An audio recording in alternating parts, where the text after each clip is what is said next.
Typical Don scene. He's got pallets of stuff. So I didn't know if we were looking left or right. He points to this one on the left, and it's a bunch of vintage tin work. Looks like it's an old Ford or something. The thing behind the pile of stuff is a C-cab. It's a really early Ford truck.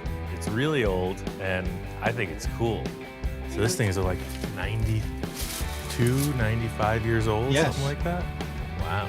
This thing doesn't even have rust, man. The cab is basically really straight, no rust, has a lot of potential.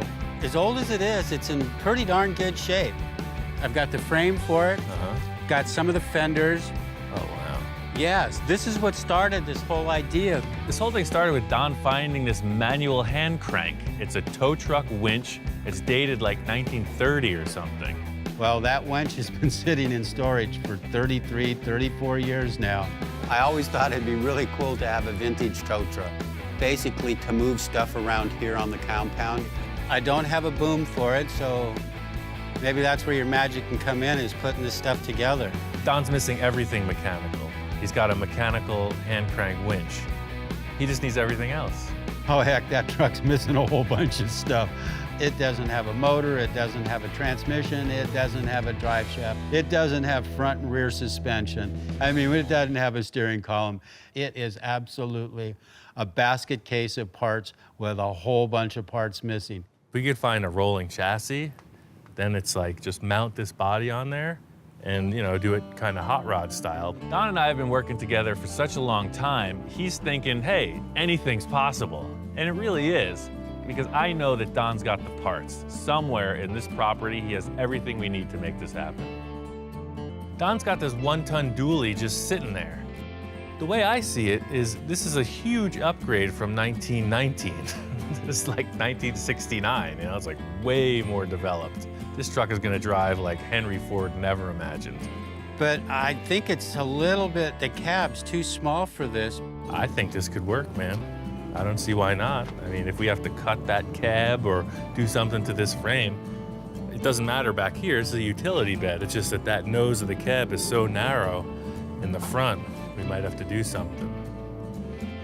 And the frame looks straight. It doesn't look like it's been tweaked or... I think it's a good start, man. Get this cab out of the way and let's get it inside and lay it out. Well, when we first started mocking it up, it just didn't look right. It just looks like it's got a little thing stuck on the back. It does. Yeah, standing at this angle, it does. So Ian and I looked at each other and go, this isn't gonna get it. We need to come up with something else. Like if we did use these 4 members and we went back to the winch.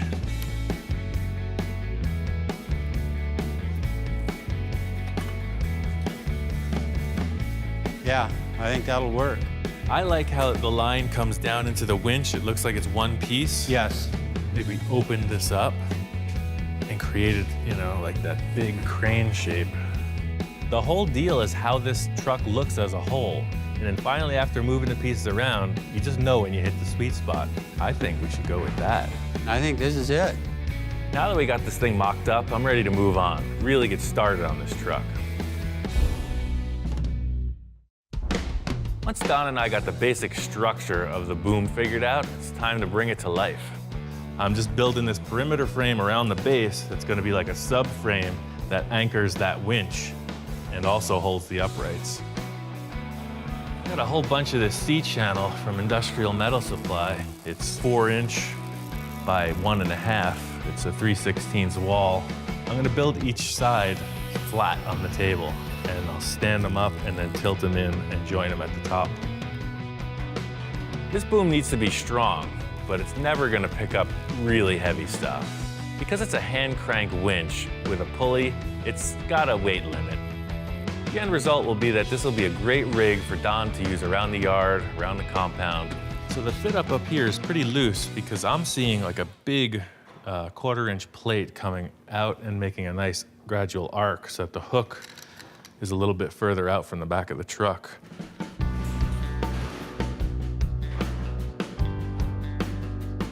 Once I got the boom structure on the truck, it's all about tying in the hand crank.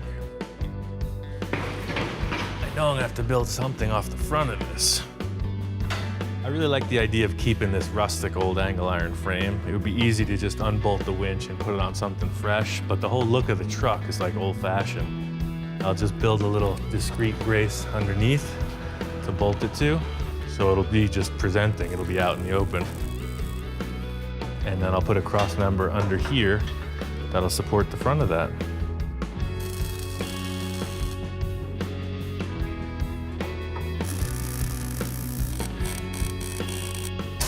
Even though we're basing this structure on what Don and I mocked up, I still am trying to bring some kind of a design element into it. The winch looks good there. The last thing for me to do is just mock up some kind of an end cap. All the tow trucks we're looking at seem to have this detail at the end where the cable came over and then had a pulley that kind of drooped down. So I'll make an oversized one of these cardboard deals.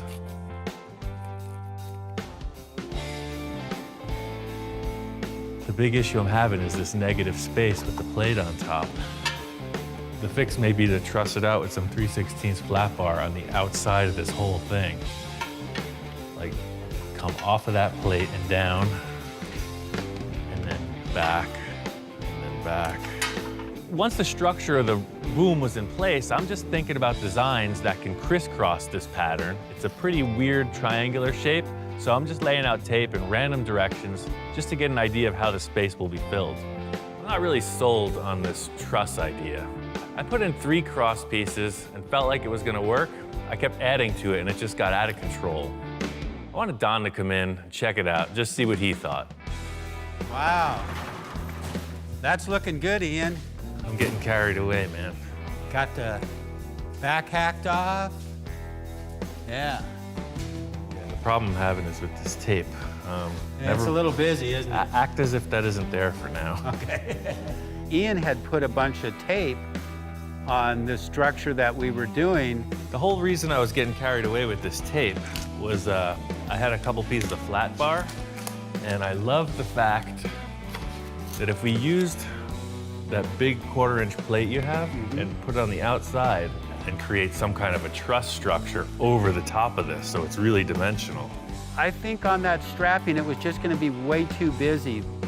I think the way that I build things is just understanding that I don't know what's best. I'm just leaving it open to happen. But I really like this shape, how it's taking. I thought by turning the C channels backwards like that, showing them, it just made it look a little more old-fashioned. I think you're right. And that's what we want to go with, the older look.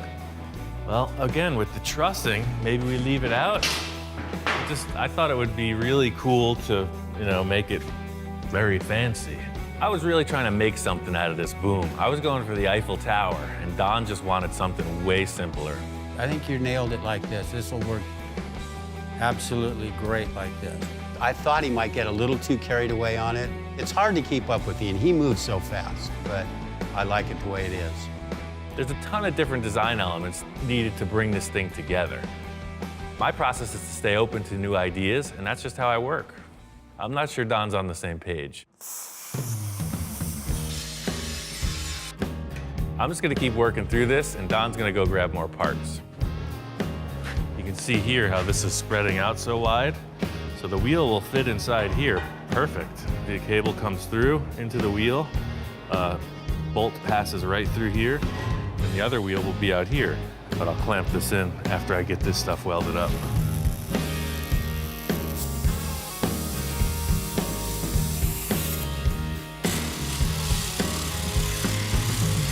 The triangle shape of this boom was so irregular in the way that the main support beams came together, I felt that a top cap would just simplify the whole deal. Coming up with the design for this top cap, I thought it was just gonna have one pulley. But I realized that the look of it required 2.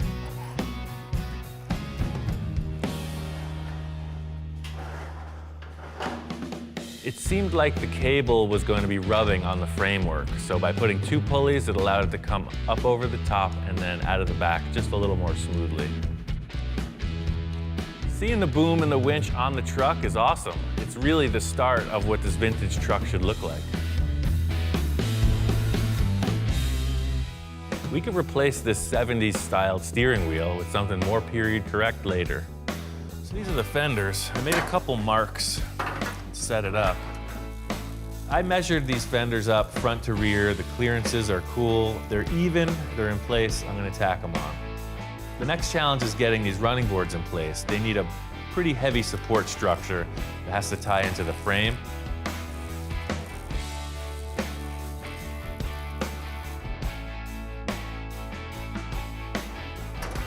I like these running boards.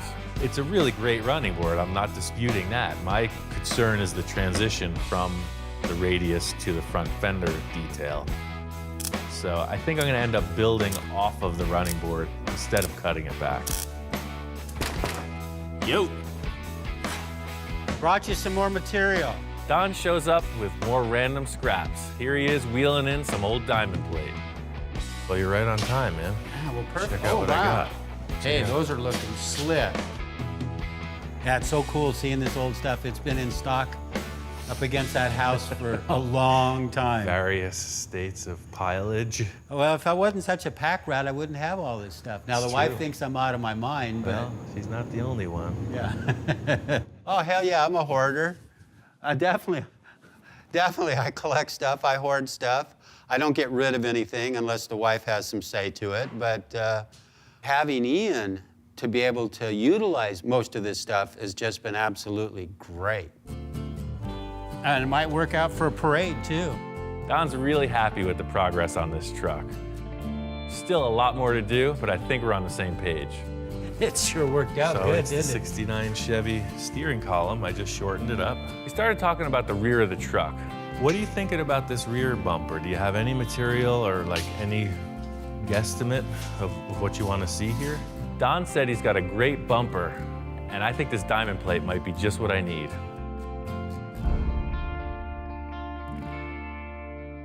The big missing piece in this whole equation is this area here. Once again, Don's got the parts. We found some side pans from a Model A. See the way it worked on the Model A. Came down below the running board, and then this angle came up into the fender. We run into the same issue with the running board in that it's short coming into the bed. To me, it's gonna be better to make this part. We're trying to tie in the fender, the running board, and the cab. It's just gonna look better if it's scratch built. First thing is to just pull this around.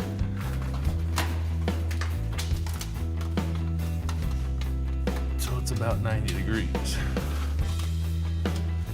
See, the sheet metal brake makes a really hard angle. This makes a nice mellow angle. So that was like, you saw 2 seconds of pulling, but it stretched the metal into this really rigid compound curve. It's like a puffed shape. I'm all about trying to just find stuff and modify it so I can use it, but sometimes there's just no other alternative. And that's really where your craftsmanship comes from, is when you can just build from scratch. But the curve indexes just below the body and comes down to the running board. So now I gotta trim this top side to fit roughly, and then I'll measure out my flange to cover those holes, turn it back under like a hem edge, tack welder in.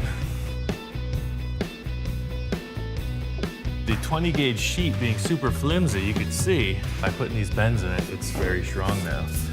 And that's cool.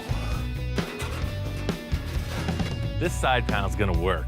The real hard part is getting the running board to fit up with the front fender. So that's gonna be a pretty big deal to make that work, fabrication-wise.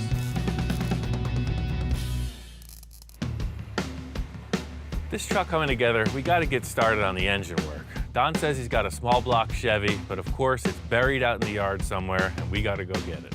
Out here in Don's back 40, he's got stuff piled so deep, you have to call in the big crane to get it out. Don's treasure's down there.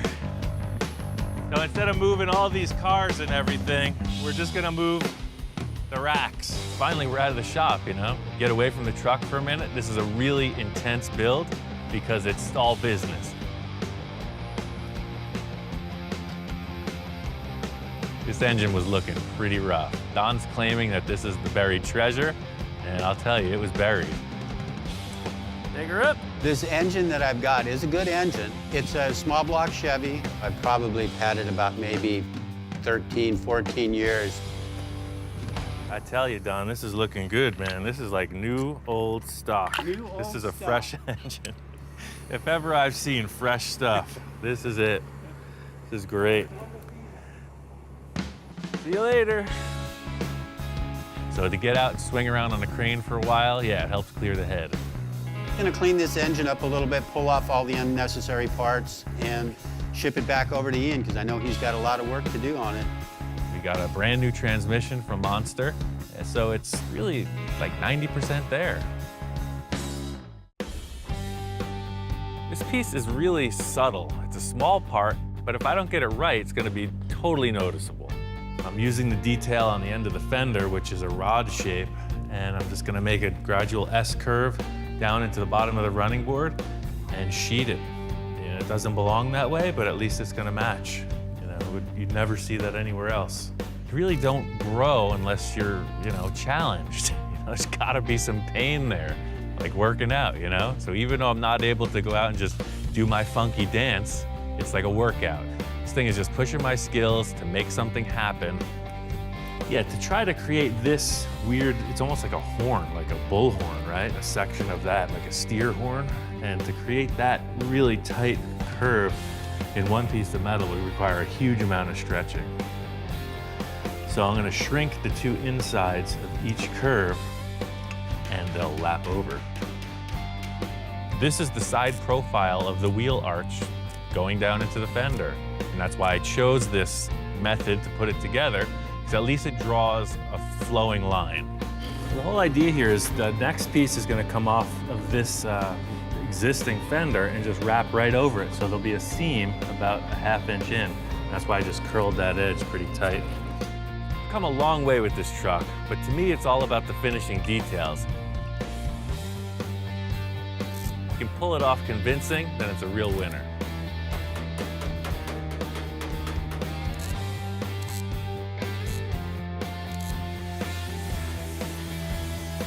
This rod, you can see, comes straight through.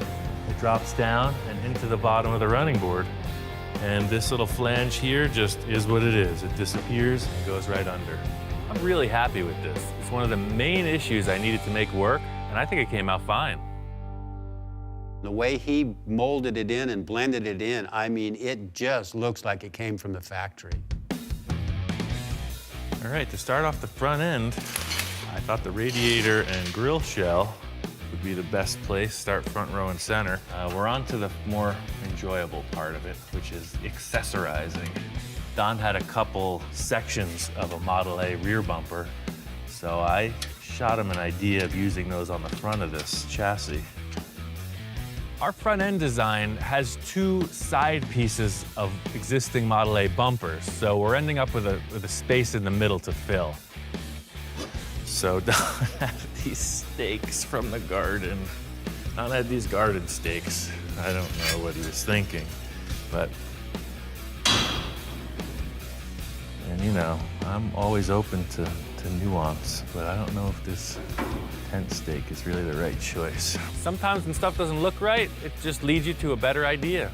I think we're gonna have to come up with some kind of a center element that just stands on its own, and then it has these two little side flaps. The rear bumper's a big tube, so this obviously is gonna be a mismatch. It's a work truck, so a tube bumper's appropriate in the back. I'm thinking like some kind of a utility front bumper, like you'd see on a work truck, a fire truck or something. I'm gonna cut off the front section of the frame, and I have an idea of a way to make this work. I had this super old school toolbox. It's definitely period correct. So maybe I'm just gonna make a little tray that I'll just hold the toolbox there. That's something a tow truck would have, This toolbox came from the guy that taught me almost everything I initially learned with sheet metal work. I was working in roofing in New York City, making gutters, all kinds of decorative copper elements, and this was the dude's toolbox. It's legit. I like little details like this. It gives the project cool elements that have their own story. I got the headlights mounted on their stands. And it's cool too because it really does have a Model A feel. You know, looking at it from here, if you know the front fenders aren't Model A. But the grille, the placement of the headlights, the style of the headlights, and the curved fenders and running board, it's looks a little bit more updated than your 1923 C cab. For the windshield frame, Don had this really neat oval tube. I don't know what it's from, but I think it'll serve our purpose perfectly. On this cab, I have pictures I took from the internet, and it looks like the windshield is about this tall, but it just sits up inside. It's the weirdest thing, because you can see the roof is way wider than the windshield. They were never intended to match. It was more like an air deflect, or it was a wind shield. Just shielded you from the wind, and that's where the term came from. Well, I'm gonna TIG weld all this because it's gonna make a nice little weld bead. Hopefully I won't have to sand or do any detail work to this. It'll just be a nice stainless steel TIG weld.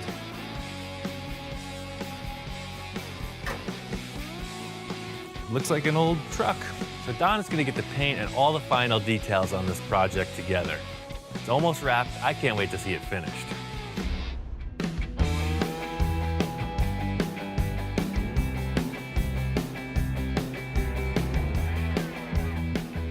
Ian nailed this thing. It's unbelievable. The stuff that I gave him to work with, he knocked it out of the park. I mean, look at that truck. It is just absolutely beautiful. This one was really getting to me. The mismatch of parts was bothering me to no end. There's stuff from the 40s, there's stuff from the 30s, there's stuff from the 20s, and then the drivetrain and frame is from the 60s. The whole challenge here was using the parts that Don wanted. The hand crank was really the impetus behind the whole thing. The truck was styled around that era hand crank, so that's my favorite part of the rig, and really without it, it wouldn't have been this truck at all. It went from a pile of parts on a pallet to an operating tow truck. Ian had built Patty this electric dune buggy that she can drive around the compound here. She drove it until the batteries were dead, and then we went and picked her up. We put a hook on it and towed it back for her. The whole thing here was getting Don his fantasy truck. I'm charged up, and Don is stoked. Don added all the final details to really finish out this project. The wooden bed and that giant old school hook really give it that vintage feel. Working with Ian on this project really opened my mind to a lot of things, and this project came out killer. I mean, it came out way better than I expected it. Don's totally into this truck. He's got a huge stash of projects, and the possibilities are endless. My friend Tom's in the shop. We're doing a project, and he's talking about this car show he's got coming up. Every year I throw an annual car show, and it's a fundraiser to help raise funds to send kids to summer camp. I think if Ian shows up, it's going to kick the attendance up a notch. It's 1 month away, and I think you should show up. I say we just build something. Like, build something new and bring it to your show to reveal it. I think that would be a hit. So I was thinking, man, it'd be really cool if Ian showed up to my car show, but now he's talking about building something. You're telling me that you're gonna build, that we're gonna build. Yeah, you gotta be here. Tom's kind of blown away. So he's a little concerned, but I think we could do this. I got this potential up at my friend Bill's house, and if I can get that off his hill, I'll bring it down here and you'll see. He'll be totally into it. I'm on board, let's do it. Cool, you just gotta be here. That's all it takes. I guess I'm gonna be here for the next month building something with Ian. Hopefully we get it done. We're up at Bill's, and the treasure hunt is on. Now this is the chassis that the roll-off truck you did came off of. This is a 1948 International Harvester. It's a KB8. It's a big rig. We used the body on Bill's other project truck. So he had all the components from the early truck left over.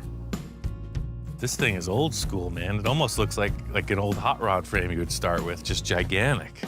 The axle's super cool. If you didn't know better, you'd think it was like a giant Model T or something, just the way everything looks. There's a reason Bill didn't use this. It's pretty rough. The engine is toast, transmission is who knows what. It's completely gunked up with dirt. I don't need any of that. All I need is the frame and the axles. It's a perfect starting point. yeah, this chassis is rough, but I didn't want to throw it away, and Ian doesn't like throwing away either. I think I could build another vehicle out of this. Do you have a cab? Obviously, we used the cab on your other truck. I do. I have 2 international bodies. I like international trucks, I always have, and every time one comes available, I got it. So this is like a 48, it's the same as yours, right? This is a 48. This would have been called a KB5. Yeah, it's smaller. Right. And this is like a 54? I think 53 or 4, 53? something around that era.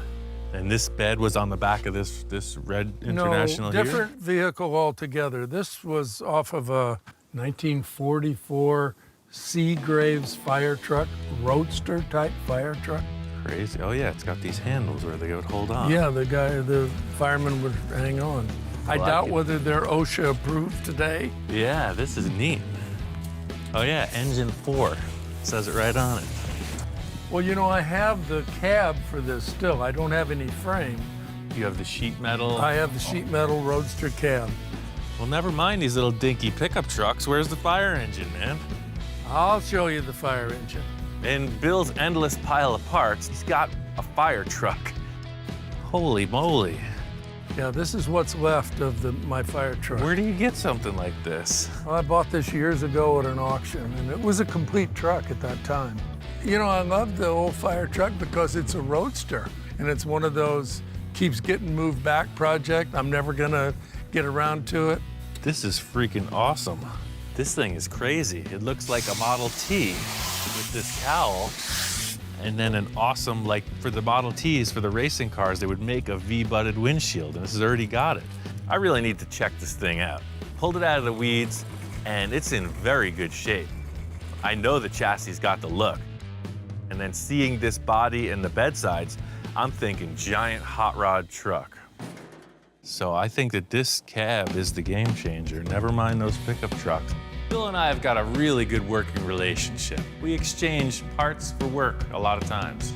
Judging by the amount of stuff that he just gave me, I might be in line with him for some really wild stuff. I'm always excited to watch Ian and see his gears turning in his head and what he does. These are the basic building blocks for my inspired project. So I'm trying to explain to Tom what I'm cooking here. I got your typical radius rod scenario, but just giant size. I just set up the ends. This is a piece of a landing gear. Ian pulls out this part. It's really cool. It's got this military green on it. He says it's from some landing gear. So is it cool to put airplane stuff on hot rods? Yeah. You know that surplus place I love so much. They got all this good stuff. The lower arm on this radius rod needed a bend in it, about 90 degrees-ish. I wanted Tom to get on the machine and get a little workout, you know? Everybody thinks the fabrication is all glamorous, but it's also a heck of an exercise session. The last 2 pulls are really tough. Yeah, you're not kidding. The way this machine works is it increases leverage as you go around the dial. So Tom starts off, he's like, oh, this ain't no thing. I was like, keep on pulling, brother. You'll see what it's made of. Oh. Wow, dude, how do you do this? That's what I'm saying. It's freaking tough. I've seen Ian pull tubes before, but he makes it look easy. It's not. It's not as easy as it looks. I win. There you go, man. Victory. Once I put the tubes in place, you could see it's got that look, that hot rod look. All of this is conceptual, but you never know till you try it.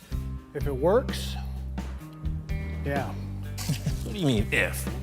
If it works, he's gonna eat his hat. This hat? No, this is my favorite hat.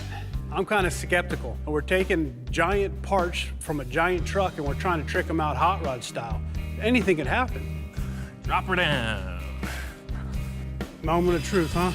The big question in my head was, how is this gonna operate? Is it gonna swing smoothly through its arc, or is it gonna bind? Huh. Actually works. Up to this point, this whole project's been conceptual. The whole look of this project is how the body sits on the chassis. It's the look of the whole ride.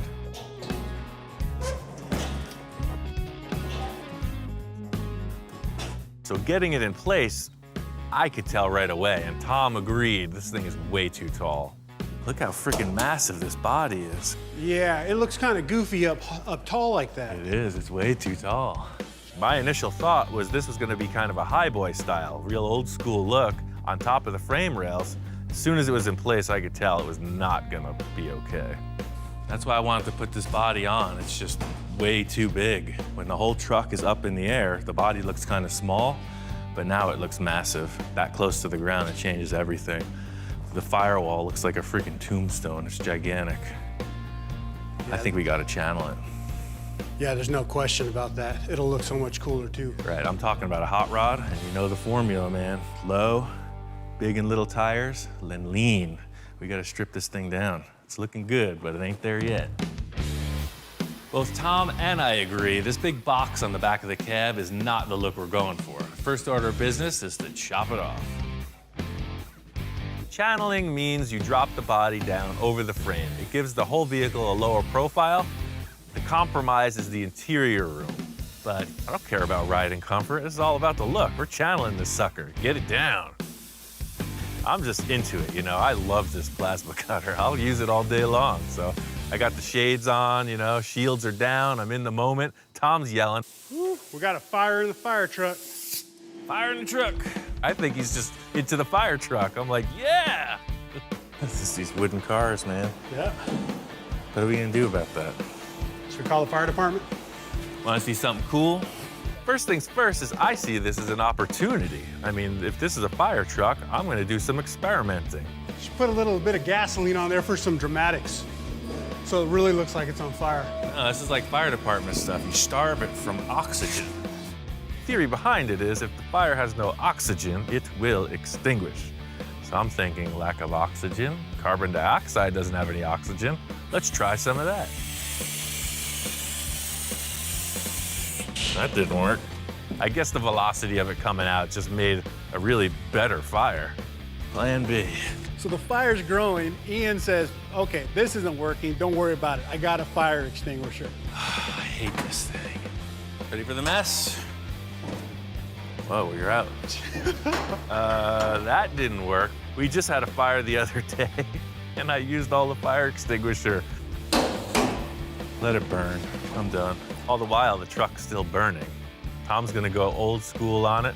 So here I am, working on a fire truck, and I think, what would a fireman do? I went and got some water. Everything's solved.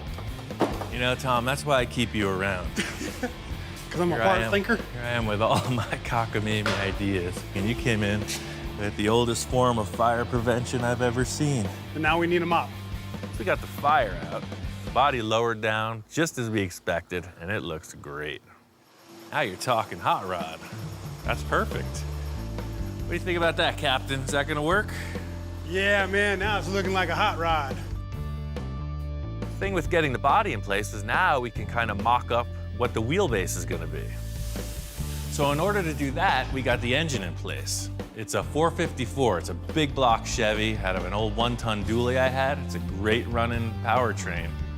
After that, we mocked up the bedsides. I knew right off the bat that these bedsides were way too long. I had my own vision of what this was gonna be. I also brought Tom on board because I wanted to see what his vision was gonna be. Groovy. I think we're onto something, man. What do you think? I don't know, man.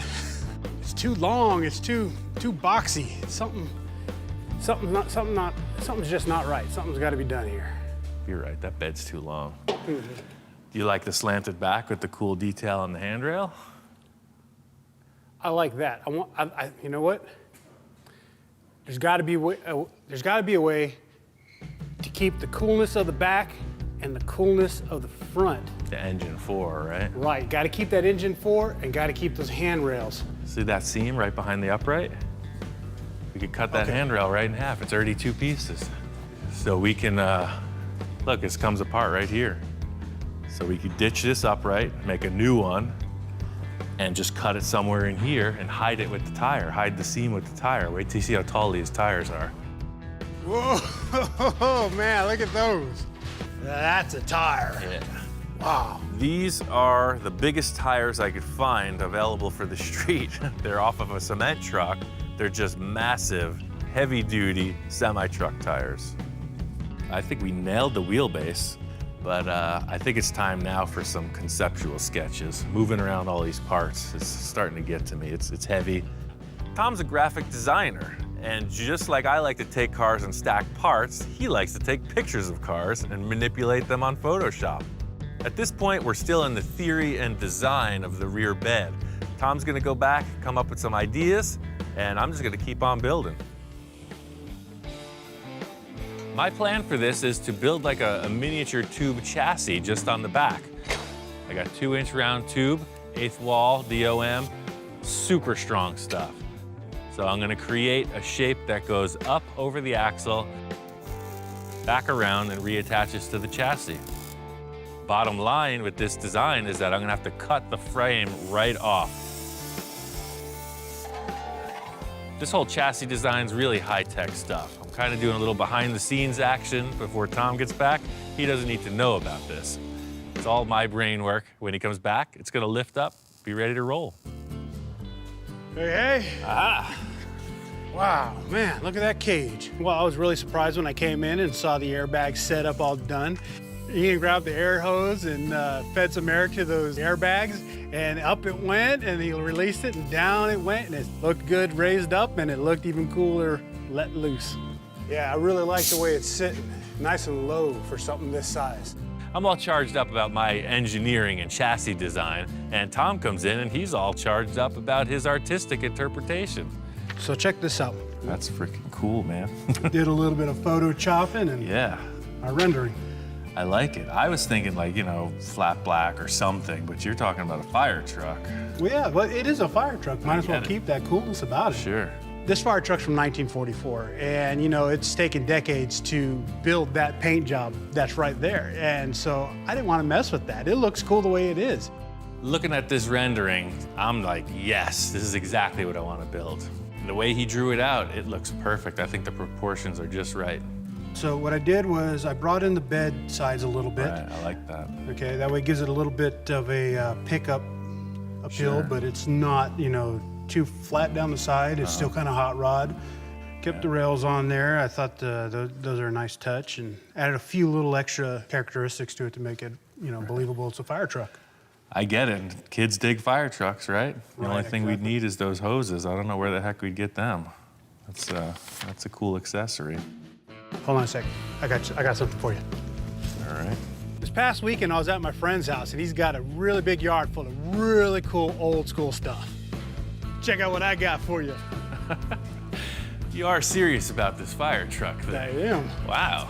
Tom is all charged up about this. You know, he took the time to take photos and do all these concepts, and he's got the fire hose to prove it. So like your sketch is showing, I'm just hanging right back here, right? That's right. Groovy.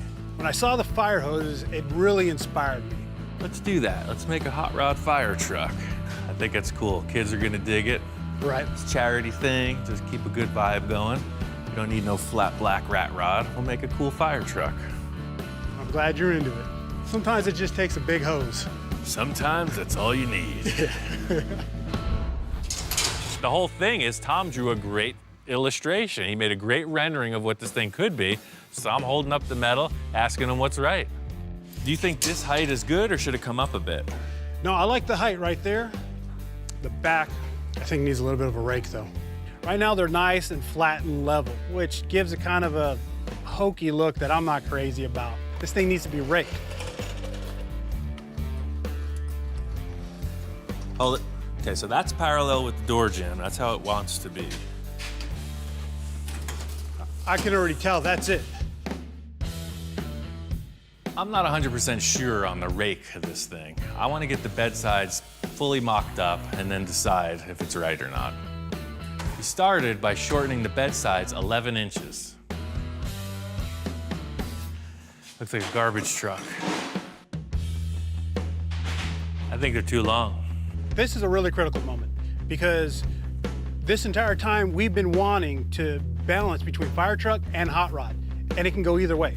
It's really long and it's looking like a fire truck. You can see here, the handrails, once they come out on their little stanchion, they're way out. All right, so that's the height. See what I'm saying?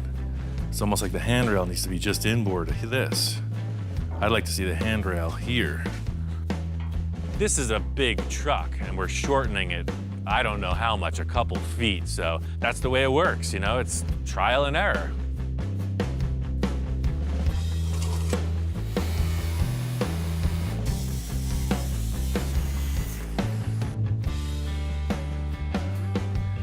See, man, that's where we're at.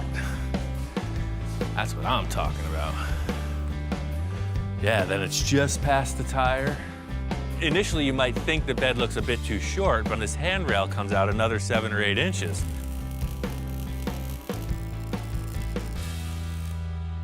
One thing that Ian's really good at is taking old stuff and making it usable again. Rather than trashing it, you know, he makes use out of it. Anybody could go to the metal supply and get these parts. I got it right here, some old fire truck and some old school bus seat. It's gonna work. There you have it, one full custom seat frame. Well, I've been working, Tom's making his initial cuts on the front grille. It needs to be shorter, so I'm gonna make some marks for him to follow. Ian breaks out the soapstone and starts drawing some stuff on it, some lines, cut here, cut there. So you can cut right like that. Wait, where do you want me to cut it at? It's kind of confusing me. He's got lines over here, lines over there. They're intersecting. It looks like a map of South Central or something. I'm not sure what's up. This is the I guess, caveman style. You're gonna come in like this, right? You see a guy here, you turn left. You see a guy there. As you're coming around here. Right!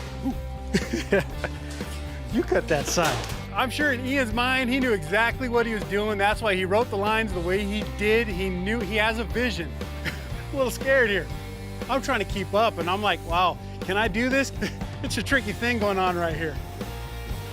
I hope that's what he wanted. I make my first couple cuts. We take it back over to the fire truck to mock it up and see how it's gonna fit.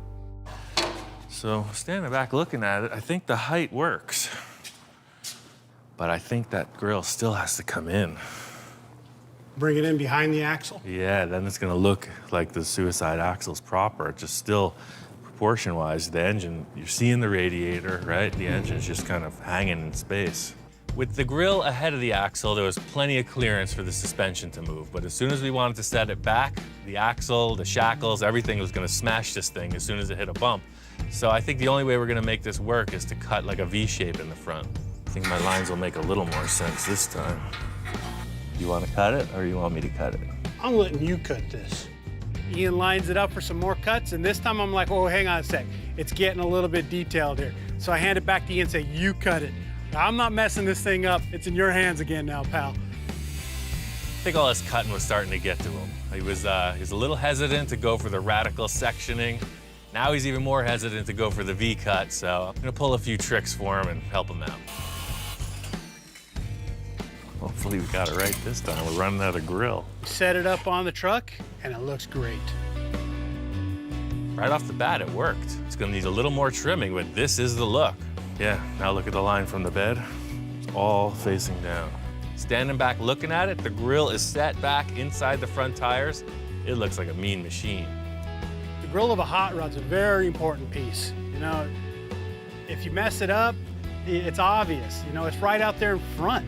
We cut a lot off of it, but it's still looking cool. Tom's got to hit the road. There's a ton of little details to finish up.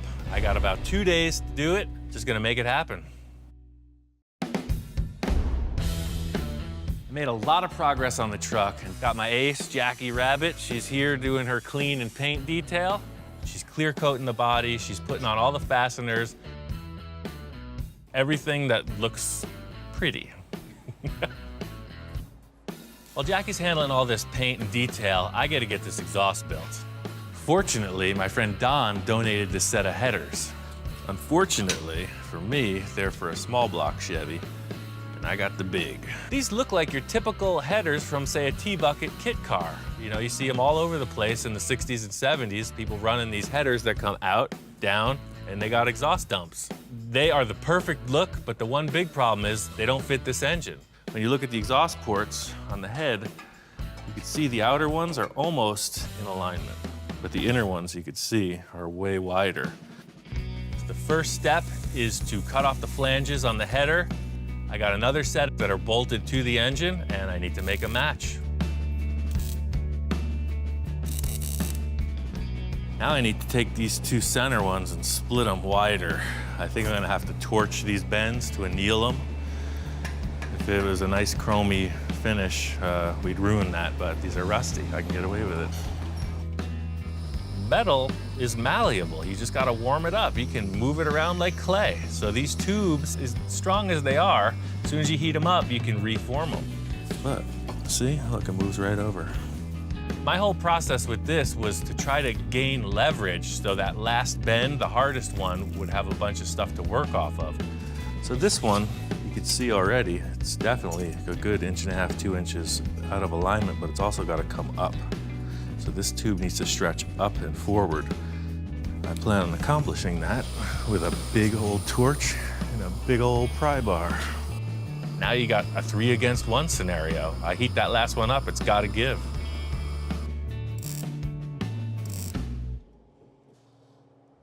The thing that was bothering me most about this exhaust mod was that you had new material welded right up to old.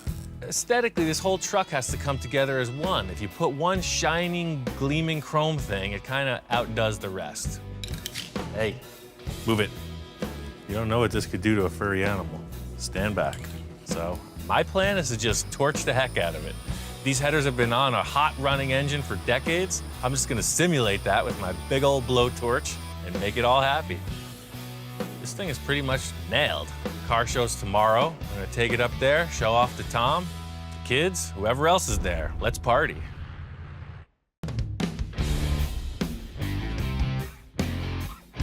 My favorite thing about this is the transformation. You saw what was pulled off the hill. Look what's hanging out in the shop right now.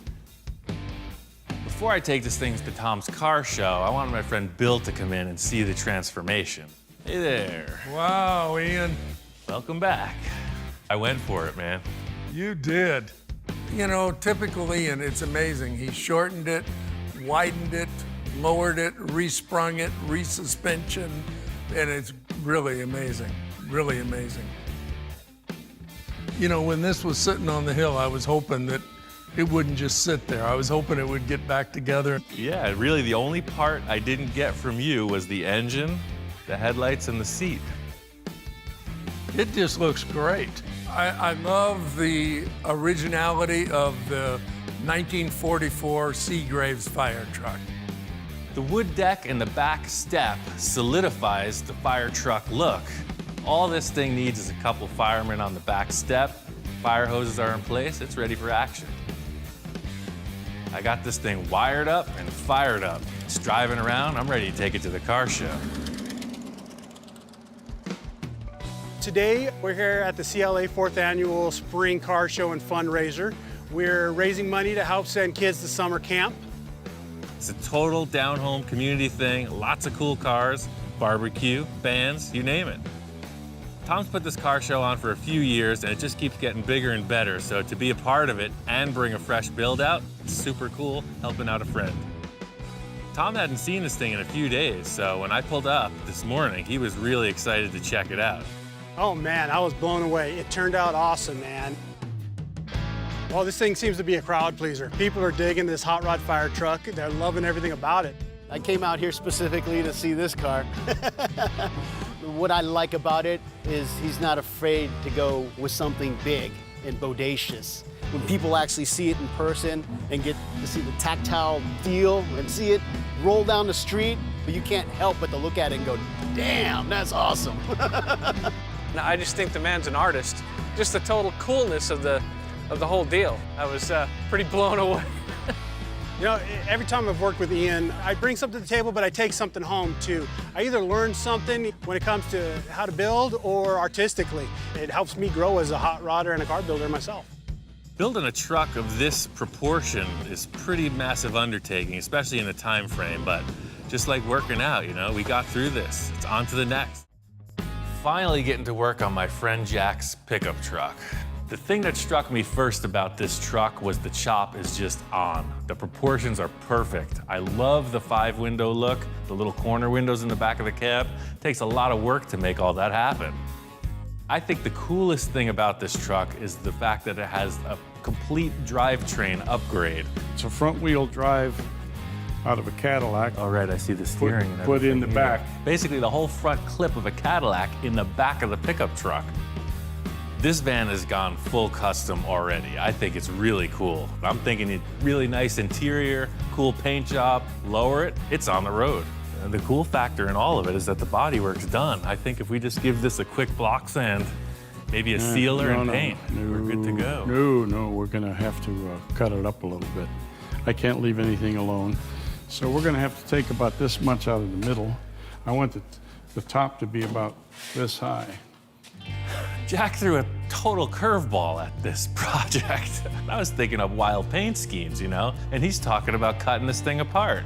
So you want to section the entire body? Yeah.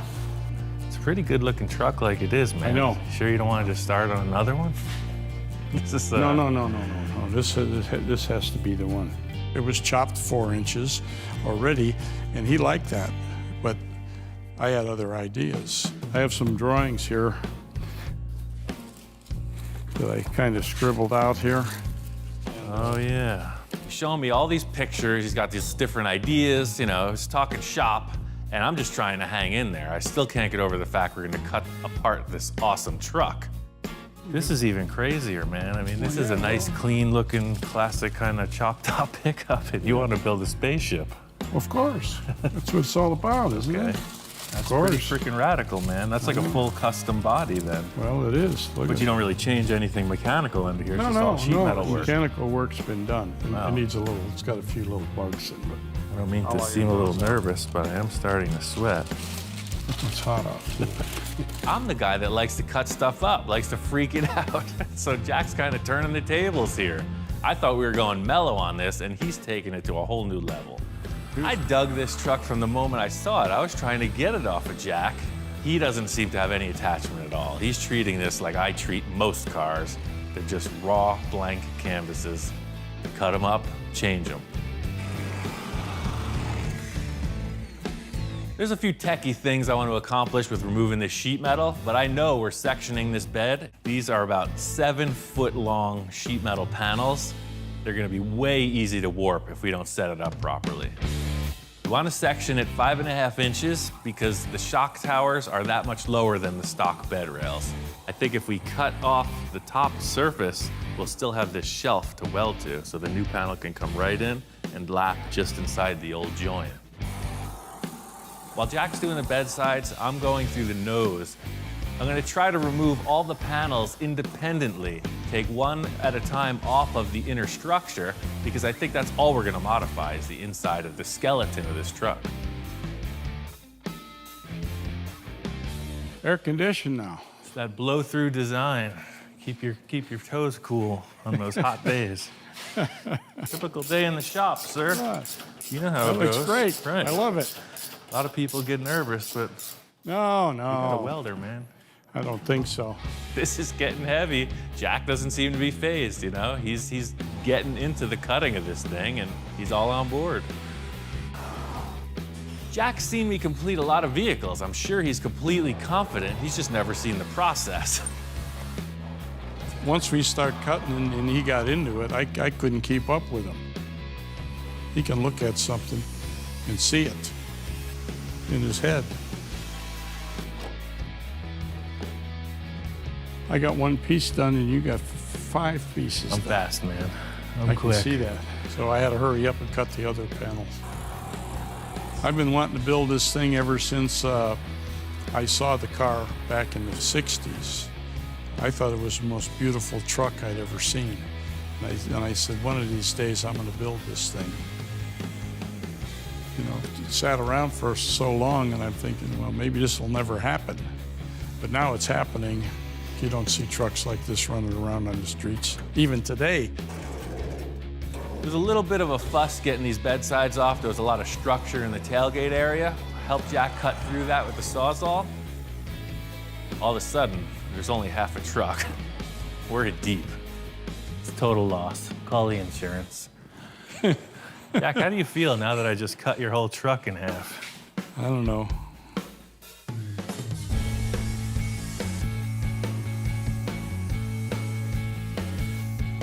Hey, Hey, look what I got.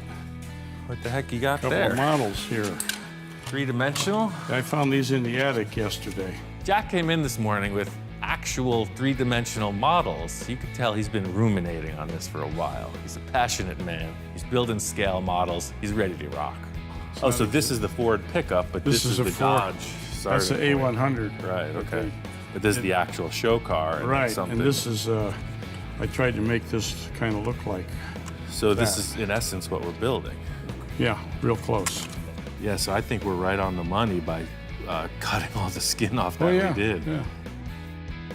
That was the thing, you know, in looking at those photos, I was always looking at this body line, but this model without the body line, it actually looks pretty darn cool. Yeah, that's pretty nice, isn't it? Yeah.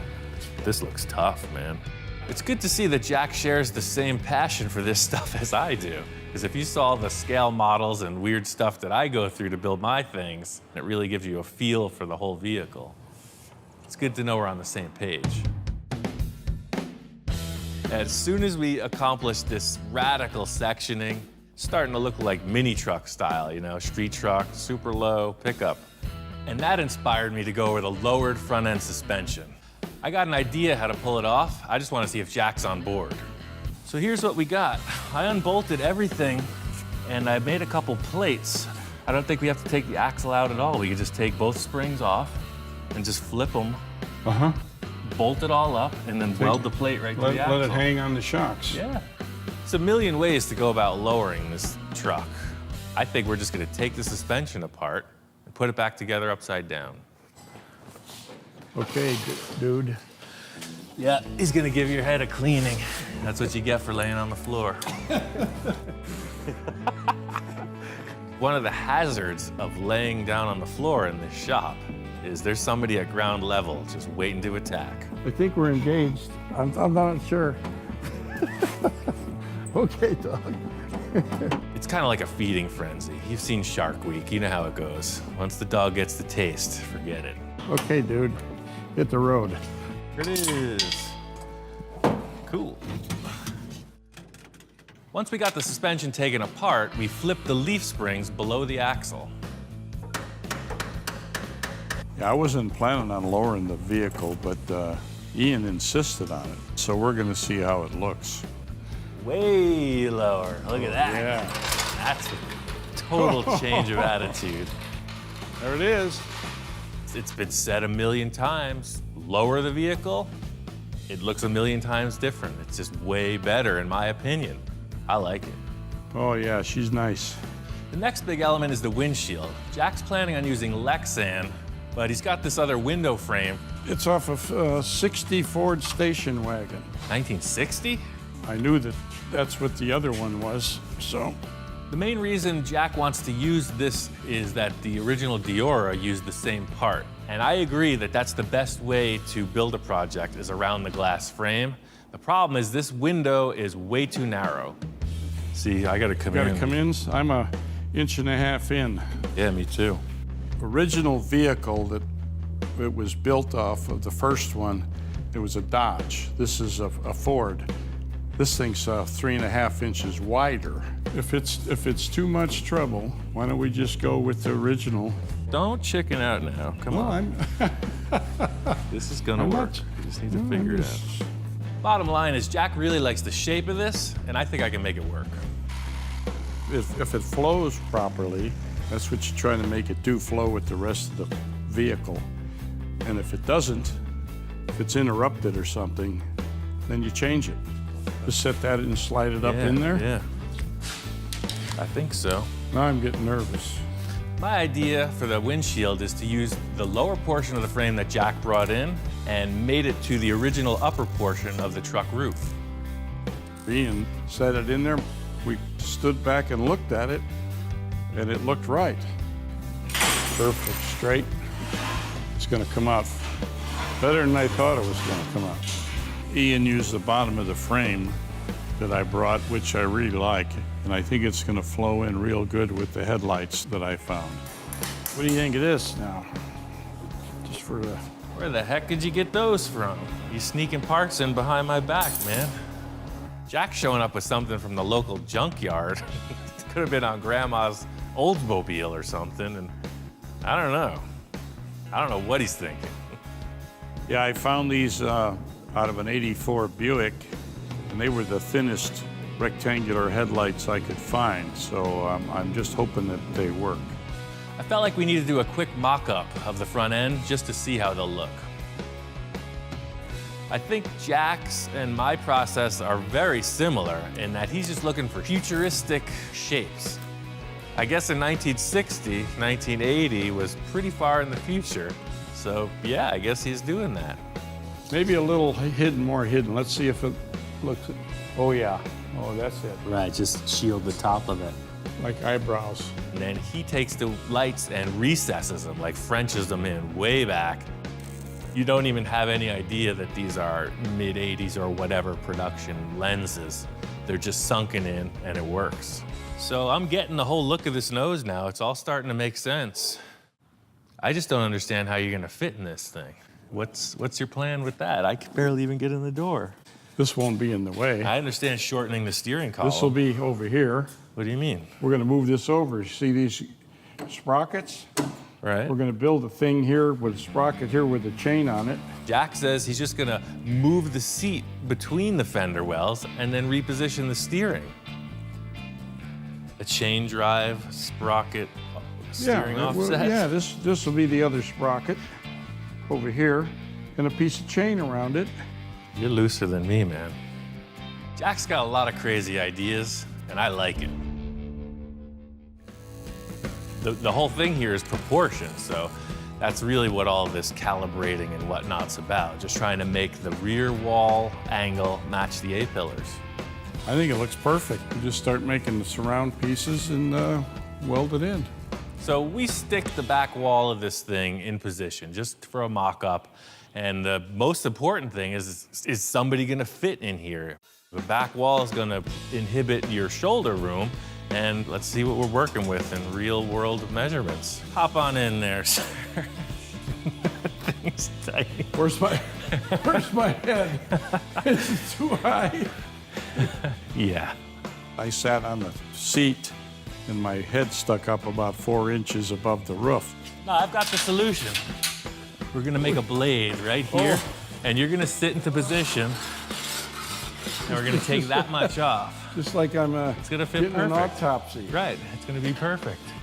I saw this coming from a mile away, and here we go. Now the challenge of actually getting a human to fit in this vehicle begins. It's gonna be fun getting out of this thing too. I can see that. Now we're gonna have to take something out of the seat or cut the floor and drop the seat down into the floor so I can sit a little lower, because I don't want to be driving it like this. I think we're gonna get Jack to fit in this thing. I got a couple ideas, he's got a couple ideas, it's gonna work. Jack's main concern was the angle of this rear window. Once we got that established, the rest was kind of up to me. He had to take off, and I get to get creative.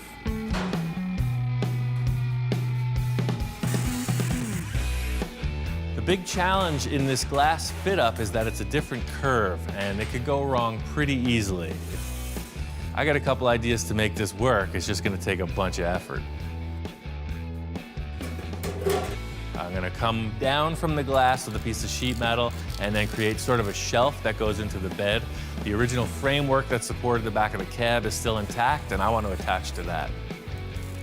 Well, that's my point of view. I hope he was thinking the same thing. I think it's gonna be all right.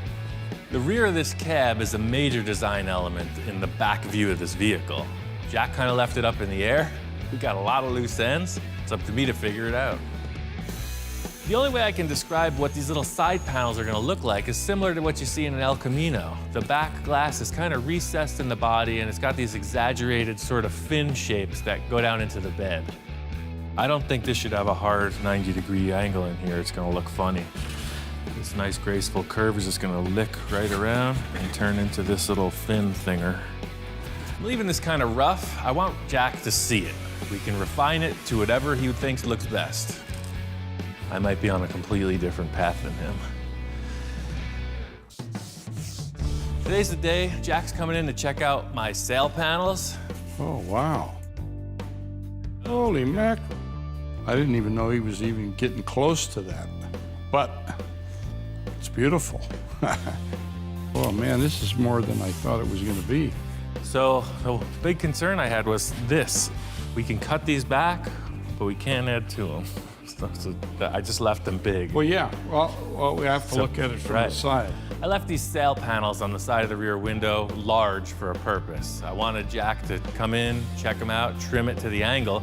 I would think just a couple inches past the back glass. You know, right about here. Cool. We can kind of come to this tack weld maybe. Yeah, about there, that's fine. It was a relief to see that Jack liked the design of the sail panels. After we trimmed them up, Jack was really into it. He came up with another element he wanted to add. You know, I was thinking, what if we put a little, You could put louvers. no, freaking just bubble windows, put a step in it a big crystal. with the Oh, bead roll it? bead We roller. could do that. It was plain. I figured, you know, if we put a little step in it, we break it up a little bit, and it also give it more strength. Jack comes up with an idea to put a bead roller on it and then create an embossed pattern. And I think that's going to set it off perfectly. I'm impressed. We'll weld that together and go from there. Yeah, I think it's all about having the right crown in the roof skin before we can go any further. Right. This roof skin is definitely not going to be used again. Somebody put a big, ugly, mid-1980s motorized glass sunroof in it, and that sucks. I told Jack I have this roof skin sitting in the back lot. Just might work for what we're doing. So this is the semi-permanent collection. Just, you know, I'm always spinning multiple plates at the same time.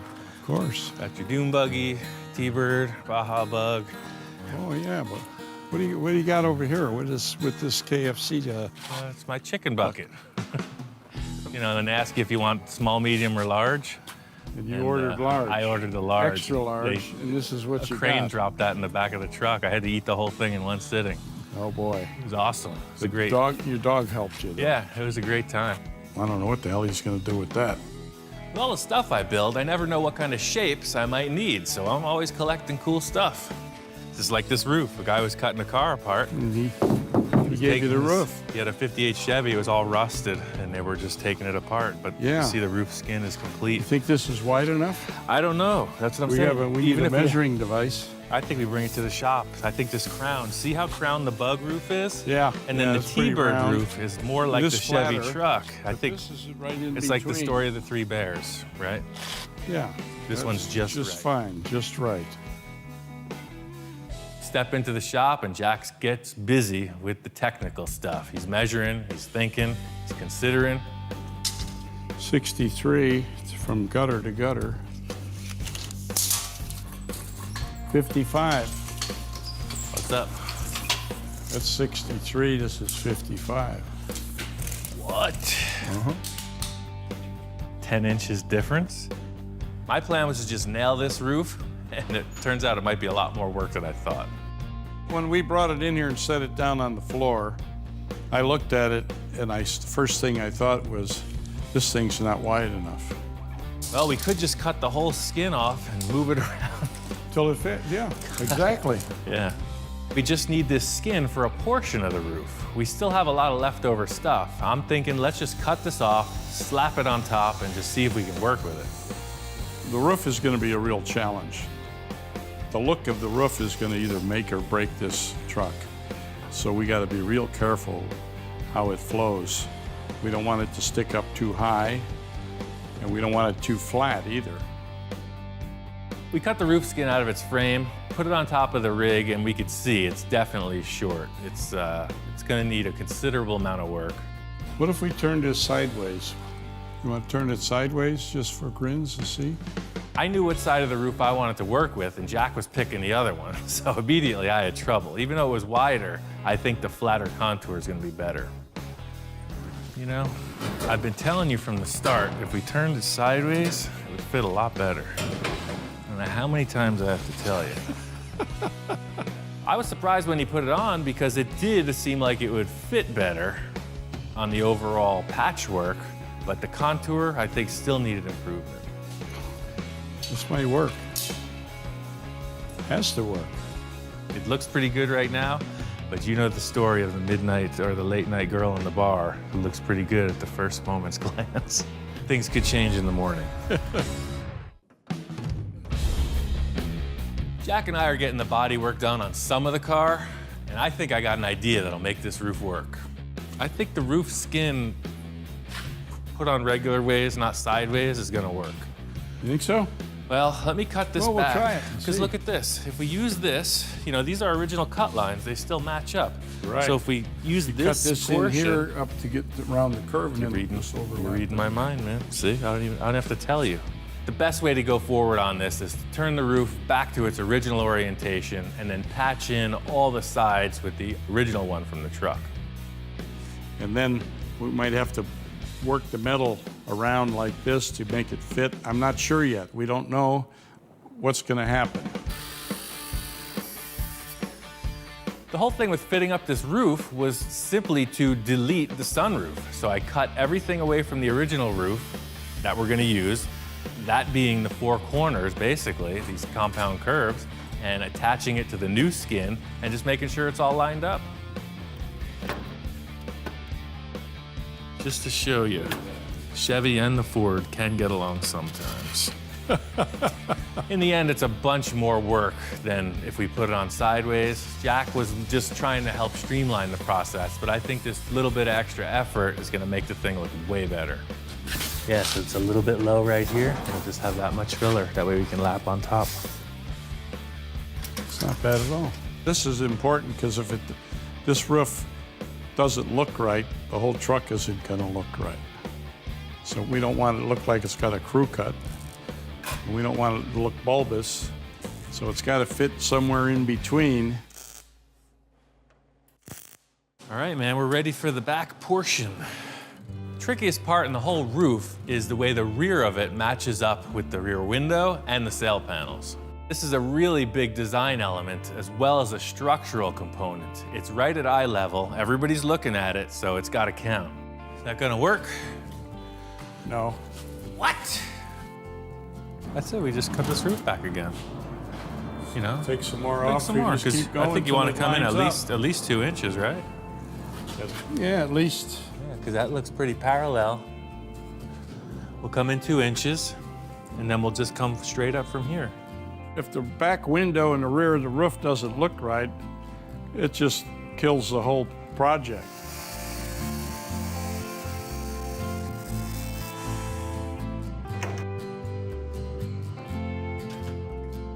Our envisioning board. So I think that works like that, eh? Sure. The rear center of the roof is the simple part. You take a piece of sheet metal and put it in the slip roller, set it up to the contour I need and attach it. It's gonna be getting these corners patched in that's the challenge. So that's cool and all, but I'm just having trouble seeing how all of this is gonna come together. And before we go any further, let me just show you one thing I was thinking. I was thinking about how to make this back wall come into the back glass convincingly. Pitched Jack this idea about having kind of a rear overhang, frame it out with some round tube, So this piece here would be out here. Uh-huh. Oh, yeah. and then you're hiding where the glass sits. It's a total little shroud. First, I didn't think it was a good idea, but then when I saw it, I said, yeah, it was perfect because he saw something I didn't see. That's a great idea because I think that it gives it a transition here, a point here. I think I won Jack over with my design of the roof and rear wall. He's really stepping back from the harsh design critic, and he went for it. Does that make enough room for the third brake light when that swoops Third out? brake light possibilities are infinite with this design. I got the pep talk completed with Jack. All the pieces are in place. All I gotta do is build it. Putting this roof back together was a lot of extra work. If this thing didn't have a sunroof, it would have been a different story entirely. Now, it's all about making the rear of this roof come together. Yeah, I think your idea with the tubes is perfect. I'm glad that Jack liked the idea for the round tube surround because I knew it would tie the whole design together.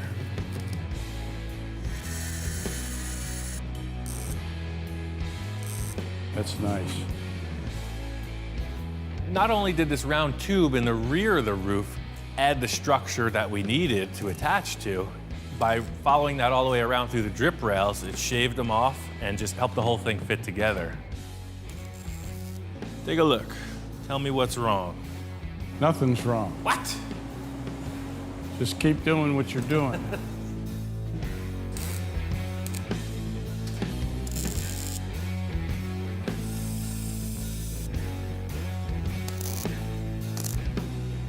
I like what you did with the window.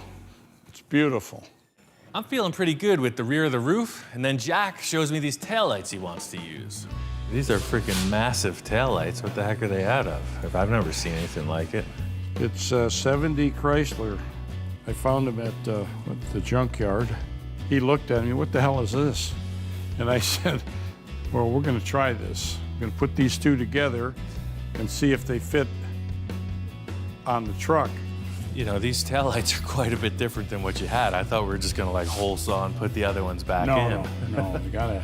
So you're switching up the whole bill on the back of the truck too, I see. Yeah, well, that's kind of like how I am. This kind of changes everything. I don't know where he's going with this, but we're gonna have to figure it out. We're making some pretty good progress on the front of the truck, and then Jack shows me these giant taillights he wants to use. This is kind of dicey. Wanting to use these taillights requires cutting through the structure of the bedsides we just spent so much time to strengthen and make straight. My initial conversation with Jack, we talked about having the taillights flush with the rear of the panel. I made all the cuts, put them in place, and I just wasn't sure. Just having a tough time envisioning how these things are gonna fit in here. As soon as I mock up these taillights, I could see they're physically wider than the rear of the truck, so it's a problem. I have an idea. It's different than what Jack had mentioned, but I think it could be way better.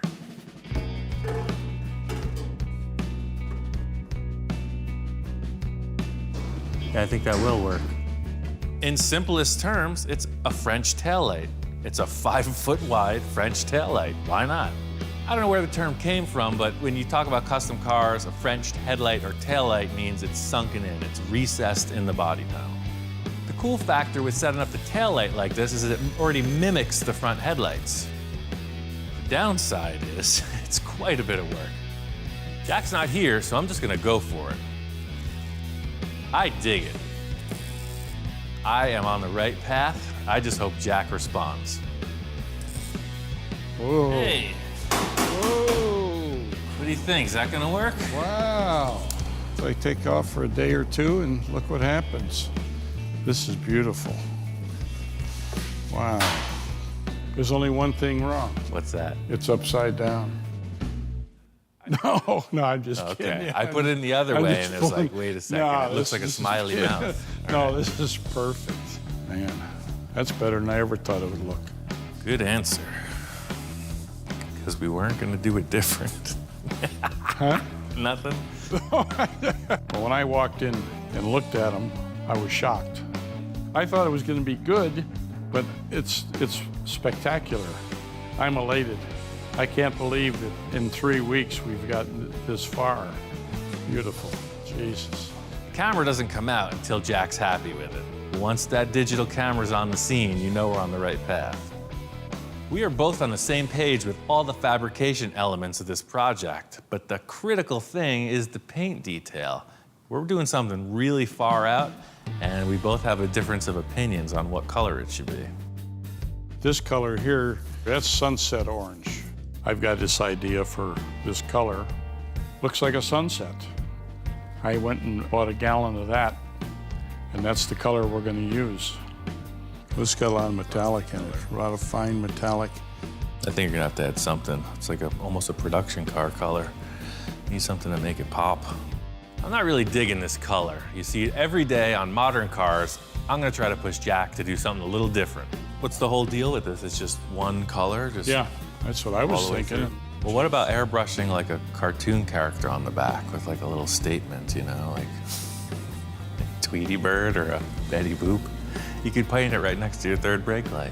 Well, I was thinking airbrush in the third brake light. Yeah, Maybe that's a that good would idea. even be better. I think the paint will make or break the truck. It's it's my truck, so we'll come to a happy medium there somewhere. Jack and I are putting the paint on hold for now. I'm gonna finish up this taillight, but I got some even cooler ideas for the doors. I walked by the back of the truck and I saw the taillights. Boy, they looked great. And then as I walked around the corner, I seen he was working on the doors. And I thought, what the hell's he doing now? Sorry, I was in the zone. What are you building here? What's going on? We had, you know, the two doors had nothing holding them in place, so I was gonna start body working and doing the door gaps, and I realized there's no hinges or latches anymore. When we section the body, we cut them out. Uh-huh. So I got to thinking about it, and I think suicide doors, suicide hinges are the best way to go. That's an awful lot of work, though. Jesus. Well, they're already done. I already built them. Look, You they're get right the in other here. side finished? Yeah, both sides are in. I'm just working on the last latch. Don't you right ever here. sleep? Sometimes. I called Ian a robot because every time I show up here, he's done more than I thought he was going to do. How the hell did he do all that in this amount of time? I just took the stock yeah, look at striker this. and I set it in. I got a little pilot hole just for now so he can open the thing, but all the stock parts go right Sure. back in. Suicide doors are very simple to explain. They open backwards. But what I did was I took these two super heavy-duty gate hinges and I mounted them in parallel. There's one on top of the other, very close together, super compact and super strong. Watch your fingers. Whoosh. This is unbelievable, man. I never expected this. Pretty good. What are you thinking on each side of this? You gonna try to filler this and then cover these vents or something? Well, you know what I was thinking, come round with it. Since I had this new gauge, I didn't need the old dash the way it was. This is a very flat, utilitarian-looking dashboard. Jack's got a great idea to finish off each side of the center pod. I'm gonna curve some sheet metal in the slip roller and set it in place. So something like this. Oh yeah, that looks good. But you know something? I'm looking at this thing, and I don't know how you're gonna take this, but You wanna redo the whole dash? no. The hump, it's too high. At first, when we set this thing in place on the dashboard, Jack's like, I don't like it. I was thinking he wanted to go in a whole different direction, but he just wanted to tailor it a little more. Just drop this down about 2 inches. So you mean just bring it down right to the peak of that dome right there? yeah. Okay, I think we can just cut a hole right through the dashboard. Yeah, Okay. the high spot there, and set that down in there. I think it'd look a lot better. That works for me.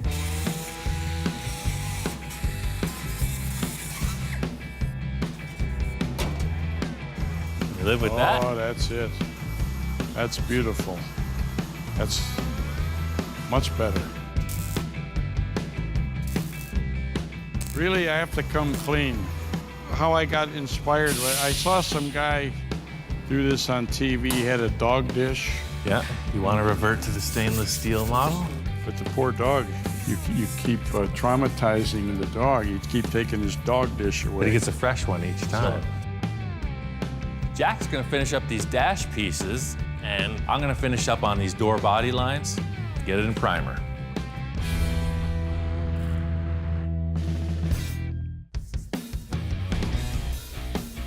Really pushed Jack into this design of deleting the body lines in the door, and I'm really excited to see what he thinks about it. Boy, that looks pretty good. Everything Looks is great. simple. You got this line goes into here. This goes around the back, same height as the back glass. This goes into the windshield in the front. The critics will love it. Ian saved the day by putting that piece of metal in the door. I think it was a very good call. The whole thing is you don't want the vehicle to look like it's in a bunch of different pieces. But if we can pull it together, it's gonna be convincing. That's what makes a cool car. There's still one problem, man. We got a big hole in the back of this thing. What do you want to do about the bed? I know you're talking about a tonneau cover or something. Yeah. We'll make it tubing, rectangular tubing, Okay. and then she'll up, lift up, simple and I'll deal. skin it with some aluminum and cover it with vinyl, black vinyl. Okay. It'll be fine. Just like a hood on a car. You ride around without a hood, it looks terrible. So I'm gonna make a tonneau cover. The only problem we're gonna have is letting out the heat. From the start, we knew that this engine was gonna have to get air into the carburetor and then heat out of the engine. So this tonneau cover is gonna block off any airflow. That's a problem. Well, I got a couple big pieces of pipe. Maybe I'll mess around with that if you wanna lay out some stuff here and just start cutting. Sure. There's a million ways to skin a cat. We're gonna use some kind of a vent in this tonneau cover. I'm not sure how it'll work out, but it definitely needs holes to breathe. Before we get started on the ventilation, I need to build out the frame. This is a simple design, but making any round shape out of square material is a challenge. So we're gonna make these two rounded corners out of some 1/2x1/2 stock and just kind of mock up like a truss shape for each corner to keep it strong. These lifts we're gonna use put a lot of stress on it, so I'm trying to do the simplest, most lightweight design, but as strong as possible. We're gonna put aluminum over the top of this thing, so that adds a bit of weight. And the idea is, just like with the door skins, you don't want it to look like it's concave, like it's falling sagging. apart, right? So at least that, with weight on it, I mean, that's, I don't know how much weight, but then that's perfectly flat. It's pretty hard to press. Jack's unsure as how he may finish this off upholstery-wise. We're gonna sheet it with aluminum so that it's lightweight. We're just gonna put in a series of panels, and however he finishes it is up to him. I got this hinge from Industrial Metal, steel, heavy duty. That's gonna run the length of the front of this cover to allow it to hinge up and down. Jack left to the store to get the final pieces for this cover. I got this frame fabbed out, so we should be good to go.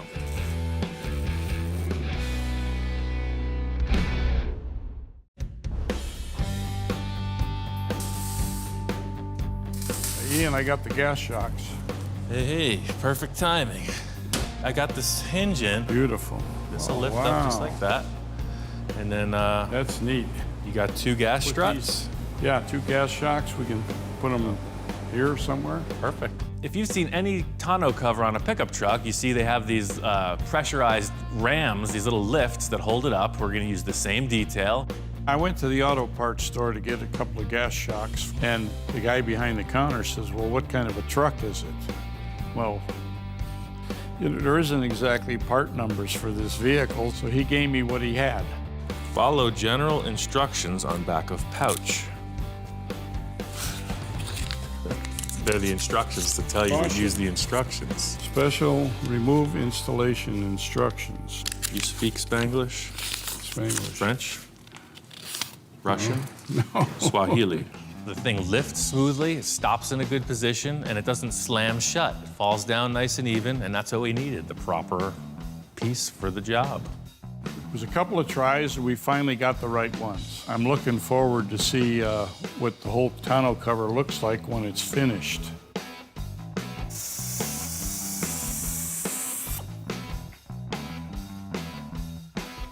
Sure really makes it look clean, doesn't it? Yeah, that's the Fills whole, that hole up. that's the whole look, yeah.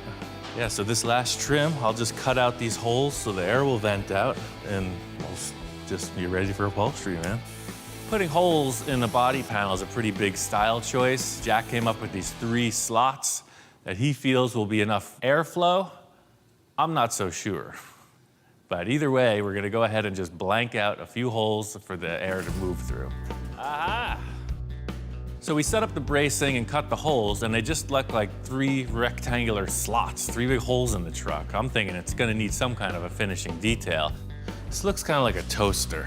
Looks like just three slices of bread are gonna pop out of there. Yeah, that's nice. I like that. Yeah. I think I got this perforated metal, it'll be perfect for it. I got a bunch of perforated steel sheet. Just gonna try to convince Jack to use one of those. So I got this stuff I used in the grill of another car. That's a pretty clean look. Oh, that's neat, yeah. And then the standard round hole punch stuff. He brought out some expanded metal that he has, and we looked at that, and it's nice, but it wasn't it. What about louvers? Set it right. 3 panels like this. Panels and a row of about that louvers. size, but punch louvers down the middle and set it on there. Yeah, I think louvered metal panels would be way cooler than just some grill Some or holes in screen there. or something. Yeah, for sure. In hashing out the final idea on what's gonna cover these holes, Jack loves the idea of louvers. The whole thing is, where do you get them? Well, I know a guy, he's got a louver press. I'm not exactly sure the dimensions, but I've seen them all over the place. We could maybe just bring 3 pieces of metal. I kind of like the louver idea best. All right. Well, he's kind of a hard dude to get, but if he's willing to do it, I think that would be our best choice. This body is 99% block sanded. We gotta come up with a paint scheme, because that's the last bit of fab on the whole rig. Let's just spray out a bunch of panels with the different color choices we have and see what we can come up with, because the paint is obviously the last critical decision. Oh, yeah. Jack's really convinced he wants to use this red color. I'm not so sure. I'm gonna try to bring some other element into it, make it a little different. So these are our 3 starting choices. I got this chop top silver I painted a few cars with. Look at that, it's hot. Beautiful. So I was thinking, obviously with a gray or a white or a silver base coat, each color is gonna look different. Right. You have your definite base coat color. You can't really tint that, but I can tint this other Eastwood product with the silver. So I'm gonna lay out yours with a silver and white base coat sample. Then I'm gonna lay out that straight over silver and white, and then I'm gonna just progressively silverize Add this silver to and it see what until that it does. comes- We'll have like 4 or 5, Yeah. 6 different shades. That'll work. All of this is really prep work for where I wanna go with the paint job. I just gotta convince Jack. Now the secret weapon. You know, I love this stuff, man. I know it's a little bit not in your time frame, but I'm a glutton for this stuff. You put a little flake on it. It just doesn't fit. This is a truck, though. You see the way I'm working here? This is like a top chefs. I wanted to go metal flake, a bunch of crazy details. Jack's a little more mature than me. Yeah, thanks. Tractor beam. Look at it's Yeah, going. look at this. The God rays are coming. Look at. He wants to see the flake, man. Oh yeah, he's pointing towards the Divine flake. intervention. Oh, I no. knew it as soon as I put that pinch Oh on there. man. The sun came through the roof, got a cool little spotlight on it, and I'm digging the flake. I'm just not sure about the red. I don't know, I'm really liking the darkest brown. Well, I think those are our final 2, man. Yeah, but this is it here. Forget that stuff. Come on. I know Ian doesn't like it, but I still like the red paint by itself. The gold flake was just a little too much for me. Oh man, that flake is awesome. Gold killing is me. exactly what it needs. They're killing me on a truck. You don't do that on a bitchin'. truck. We're going with Jack's red color, but I'm not giving up on spicing up this paintwork just yet. I can't wait to see that flake on the whole truck, man. It's gonna be They're bitchin'. killing me. Oh. It's gonna be hot. My idea was to pull a quickie and get a little inspiration for the paintwork. Jack and I are having trouble deciding. This guy's got an awesome history of painting wonderful, amazing paint jobs.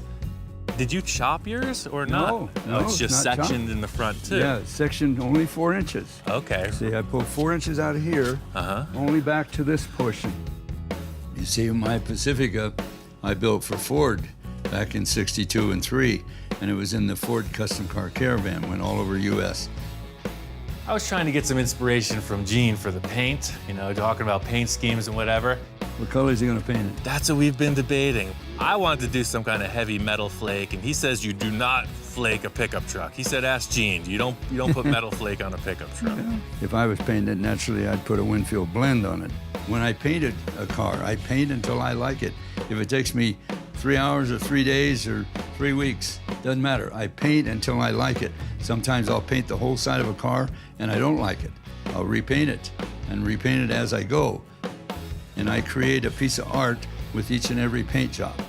Gene gave me some cool tips on the paintwork, and he also had some ideas for the louvers. Make these 2 outer rows longer, and the way it's made underneath, it'll be easy to rebrace it and leave the center row the way it is. I'm interested in giving it a little more airflow, so it definitely, I think it needs to get more heat out of there. Yeah, I agree. All right, well, get your aluminum out and let's get over and start getting ready to do some louvering. Sounds good. I've been up here to Winfield's a few times, mostly for his car show in the fall, and each time he's got an amazing array of custom projects. There's always something new. It's just cool to look around. I started very early. I started my first shop in late '46, and I've been going ever since, and I just keep going because I love it. I like to create things. I like to make things different. Every vehicle is a challenge, a little bit of a challenge, and I like to jump in there and make it happen. First, louver is very critical. I have to pull it down very slow with my hand to get it so it doesn't punch accidentally. And then I line up the center line. Punch that first one right now. Original louvers were done in an oak block. They were done on all the midget race cars years ago. The small midget race cars, they had louvers all through the hood.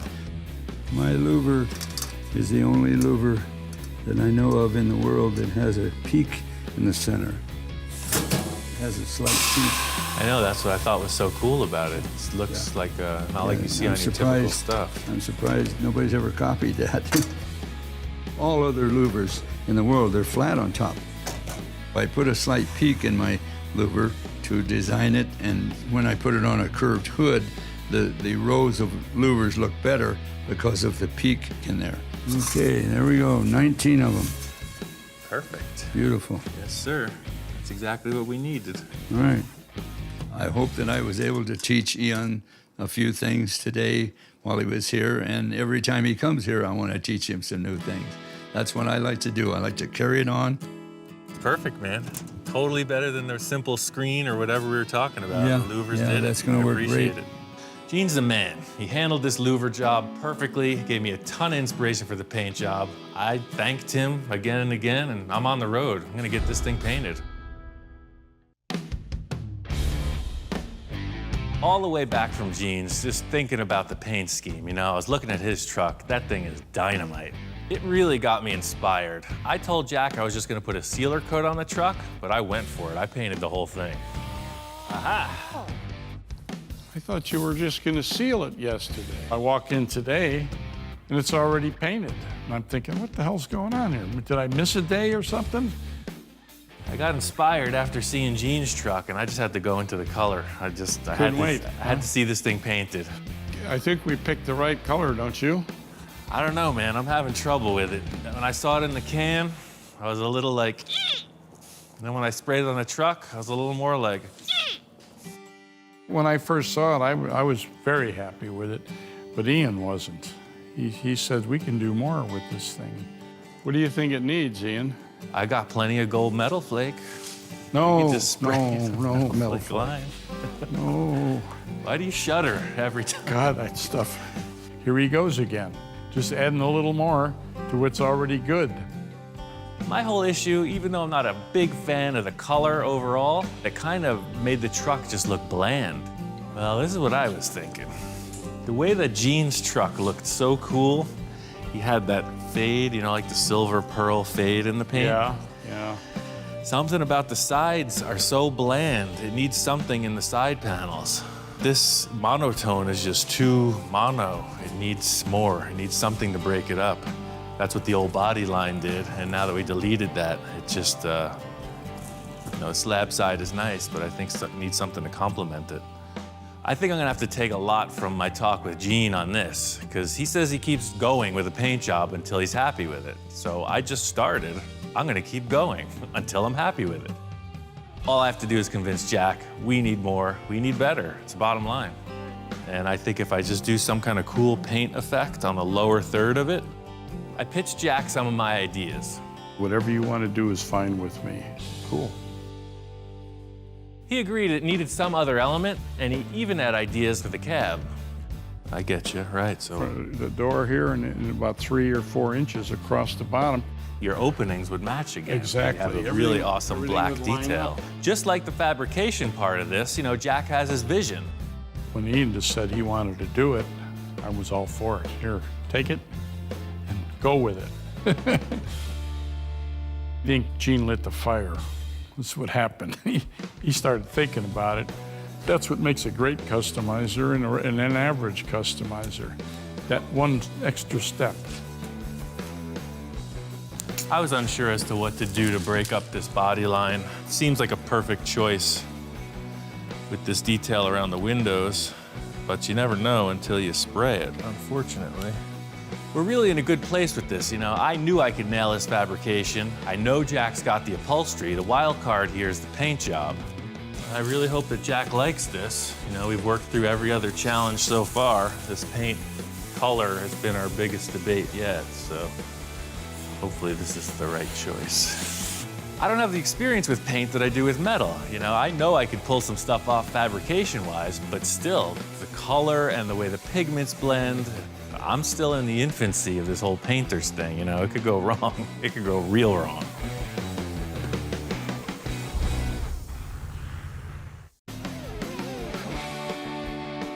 It's been a long haul, but I got this truck painted. Gene Winfield really inspired the paint job on this. I'm not saying it rivals any of his fades, but it's pretty mellow. It's just the red gradually fades to black right into the rocker panels. And Jack actually wanted to have the window surrounds blacked out as well as the sail panels. By just pushing it this next little bit, it really added to the whole overall look. I really just want to see this thing out of the shop and driving and then surprise Jack with it. Ian wanted to surprise me with that fadeaway, and let me tell you, he sure did. It really looks good. Jack was digging it. Right out of his pocket. First thing is his camera, so I know I'm on a good run here. It's been the story through the whole build is that if he starts taking pictures, you know you hit the mark. For years, I'd been thinking about this truck. After he painted it, I couldn't believe it. All those little extra things that Ian pushed for have turned out to be perfect. It's hard to describe what the inspiration for this rear roof would be. It's kind of like El Camino meets spaceship or something, but it fits in with the overall look of the truck perfectly. The taillights, I love the way they came out. My vision was to have it even. And then when he moved them in and Frenched them in, they looked twice as good. For me, the best part about this is that crazy transformation.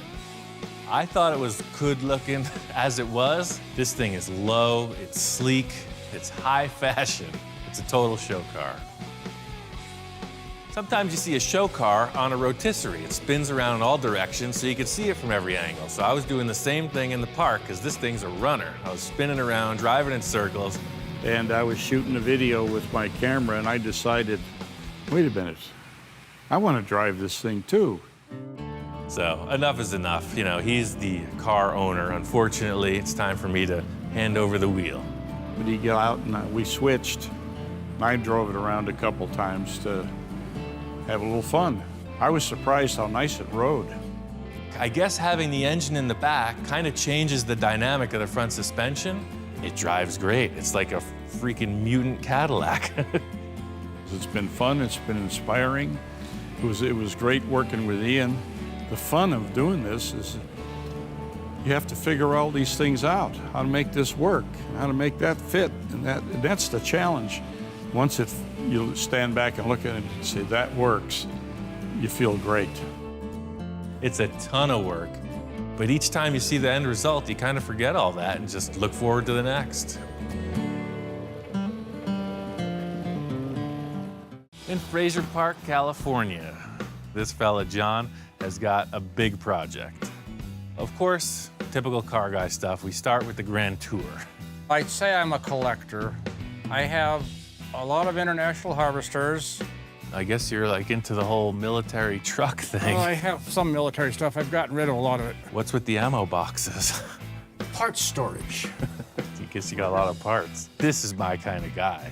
He's got parts all over the place, a collection of just military stuff. Whoa, so this is like a Jeep front, but it's an That's a M725 ambulance, Vietnam era. like a MASH Jeep. I used to have all of them. I had the 715, the 726, and the 724.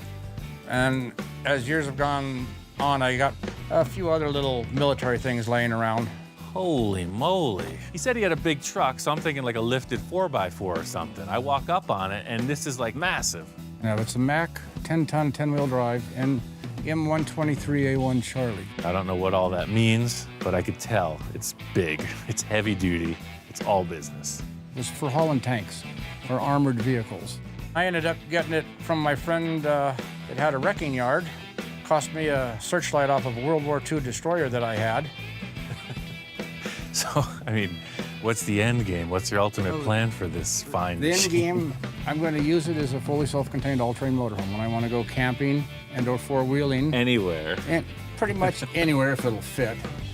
I see. The ultimate bug-out vehicle Yes. for the end of days. I guess in simplest terms, John wants an off-road RV. What? Well, I'd like to turn it into an extra cab or a crew cab. John starts explaining that he actually wants to create a four-door vehicle. He has a bunch of other pickup trucks around, and they're four-door utility vehicles, and he wants to mimic that look with this giant truck. I've done a couple other big truck projects, and what always amazed me is how small they are inside. It's pretty crazy. Even like a passenger car has more room inside than this. So I could see why you want to extend this cab, because you're right up on the wheel. You want to recline a bit. I'm 6'2", slightly portly, so my belly hits the steering wheel, so I need a little more room in the cab. What if we just got a duplicate cab and welded that on and made that the four-door That's kind of what my idea was. Okay. I've got a friend, he's got a cab. Got to go find a command shack for it, which is an 8x8x12 insulated shack. He wants to put some kind of a camper box on the back. Military used the command shack for sometimes small weapons, fix-its in the field where they repair them. They called them an M109. This is par for the course in any project. John's attempting to convince me he's building a practical vehicle out of the most impractical parts I've ever seen. Count me in. You got 3 pieces. All we need to do is get one of them in the shop. Which is supposed to be 10.5 feet from the top of the stacks down. If I measured right, it should fit in the doors. If it doesn't, it will make its own hole. There's no way this box is going on the truck in the shop, but if I can get this truck inside, it's gonna be way nicer. Always wanted to drive one of these things. I've been wanting to drive this thing since I saw it in his driveway. Here it is, I'm ready to roll. See, it's a little bit, it's not made for people of our size, really. Oh, you can get it. Made for teenagers, man. This thing is pretty raw. The only thing I can compare it to that I've ever driven is like a race car because it's very mechanical. You feel everything. The clutch on this thing is hard. It shifts like an old truck. I like it. I was just gonna turn this thing around and try to park it in the shop, but as soon as I turn the wheel, power steering. I'm gonna take this thing around the block a few times. Oh, and he's driving my truck around on the lot. It looks really neat. I like it. I didn't like it when he went out and down the street because I didn't know if he was going to bring it back. This was a full adrenaline rush, you know, testosterone to the brain. Just driving this thing for a couple blocks, I wanted it, man. 900 cubic inches, that's all I have to say. You get that with a manual 5-speed, I don't care if you're going 2 miles an hour. I wanted this truck. Now I just gotta see if this thing will fit in the shop. Big outside. It looks bigger inside because it just barely fit. Is it gonna fit? But it's just a little truck. I love this thing. Ain't she a peach? I want one. That's the test drive. I'm sold. I'll take it. I'll build you 9 cars. I will sign off. I'll build you 9 more cars if you let me have this one. No. Mine. It's my little baby. This is one of my dream projects I've had for many years, and my wife would probably kill me if I came home with 9 more. After being able to drive this, all of a sudden I got a whole new perspective. I'm ready to rock this thing out, man. This is cool. This big truck is in the house. It's time to get started on it. We got a couple good ideas. All I need to do is make it happen. All right. So we got one big truck and one piece of another big truck. It's not designed to just mate up to the other one in the way he wants to do it. The good thing about this is that it's an exact duplicate of the truck he has. The rear wall will be retaining, and then the doors are stock doors if we can find a pair. So the good thing is it matches that style perfectly. This is some heavy military equipment. I'm not even a gun fan, but after driving that truck, I'm starting to feel like Rambo. Not only were they cool on the truck, but they're even cooler in hand, you know, say a bird in the bush, that type of thing. These things make good-looking faux weapons. If we don't use them on the truck, I'm keeping them. Every time I wake up, I'm back in Saigon. Looking over the truck, I realized that the whole roof unbolts. I have seen these without roofs, and now I know why. They pop right off just like a Jeep or a Ford Bronco. Just a bunch of series of bolts, and it comes off in one piece. This roof is way off the ground. It's gonna be tough for one person to take it off, but I got a couple of angle irons that I'm using for the rocker panels. I'm just gonna make a slide and slide it away.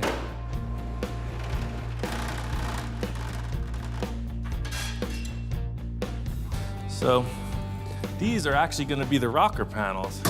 I just use them to slide that roof off, but they gotta stay here anyway. One thing I didn't realize was how much taper there is in this cab. If you look at it, these walls are getting wider as they come back. I knew it was tapered, but not this much. Let's see what we got.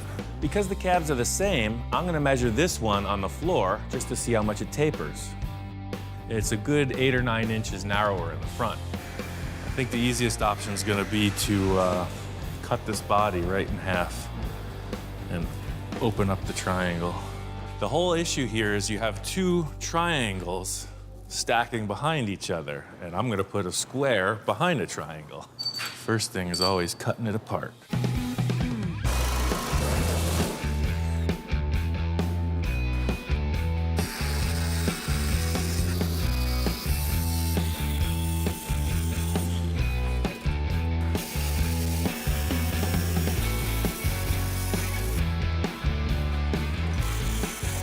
Typical story of the butcher in the meat market.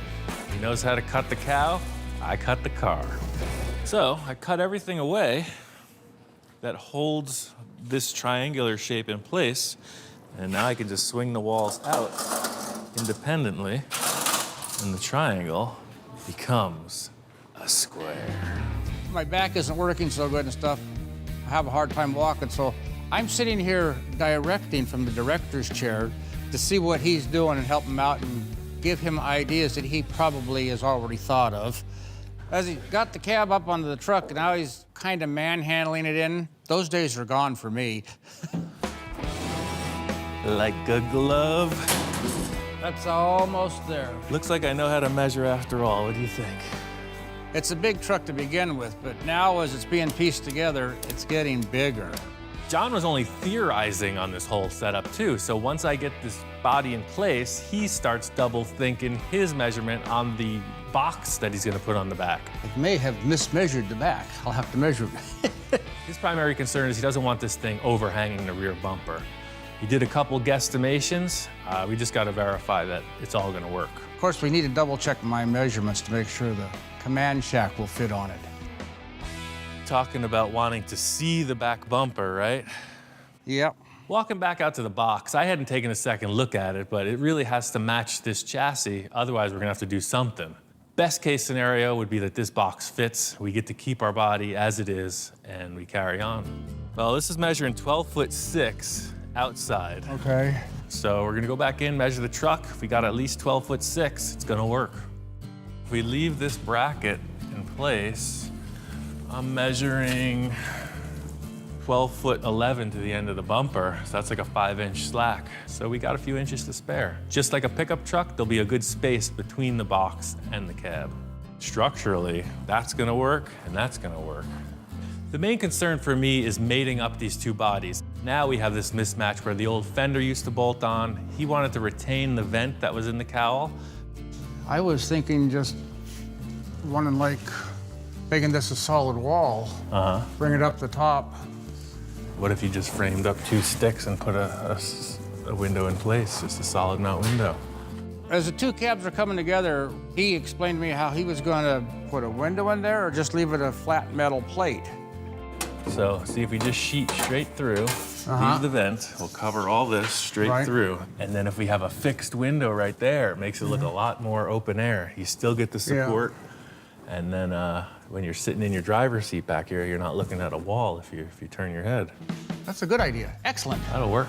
So it'll look like it was naturally made as a crew cab from the factory.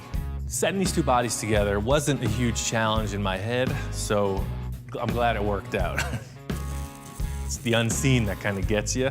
We got through this part of it. It's very simple sheet metal patchwork now. John's working on getting a couple doors. For me, the big concern, aside from the doors, is the roof. So I just put a little skim of filler over the welded area. It doesn't have to be show car straight. It's gonna be this simple rattle can camo paint job, but I didn't want any of the welded seams to show. All in all, it works cool. I think the big seller in the whole thing is the vents, you know? That little detail right here tells you it's the same truck, the rare factory four-door version. Everything about this was very straightforward. I think the roof is gonna be a different story. John and I kicked back and forth a few ideas, but nothing makes a decision like seeing the mock-up.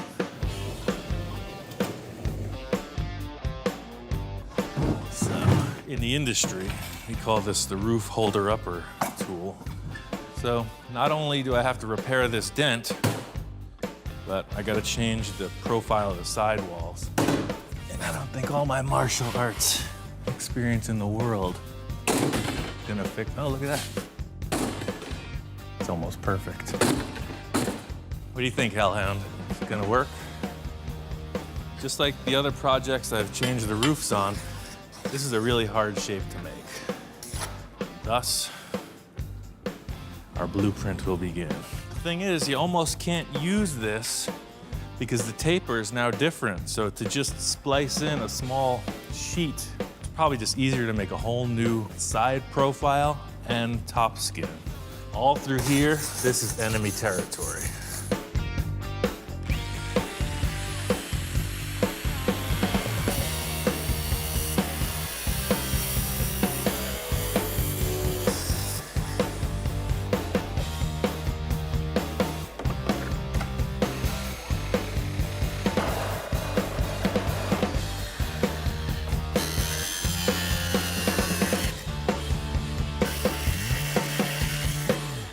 John was asking about maybe putting a higher crown towards the rear.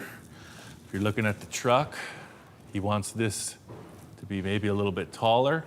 The whole idea being up there in the mountains, it does snow fairly heavily, as infrequently as it may be. He's talking about more of a wedge, let it slide off when the sun comes out. So I got the two cabs welded together. It's looking good. John's coming in today. I got the doors. I'm not even gonna tell him about the seats. That's kind of a surprise. I just want him to come in, see what's going on, you know, feed him little pieces at a time. Look what I got. All right. Hysterical vehicles. Hysterical. Oh, upside down. Well, that's all right. When I first came in, I knew he was working fast, but I didn't know he was working fast. I got some work done on the cab. I got the roof started. Yeah, it looks really good. Yeah, we just needed some doors to wrap that up. Perfect. Yeah. Now I don't have to look around as hard. Glad that he got the doors, was able to find them, because they're out there. They're just kind of hard to find. He was really trying to come up with some, and I guess the guys who want them want to hold on to them. So it was cool that I got them. It's going to really help streamline the process. Well, let's see if them doors are going to fit. I'll push this up against the truck. You get out of the way then. We go to put this thing on, of course, right away. I'm expecting the worst, like it's not going to fit. No, these hinges are all ganked up. You want a little hammer to tap it in? Oh, there you got it. Almost there. Yeah, these have just never been put together. Stubborn. All right. Emergency persuasion was indicated. That part worked. Hey. All right, whoa. Yeah, door gaps are good. That's good. All we have to do is loosen up the hinges, align them, and it popped right on. It was the right door for the job. Window rolled right up and the door latched tight. Ah, that looks really good. Now it's looking like a truck again, a big truck. If you're cool with just letting me go on that window detail, I can build that out, but what I really needed your input was how much you wanted that back of that roof to come up. Okay. Since John wants this thing angled up in the rear, that's the first thing we need to mock up, is exactly what the roof pitch is gonna be. So, a couple envisioning tools, couple stacking blocks, and we're on to the mock-up. When we started talking about the roof, Ian and I didn't really want to have a flat roof, and Ian came up with this idea of matching the roof to the contour of a portion of the front hood. Well, what I'm seeing style-wise, see how that hood does that little detail? Yeah. If those two angles kind of flow together, like if you were to put, this is one of my envisioning tools. You gotta squint one eye and then you take a lean. So if you look at that angle, Right. and you transfer that angle to the roof, so I think that that has to come up about 6 inches minimum. Yeah, I think you're probably right. There's like this cool curved angle in the hood. I think I'm gonna try to translate that to the look in the roof. Yeah, that looks pretty good. You have to come down and look and see if you concur. That's the way I do it. Take a bunch of sticks, stand back, look at it, and if it's good, we go forward. Now, I think that angle though, see, even from here, looking at that, and then look at the break on the hood, more matching what's going on the hood. This detail is a subtlety. It matters to me because I'm trying to make the coolest truck ever. And that's what you gotta do. What are you gonna use out of the original roof? Just the 2 ends that are up there after you cut it? Those compound curves at the back corner are really hard to make. Okay. So I'm gonna use those, and I'm gonna use the detail with the weather strip that goes to the windshield. The main thing I'm trying to do here is just establish some kind of a strong base that we can build off of. Extending the cab means this roof is pretty darn big. It's about 24, 25 square foot. So I need to build a structure that's super strong. It's pretty simple in concept, but the actual layout is pretty complex. The sides have to be parallel. The whole roof surface has to be smooth. You don't want it to look all freaked out and wavy, and that's really what this inner skeleton dictates.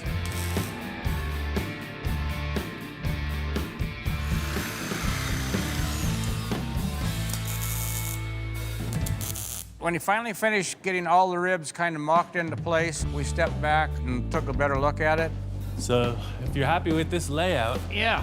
I can go ahead and I'll make a whole skeleton structure before we do any skinning.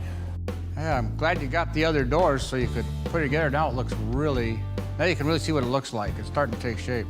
It's John's truck, so he's loving it. He's enjoying the process. I think it's coming together a lot quicker than he expected. So I'm just gonna keep on trucking. So we're up here in the highest elevation of the shop I've ever worked before. John liked the pitch of the roof and the way I was going about it, so he said, take the reins and go with it. So I went with it. I went double strength. I even went triple strength. I set up all those 1-inch risers, got the bows across the top. I put 45-degree gussets on every upright, and then I went in with 1x2 underneath those ribs, and that aligned everything. Made a 3-inch gap to put tons of insulation in it, and it's super strong.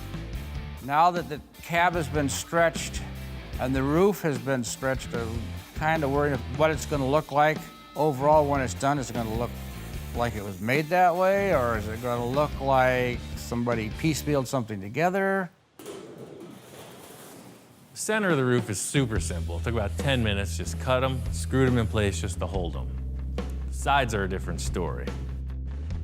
I want to see how he makes the nice curves in the metal so it will look like it was made that way from the factory. How are you going to make sure the radius is correct on this? Just like everything else, I'm gonna wing it. The least measuring possible and the most inspiration yields fantastic results. But I will take 2 measurements. See that? We know the curve is gonna start about 11 inches here, and it's gonna start about 5 inches there. And those are the only 2 marks I'll use.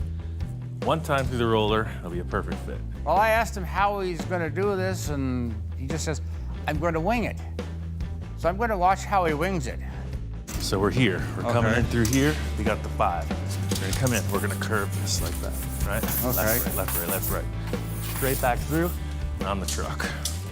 The hard part from what I'm seeing is how is he going to join the side, roll the metal, and have it join onto the roof itself? Oh, each time you tighten it up, it'll make the, redo the curve? A little bit tighter. Okay. But see what I did? I've only tightened the 11 side. Uh-huh. See, it's almost at a 90 degree. Right. It's almost at a 90 degree, so it's a section of a cone. Okay. Well, that came out good. So it's a little imperfect right here. really measuring. Just trying to make it work. He rolled it, it looked really nice. And he slapped it up there and it fits. It looks good. It looks like it was made for the truck. Of course, you know I'm learning all your trade secrets. The whole thing with this little skin mock-up thing is to get a side profile of it. And what's gonna complete that is the rear quarter. There's that extension that comes up above the rear window. It's about an 8-inch vertical rise. The trickier part is the corners. If I tried to make this in one piece, it would have been a whole bunch of nonsense. I'm gonna split it up just like I did with the sides. It's gonna be way easier to fit it in that way. I noticed he saves a lot of parts out of what he was using off my cab. Some of the corners he had to use. I always try to reuse the toughest parts that I would have to make. So this compound curve, if you think about it, it's a bowl. It's a big dome shape, and doing that requires a lot of stretching and shrinking, a lot of finish work. I'm gonna minimize that by using it from the old roof because it looks perfect. He took an 8-inch piece of metal and he rolled it into a giant donut. And then he marked out the number of inches he needed to do 2 corner sections, cut it, put one corner on the driver's side of the cab to make sure everything fit, tacked it in place, and it fits. He knows what he's doing. Kind of an artist at work. That was the savor of the game, because to build those 2 corner pieces would have kind of been a big task. Might ended up using a dog bowl or some other non-traditional approach. So this is the primary layout. Just like with the skeleton, I want you to see how the skin was. If you're cool with that shape, how it jogs, yeah. You know, all these lines will be trimmed back. This is just the generic layout of how the skin will fit on the skeleton. I'm good with the way it's going. It's looking really nice. I like it. Gives the truck a really aggressive nose down look, and I think it's cool. Can't wait till you get it done. Feeling really good. The way the roof is coming together, the way the whole truck's coming together, and how fast he's doing it. I'm having fun watching. There's a few more details I gotta get to finish up this truck, but before I do that, I wanna get the truck outside and put the box on. We made our measurements, but I've been wrong before. The whole thing is trying to pull it out of this shop in one piece.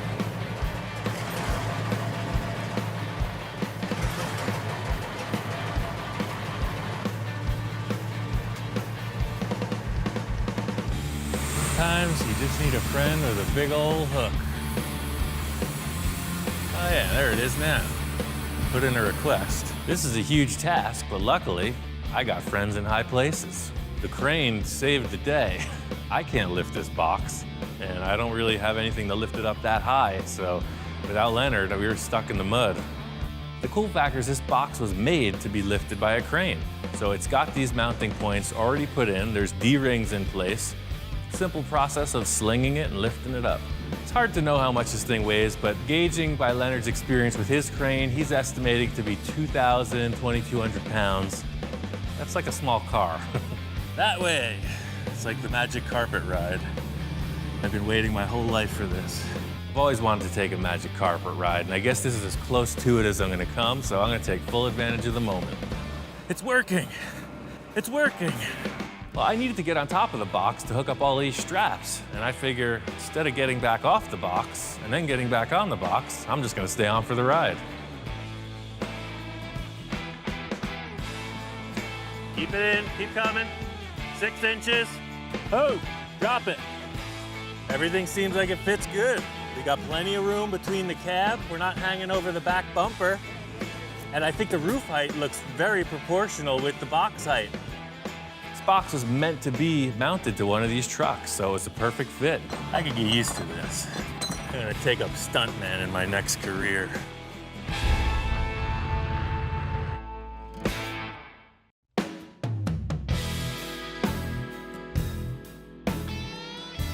The good news is, John's truck is finished. It's looking good.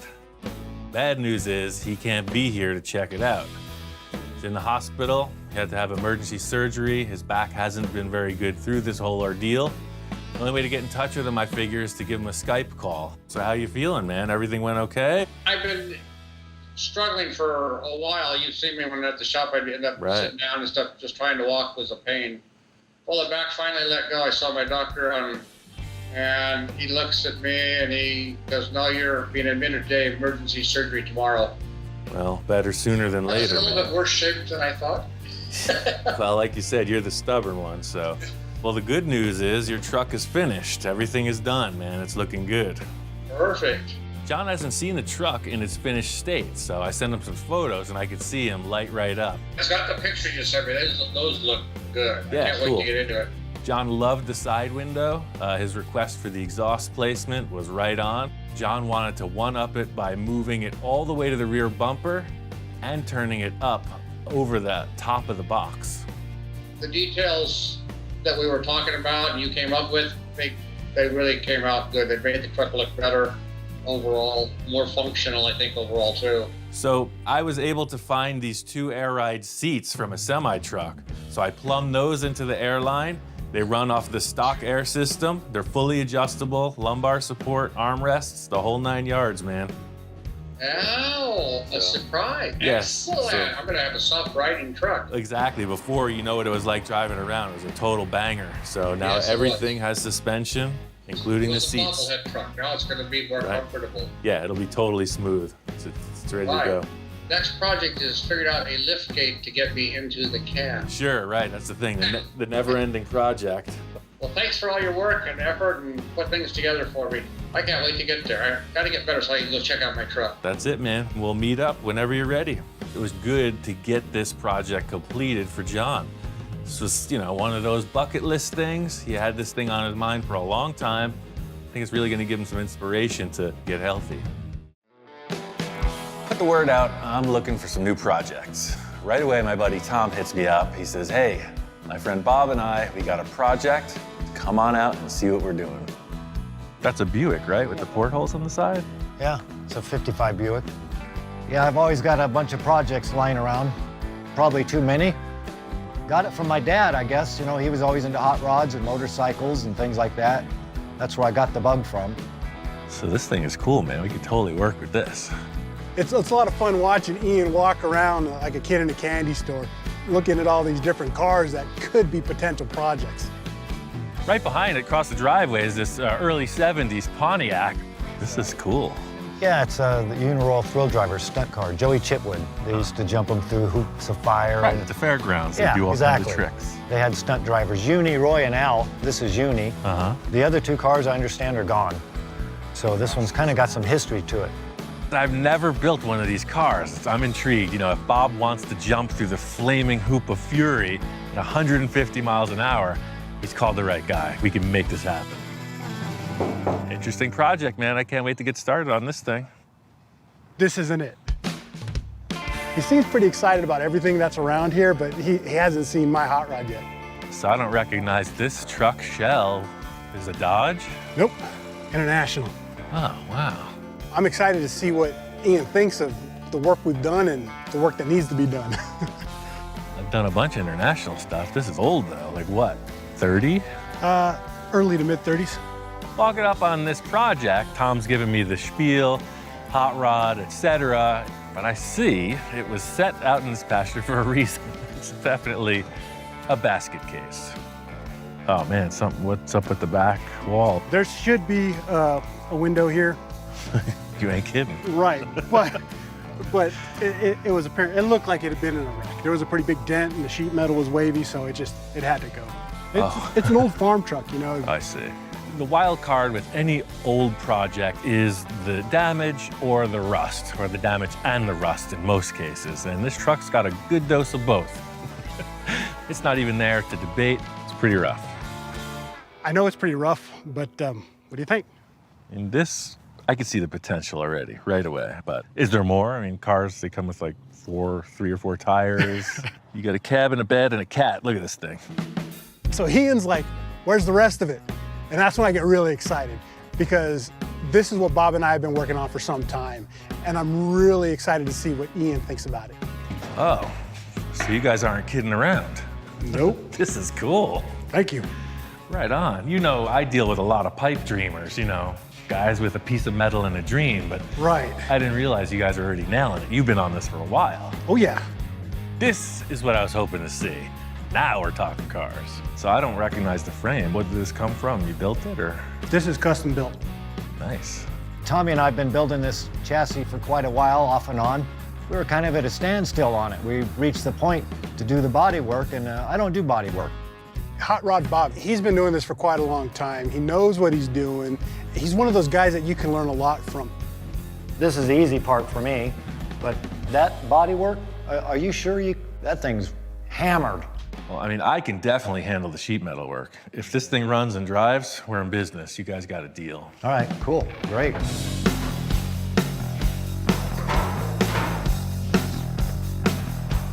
That cab is pretty rough. You know, we got a lot of work ahead of us, but I need to take a closer look. Now, class, there are a number of things wrong with the back of this truck. So right here, you see it's out right here. And that's a lot, right? And on this side is the exact opposite, so you got the roller coaster effect. If I was to follow this line with the sheet metal, this is what it'd be doing. It's like way the heck out of shape. I'm not really sure if Tom knows how far gone this truck is. So the good news is I got a plan, but the not so great news is that instead of just putting this wall in and fixing the window, we kind of got to rehab the back third of the truck. There was numerous impacts. Instead of just putting in a window, let's just fix the whole back of the truck. It's gonna be way better for it. We'll clean all this crud out of here and we'll make it nice.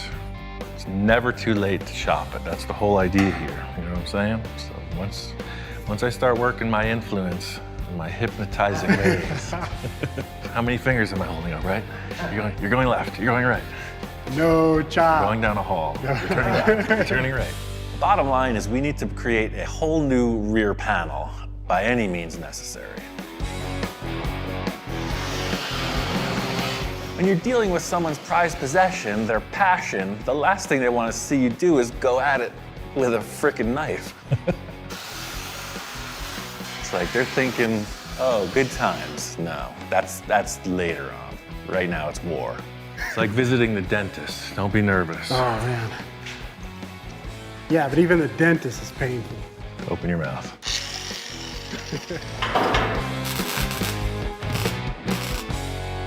All right, so now we're gonna do a little tar paper template lesson. Tar paper? My neighbor was putting a roof on his shed, so last night I did a little shopping. He was done, you know, he didn't need that. Okay. Tar paper isn't your typical template material, but it works, and you gotta use what's available. Man, if I mess it up, I'll just blame Ian. I can tell Tom has concerns.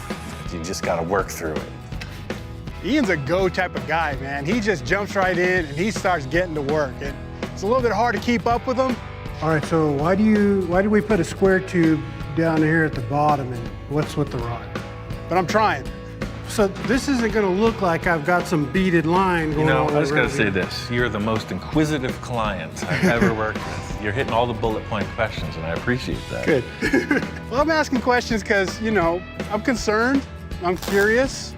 The whole idea with this is you start with a little oversized and trim it back.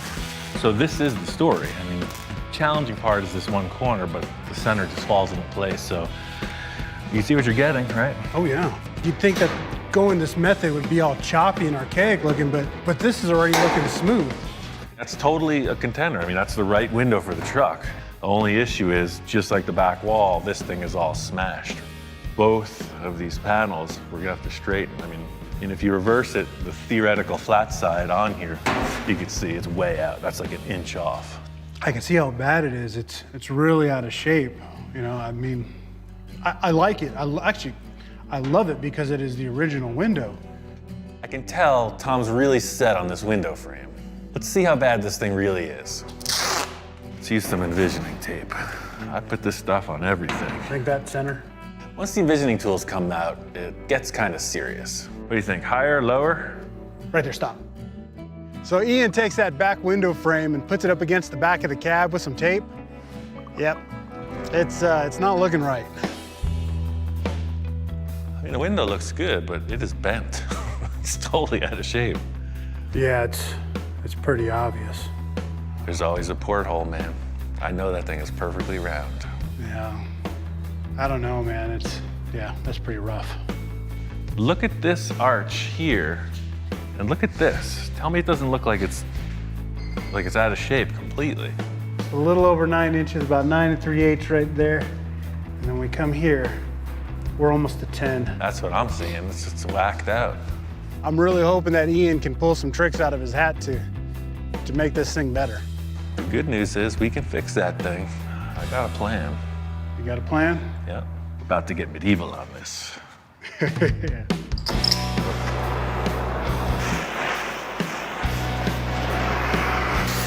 When a piece of metal gets bent, especially sheet metal, the molecules, they get rearranged. It wants to stay in that shape.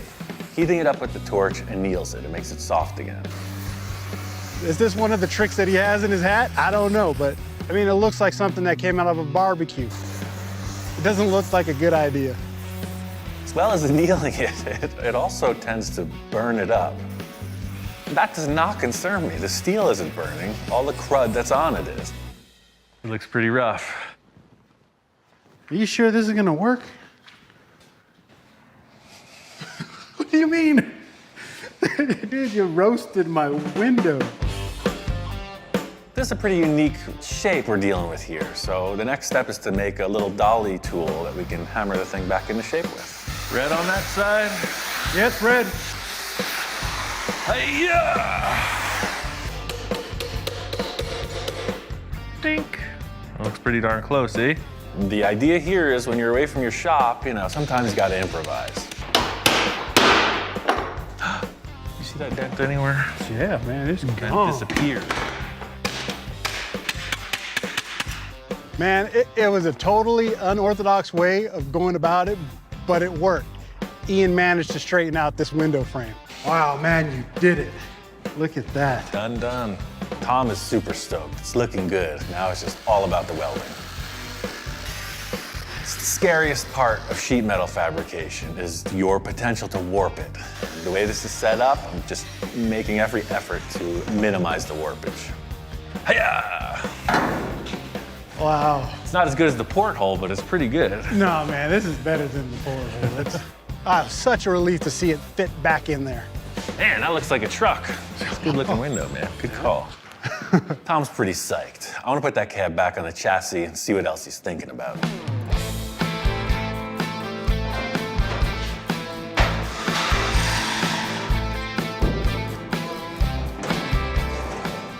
That looks a little bit better, man, for sure.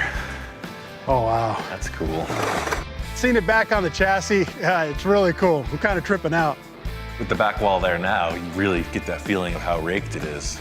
I really like the stance. Everything that Tom and Bob have done so far is really good. The one thing though, the back wall's totally outshining the rest of the rig now. What do you mean? Well, it's like, hey, I'm a back wall. I'm brand new. I'm an old truck.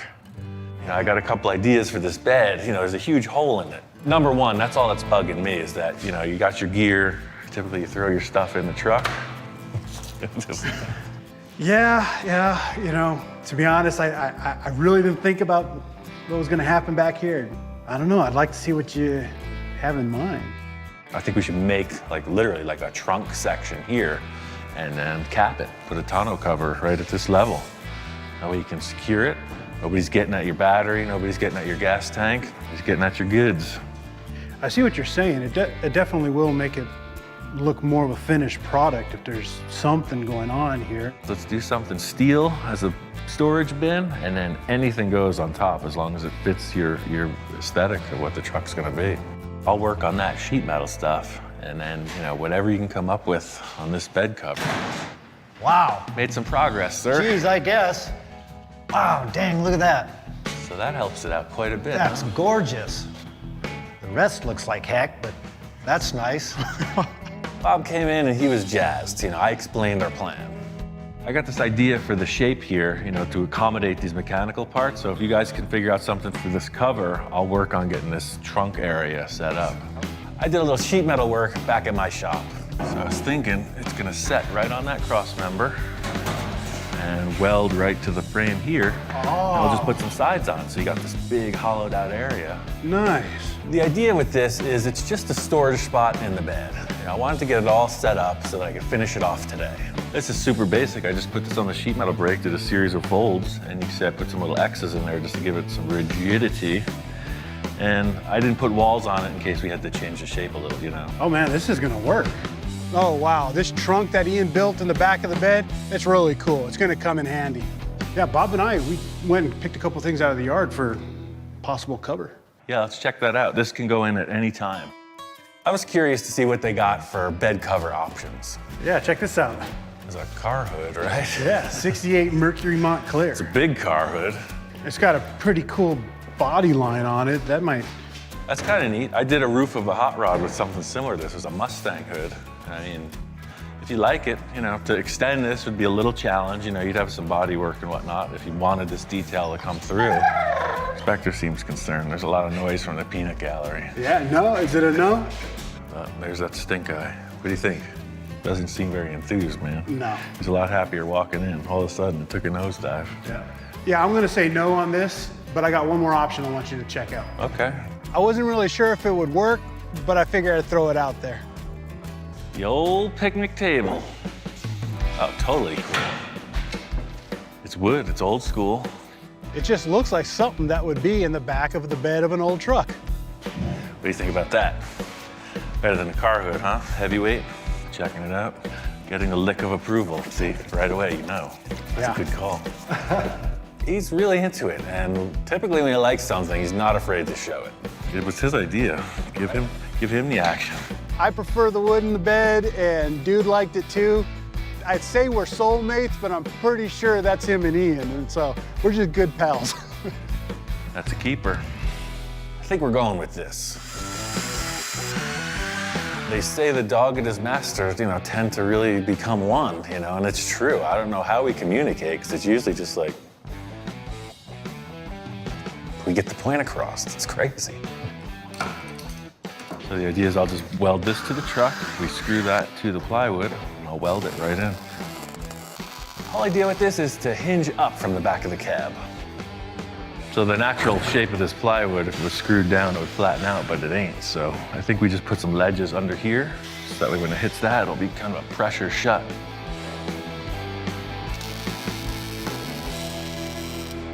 Oh man, it looks like $100, $1 million.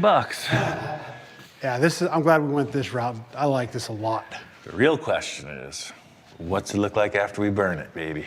I'm excited to see what this is gonna look like. Yeah, me too. I've never done this before. I just saw it happen, so.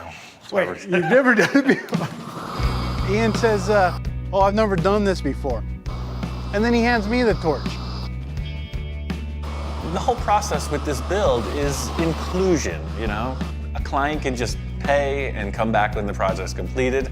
I like to terrorize the client, engage the client. That way they really appreciate the rewards. Yeah, look at that. I think the darker it gets, the better it looks. Keep it cooking it.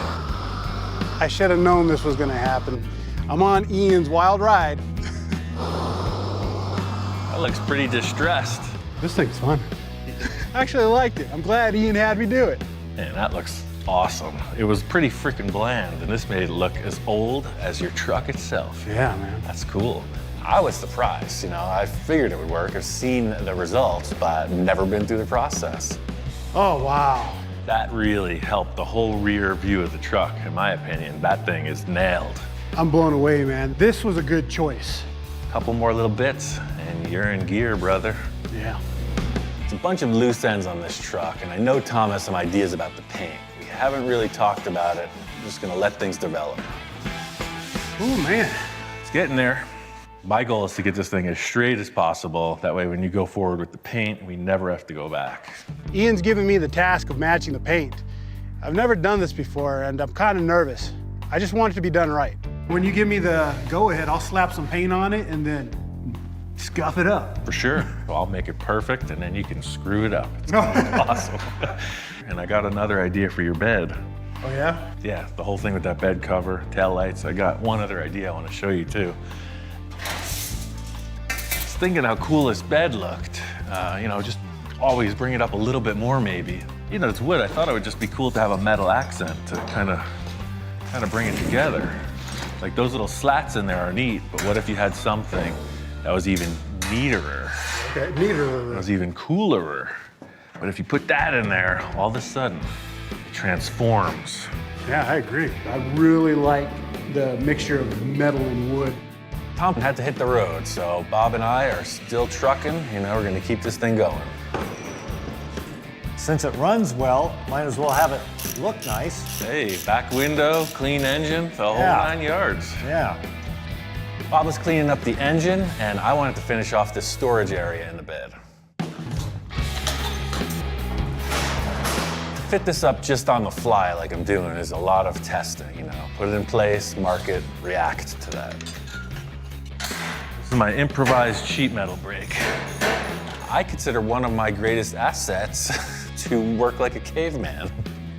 Set up your line, set up a big old hunk of steel, and clamp it. It's a pleasure working with Ian, and watching Ian work, I've kind of thought to myself, I need to learn this stuff. Oh yeah, that's nice, it's sweet. Yeah, I'd make a heck of a cooler. Yeah. I have no concerns about the structural integrity of this thing. And I know Tom has some ideas about the paint. We haven't really talked about it. I'm just gonna let things develop. Hey, Yo-ho. man, It's happening, baby. you got a lot done. Yeah, it's totally body work. Primer is dry, ready to rock, whatever you wanna do. Well, speaking of paint, Yeah. I've got an idea. I took this panel to the paint shop, All right, and I had them match this green right here, right. and loaded it up in some rattle cans, right? And see how it's all nice and patina. It got a little bit of white and some ruddy red. Right. What I'm gonna do is I'm gonna layer the paint, then coat it in the green, and then I'm gonna hit it with some sandpaper, some Scotch-Brite, and try to get this. Like faux finish. Yeah, exactly. That's a cool idea. Ultimately, my goal is to make it look like nothing has ever happened to this pickup cab. Yeah, if you can match this to what you got going on, then nobody will ever consider that this back wall was even messed with, which is kind of neat. I'm interested to see how this develops. Tom's just got the style, you know? He's like the Fred Astaire of the paint world, you know? He's got a flow, he's got a rhythm, he's dancing it. Pretty interesting process. So I'm gonna start by just making a frame out of this square steel.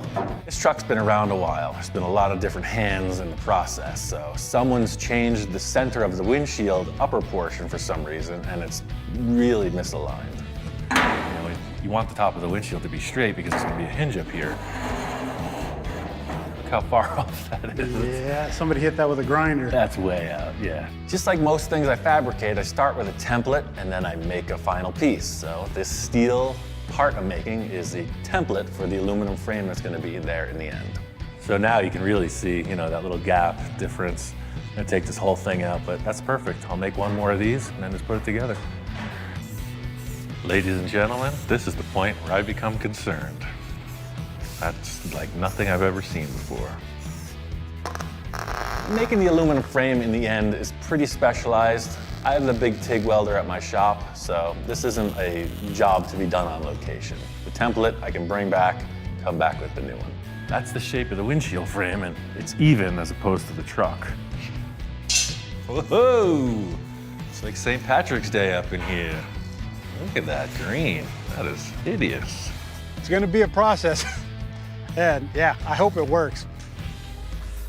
Hey, I'm gonna cut apart your truck once more, so. Again? It's gonna make the windshield a little better. This front angle iron, I'm gonna get rid of it. I'm gonna make a whole new mount for the windshield. Brought the template back to my shop and made the same windshield frame shape out of aluminum C-channel. Put an aluminum piano hinge on it and showed it to Tom. So while you're doing all that scratching and scuffing, I got your window frame. Awesome. Got a little hinge on there, and then that fits right up in here. Oh, nice. The advantage of making an aluminum windshield frame is that it looks cool. You know, when somebody looks at it and you say, oh yeah, it's hand built, you know, it just gets extra points with the judges. So we'll put a lot more screws in, but the proof is in the test. Does it close? It shuts. Not too bad for some old scrap aluminum. That looks great, man. So you can see how flimsy it is. What I really want to do is, in addition to putting glass in here, I'll put the knobs on there and then the little sliders so you could set it, you know, I mean, if you wanted, you could set it way out here. Now, I love it when Ian does something outside the box or really extra cool. He's taking my build up just an extra level. We're definitely hustling this, man. It's gonna happen for sure. We just got a couple more details, assembly, modifications, and this baby's ready to rock. Tom's club event is only a couple days away. We got a bunch of assembly to do. I got a couple surprises. You know, we got to get things finished. Tom really pulled off this paint job. He's been working overtime. Brought it out here to Hot Rod Bob's compound, his testing facility. It's looking good. I feel great, man. I look at the truck and it's like I can't stop looking at it. It's so cool looking. Yeah, I got these mufflers from Porter and I think they look great and they sound fantastic. It's all about the details in the end. He's got the grill all finished, the headlights installed, the rims are powder coated. This looks awesome, dude. I mean, the patina is something I wasn't expecting at all. Right, It's freaking cool. Everything about this truck came together like really clean, man. Yeah. The clincher for our deadline was this car club meet that Tom's been talking about. He's invited everybody over. Today is the day, and the truck is here. The Defenders Car Club, man, it's just a great bunch of people. Yeah, there it is, check it out. They've seen the truck from the beginning. They've seen it when it was just a rusty cab and bed and had no hope. I remember the day you got it, you were like all proud of it. We're all going, It's really cool to see their reaction to the truck, you know. They're walking around it, they're checking it out. Yeah, Ian built this trunk area in here. Oh, it's a great little truck. And we're getting the thumbs up from everybody. I think the biggest satisfaction of getting this built together is the fact that it really does look like a timepiece. It looks like nothing ever happened to this truck, which is pretty different for me. It's kind of awesome. Oh, I love it. I just like the stance and the looks of it. It's got the right look for what I like as far as a hot rod. The truck actually has history, so that's pretty cool to put that back on the road and have it keep some of its original look to it. I heard there was going to be a race. We came here on a mission. There's a reason we came to the racetrack. Tom wants to race Bob, or maybe Bob wants to race Tom. I don't know how it's going to work out, but there's two cars here, and they're going in the dirt. There's no time like the present. Now, I want you to remember one thing. Go that way really fast. I'm not saying that I'm gonna win or anything, you know, but it'll be a lot of fun to just get out there with them and tear it up. I know he doesn't stand a chance. I have a little bit of practice on this track. I'm here strictly for moral support. It's like a parent raising their child. I've done all they can, and now it's time to set them free.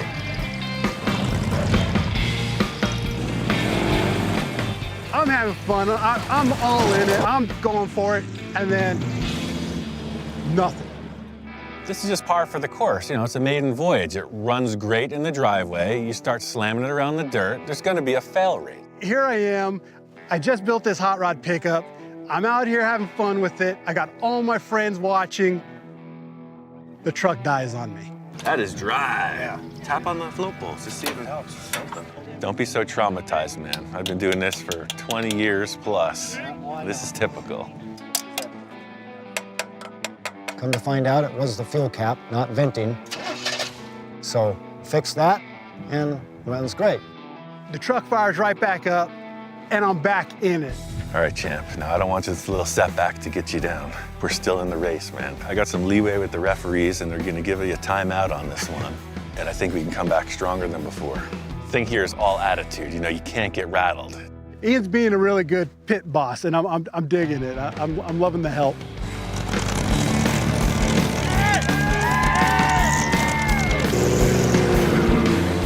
This is the vintage race that you read about. 34 Internationals racing a Model A Ford. I mean, this is cool old-time stuff. Yeah, that's how you do it, man. So I get out there on the track, you know, the first couple laps, and I'm loving it, man. I'm learning what the truck can do and what it's responding to. I'm loving this truck, man. I can't stop saying it, I really do, I love it. Tom pulls in and he's all smiles. The truck's running good, sounds good, it's looking good. He wants me to just come take a look at what he's got and make a decision to build him a cool truck. It's pretty clear that Bill's an optimist. I think that he thinks that I can do anything. And he's pretty close, but he had a few things that were too far gone. This thing's pretty rough. Everything's fixable to a point, but I don't think this is the one. He had one cab that was up here that it looked like a freaking asteroid hit it. I don't know what to say. It was completely wasted. You can see where all the panels come together. Water's been sitting in there and it's just rotted from the inside out. I nixed that. He showed me a few other things he had laying around, and I really think this 48 International, it's a KB8, I think this is a perfect candidate. This is the one we're using. The KB8 International that I ended up with came from Montana, and a pretty straight cab for a 1948. It reminds me very much of my childhood on the chicken farm. The first one we had was a similar body style, and I remember it well. So I'm excited about it, and I think it's gonna be cool. It's got a couple dents in the roof, but there's no cancer. Only a little surface rust. Looking around, he's got this KB8. I liked it because there was no rot. Take a little hammering to get the roof back in the shape, but it looks good. I think this is the one. Doors operate smoothly. Dash is there. They've usually been picked clean, but this is really sweet. It's got all the knobs, gauges. It's like super old school. It's cool. It's pretty crazy how a truck this big would have such a tiny little cab. I mean, to have two big guys in here, you know, going to work on the farm or whatever they're doing, not much room. It's all business in here. It's got the VIN number tags. It's legit. This is a good start. Seems like it's all here. There's pieces all over the place, but they all look good. Yeah, this is a really cool Fender. I'm not familiar with the bigger International stuff in these early years. It's got some big, giant headlights, and it's in good shape. Yeah, that's what I'm talking about. No real rust, just a little weathering. I guess this is the donor chassis. He says it's in good working condition. The plus on this is it's got a low mileage, really powerful, modern turbo diesel engine with an automatic transmission. It's just too big for my shop. We'll have to do it here. The fact that we have all the parts for this makes it a lot easier. Typically I have to try to find some stuff, but it's all here, so I'm ready to get down. Everything I have done so far has been show car stuff, street car stuff. Building a cool custom truck is pretty much the same process, but the fact of this is it's got to be strong. It's got to be functional, and that's the challenge.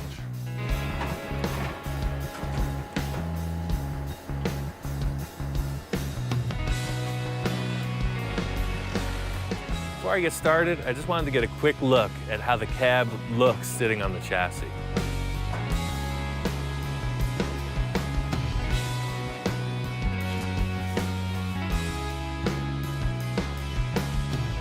Great to see the cab fit on the chassis. I really like the look of the original cab, and I'm glad I didn't have to cut it up. The problem is, the 48 fenders are set up for a much narrower axle. I made some measurements. I'm gonna widen these fenders 3 inches on each side. I'm gonna weld them all together and then fit it up. I'm already committed to what I'm doing.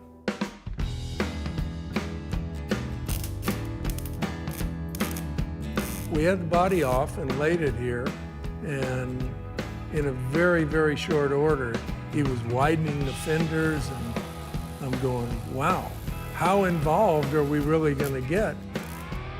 The whole deal with how this thing is being widened is really just like creating your own puzzle pieces. So I put the fenders where I wanted them and just put in this high-cut piece of sheet metal to just make it happen.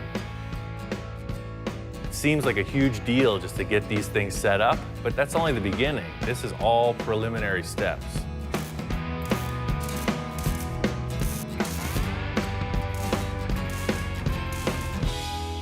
All the work I've done so far has been on the outside of the sheet metal.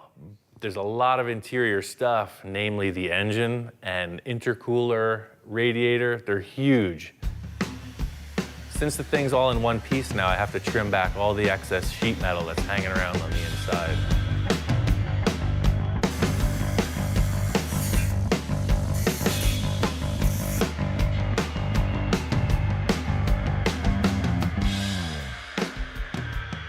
My biggest concern with this build is the sheer size of it. It's a big truck. It's like 8 feet wide. So I'm basically just gonna put it on there and we'll see how it looks.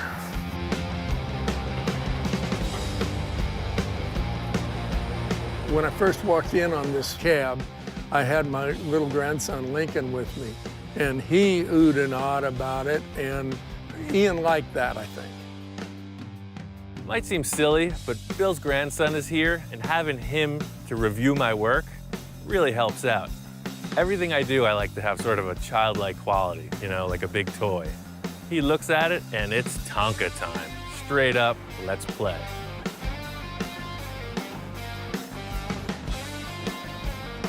I was stoked to get the cab and the nose up on the chassis.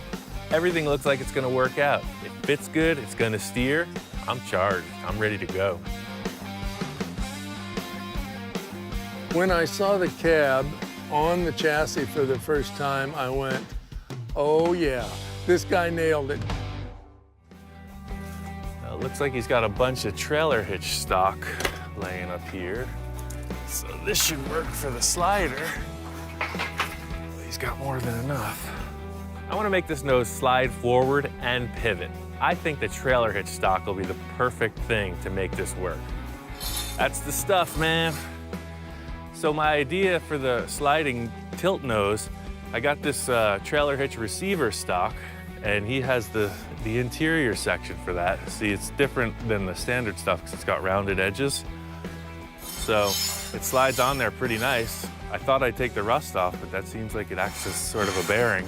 So this will be incorporated to the truck frame, 2 of them parallel, and then I'll cut 2 sections of this off, and the whole nose will slide forward, and then there'll be pivots here. So it slides off of the front of the truck and then pivots up. It's a telescopic square steel tube. It's super strong. I have a feeling it's gonna work out perfect.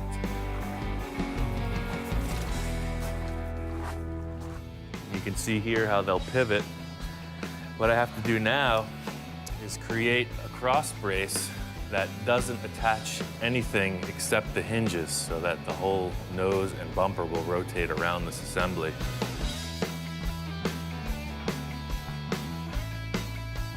I have to widen this bumper no matter what.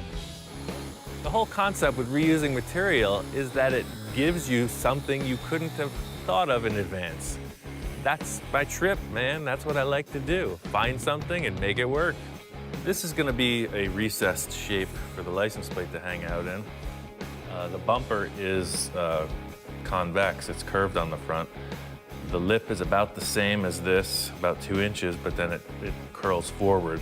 So I just left a lot of extra material out here so I can just put each side of the bumper welded in here and it'll be real strong.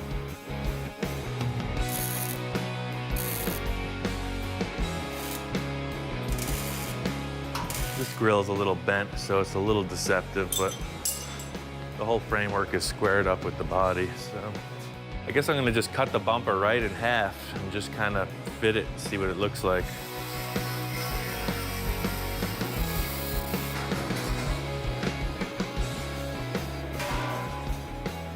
I want these guys to be an even left and a right, so I'm actually gonna just bolt them together through the holes, and I'll make a scribe across so that the left and the right sides are equal.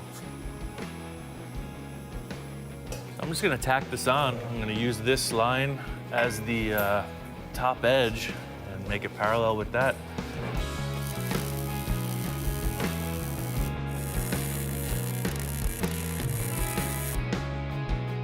Just like backwards, sort of.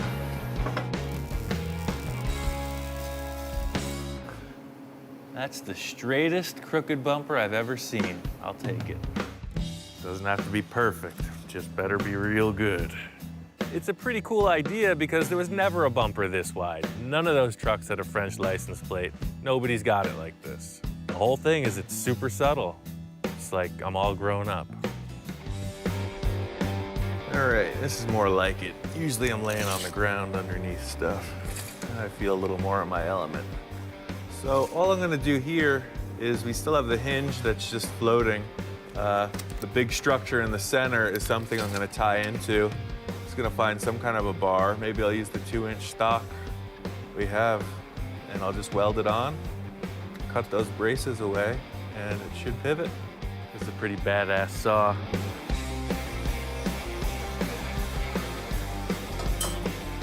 This 2-inch tube is attaching on the far end to that big center section that I made, which is super strong. And it's gonna come across, hit the tab on this hinge, and also hit the bumper itself. So it'll be like a 3-point bracket hidden inside. Puts a little more strength in the whole assembly because even though you can't see it because everything's squared, there's a lot of triangulation in here. It helps with moving forward and backwards and up and down.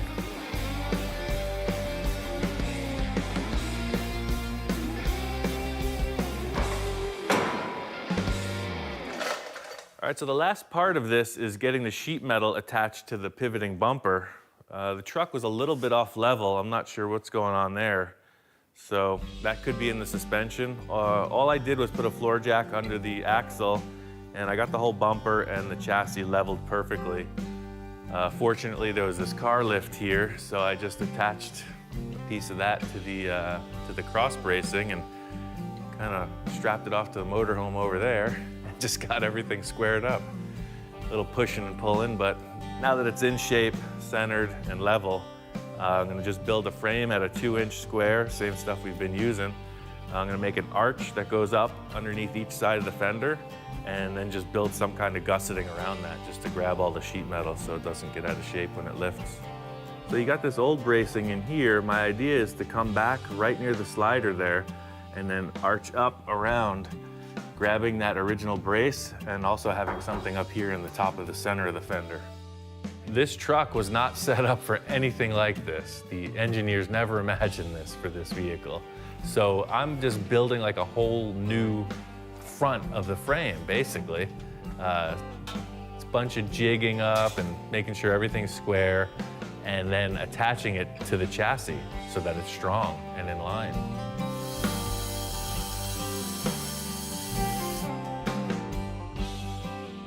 So the whole idea is, as this bumper's pivoting, this will pivot as well, but it'll offer support to the sheet metal. So I'm gonna do that on both sides, and then I'll follow up with those arch shapes.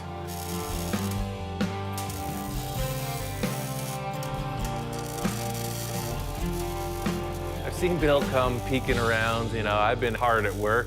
I think he's a little skeptical, but that only fuels the fire. That's making me want to make this happen.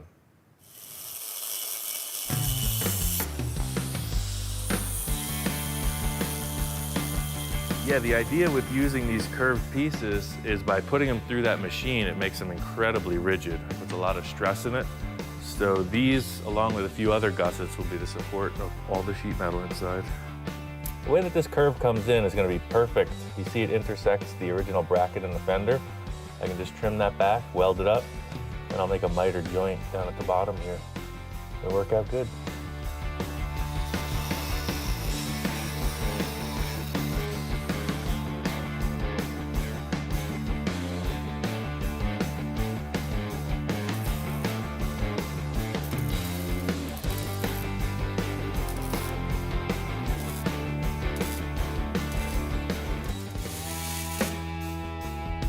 Once I got the under structure in place, I had to move on to the gravel pan. It was the last thing I needed to do to see if my idea was gonna work.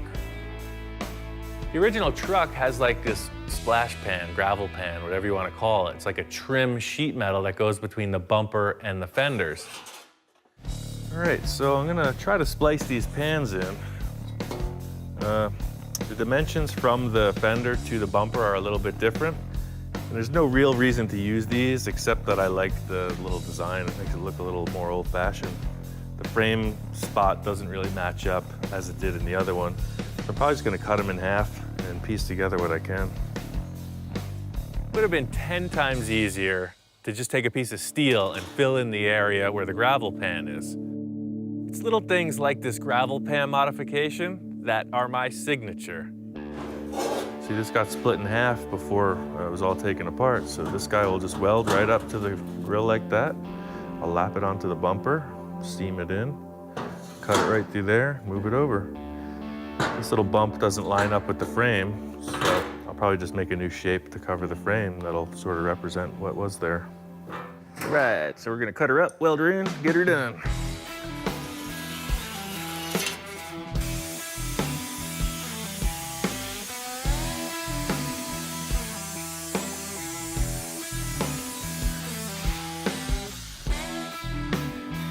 trying to use the original stuff because it's got these cool embossed ridges in it, and that's really gonna sell it. When somebody looks at it, it looks old, factory stock, but it's mutated, and that's really cool. There's a lot of work in getting this to fit, but it's worth it in the end, I know it.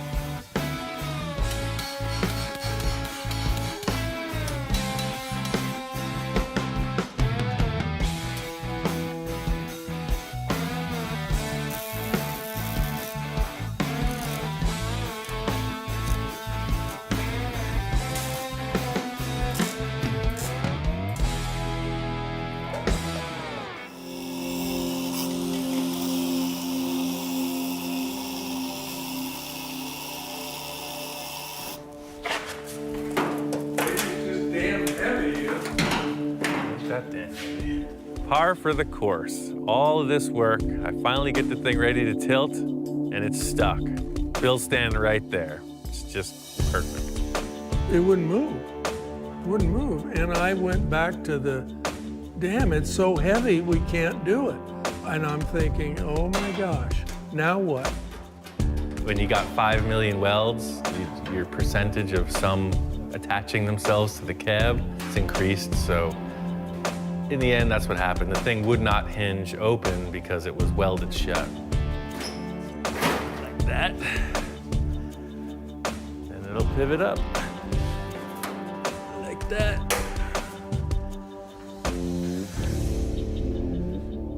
There it is. You got a tilt nose. It is just awesome. Really cool. Everything I hoped it would be. Going for the KO, but I hung in there. I was bobbing, I was weaving, I was ducking. Pulled it off.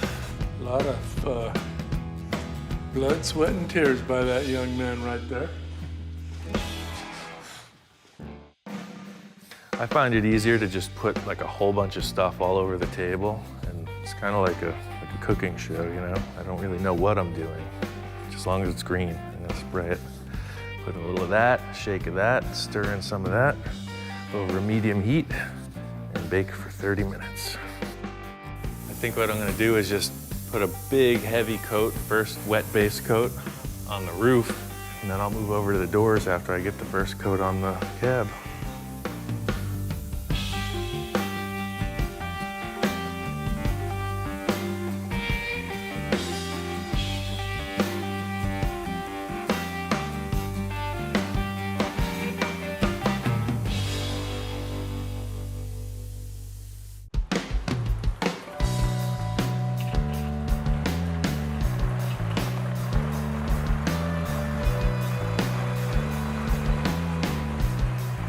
Got this thing painted, assembled. This truck is clean. I mean, it's really badass. I wish I could drive it. The cool factor is that it's super subtle. The few people who've seen it are just blown away. Just because it looks like a stock truck. I mean, it's hard to tell.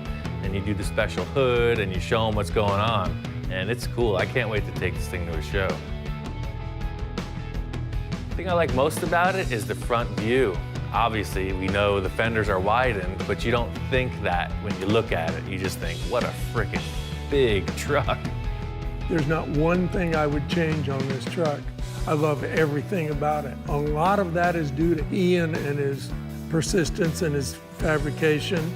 My job was all the heavy fabrication and assembly, and then Bill got down on all the accessories and finishing parts. He polished out all the stainless steel, got some bitchin' aluminum rims, got the special mirrors, the chrome horns, the air cleaner. I mean, he knows what a truck needs to be legal on the road, so he fitted out with everything DOT approved and all the trick, cool looking stuff too. Oh, the best thing is, of course, the tilt front end that I was very apprehensive about. You know, it's just awesome. I mean, I've showed it to people and they go, really? How does that work? Well, works like this, and you just pump this hydraulic jack and it tilts and goes out. The people that are not even car or truck people are very like, wow, it's just something way different. And that, of course, is the best part. And that it still has the old look. When it's rolling down the road, you can't tell the front tilts like that. But when you stop and you tilt it, cool. The cool factor, it's like, it's a real question mark. That's the whole thing. If people look at it, and guys who know trucks are like, there was no roll-off trucks in 1948. I think Ian, as time has gone along, and I've done the little things that I've done to it, he now gets that it's going to be a working truck. I don't think he really got that before because he's never built anything like this. It's mostly show cars and toys. It's a show truck and it's a toy, but it's a working all of that. It's a multi-functioning truck. It'll function as a flatbed truck, a dump truck, a van, does everything. And that is the beauty of that truck. Yeah, I just use it mainly as a toy. If my wife were here, she'd say it's an expensive toy, which that's okay. It pays for itself and I have fun and that's what life is. But the truck itself worked perfectly. I'm very happy. I'm very happy with it. Turned out great. In the end, I mean, Bill is stoked. He's super happy about it, and I'm jealous. That means it's a good project.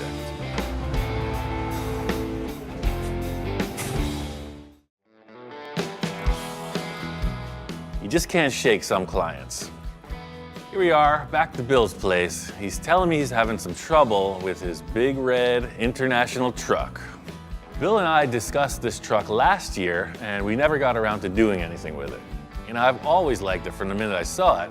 It's just one of those things, like, what guy doesn't like a big old truck? I've been trying to sell it and not really had any luck. I love it a lot. Nobody else seems to think it's that cool. These 1953 survivors are so rare. They're always beat up, torn up, wrecked. And when I saw this, I went, oh my gosh, look how original this darn thing is. And I guess I'm kind of hooked on the international heavy-duty name, and I don't understand why people aren't as enthusiastic as I am. I thought it would sell the first day.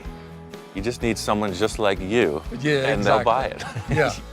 You know, I love the huge factor of the whole thing. It's got kind of a Mad Max Road Warrior feel to it, but maybe that's a turnoff to some folks. Well, when I found this, I was so excited. Look at the cab, Ian. It's cherry. I mean, original cherry. You just don't find it. That's right, it's And, weathered. But you know, the doors, everything works perfect. Look at the interior.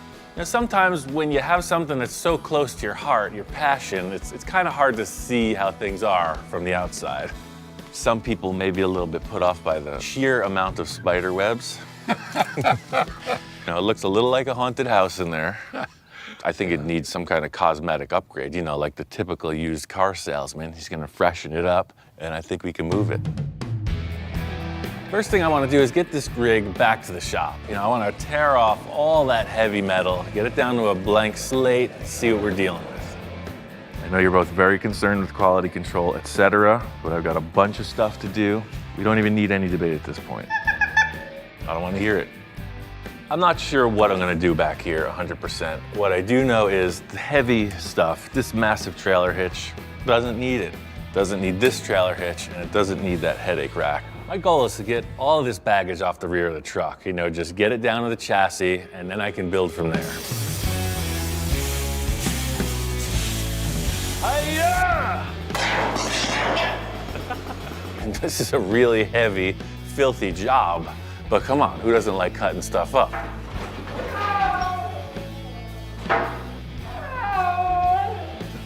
Change is tough. You know, these dogs love cars, and all they hear is destruction.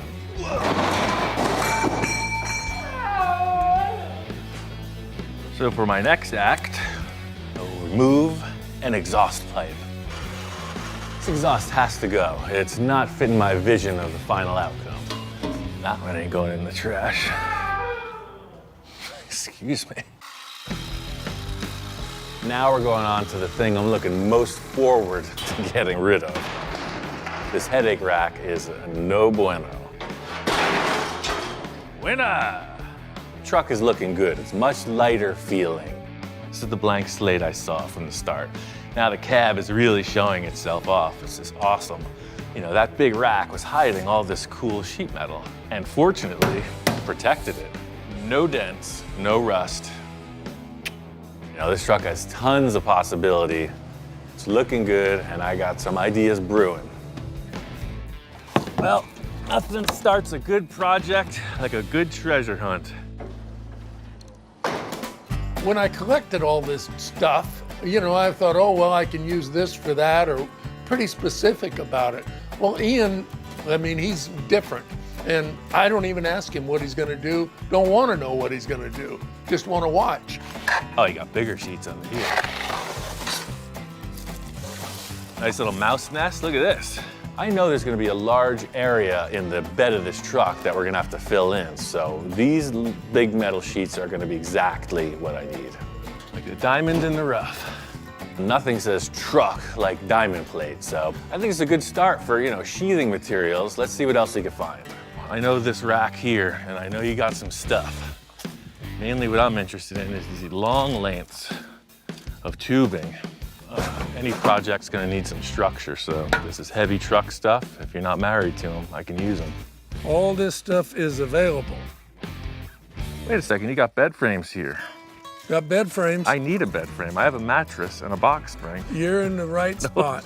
I just bought a new place, and I pretty much need everything. So Bill's got these 2 bed frames, so I'm in luck. You think it'll do a queen size? I think it's adjustable. Oh, yes, yeah. Oh, look at these steps. What are these from?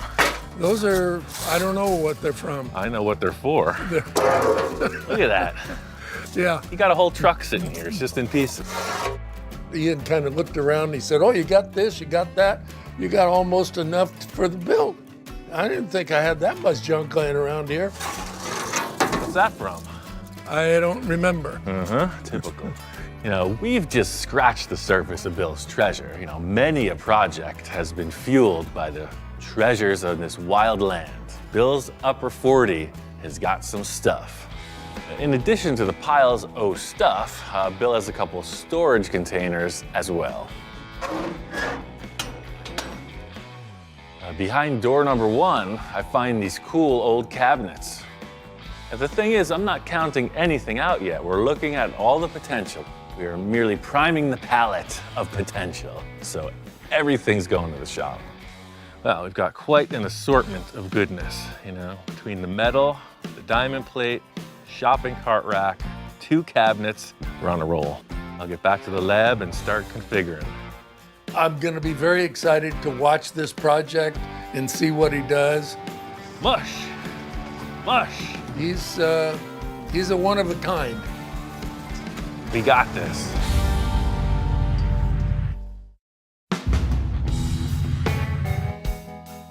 This is a really nice change of pace from the other projects I've been working on lately. Instead of building this full custom fantasy show car, I'm challenged to just bring up the natural look of this old truck. I did yank that bumper off the other truck, and I also got some good rusty steel, all that I could find. That front grille, just like the rear end, is just way overkill. I'd really like to show off the international styling instead of this big, angry-looking death bumper. First task at hand is to get rid of this massive front bumper. Yeah! Move it, move it, move it, move it, move it, move it. This bumper is really heavy. You know, I'm used to sacrificing for my projects, but I don't want to lose a toe if this bumper comes crashing down. Watch the paint. Well, now it's starting to look a little more like a vintage truck, not some road menace. The stock height on that truck, the frames were right here, which is cool, it makes sense, but I'd like to see it a little bit lower. The whole idea here is to make the truck appear closer to the ground. This international bumper could work with some modifications, but you know, I just want to explore the other options, you know, maybe just do something a little more full custom. This still just looks way like a utility bumper. What if I took this and just turned it?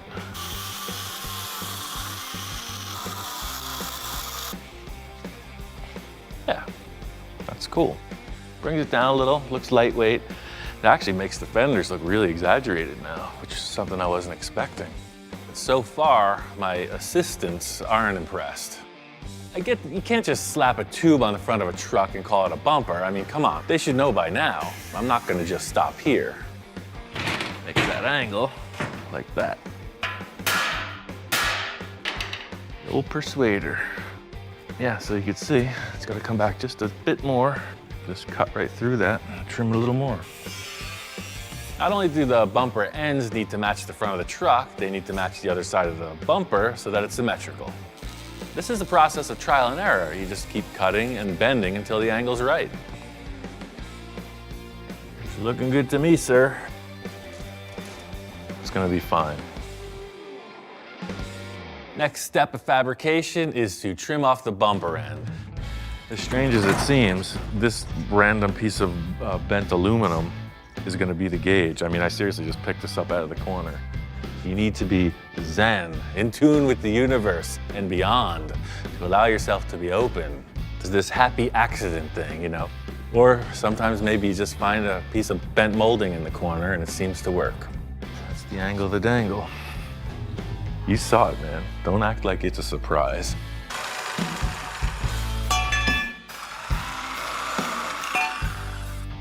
So there's something in this area that I'm really thinking about. See how this and this, it's like it needs something here. Fortunately, Bill's place isn't too far from the shop. You know, I want to take another look at his pipe rack and found some really good square stainless steel tube that I think I can make work. It's exactly what it needed. It's subtle, but it helps. Get the end caps on and it really finishes it off. But right now it's conservative. You can see that's a clean bumper. I want this whole truck to come together as one piece, so for now it's a work in progress. I got some other ideas that are really gonna help with the look of the front end. The primary factor in creating this visor is how the material will bend without any tooling. I want a nice formed shape, and that's why I'm using this soft but very rigid plastic as a template. That'll work. I have a sheet of aluminum that will be just the right call for this visor. This is a reasonably difficult shape to make simply because it's symmetrical. The different PVC sizes are helping me to try to form the shape I'm looking for. Just like the top corner of that cap, you see it's a dome, and it's gonna require a dome shape to turn that corner. This is an anything goes process. You know, I don't know what result will be offered. I'm just going for it. It's just high spot right there. The hardest part about this is the symmetry. As each fold comes down, they have to look the same. And from the front of the truck, you don't want it to be doing the roller coaster. You want it to look right. It's making the visor appear way more crooked than it is because the light set is on this side of the roof. The biggest problem I was having getting this visor equal left and right was that as much as I put it on the table and envisioned it, every time it went on the truck, it looked like it was off to the side. I just couldn't figure it out until I really studied the placement of the marker lights, and they're over here. So all I'm gonna do is I'm gonna start trimming this one and pulling it down. So those 2 points are fixed. I'm just gonna pull this down to match.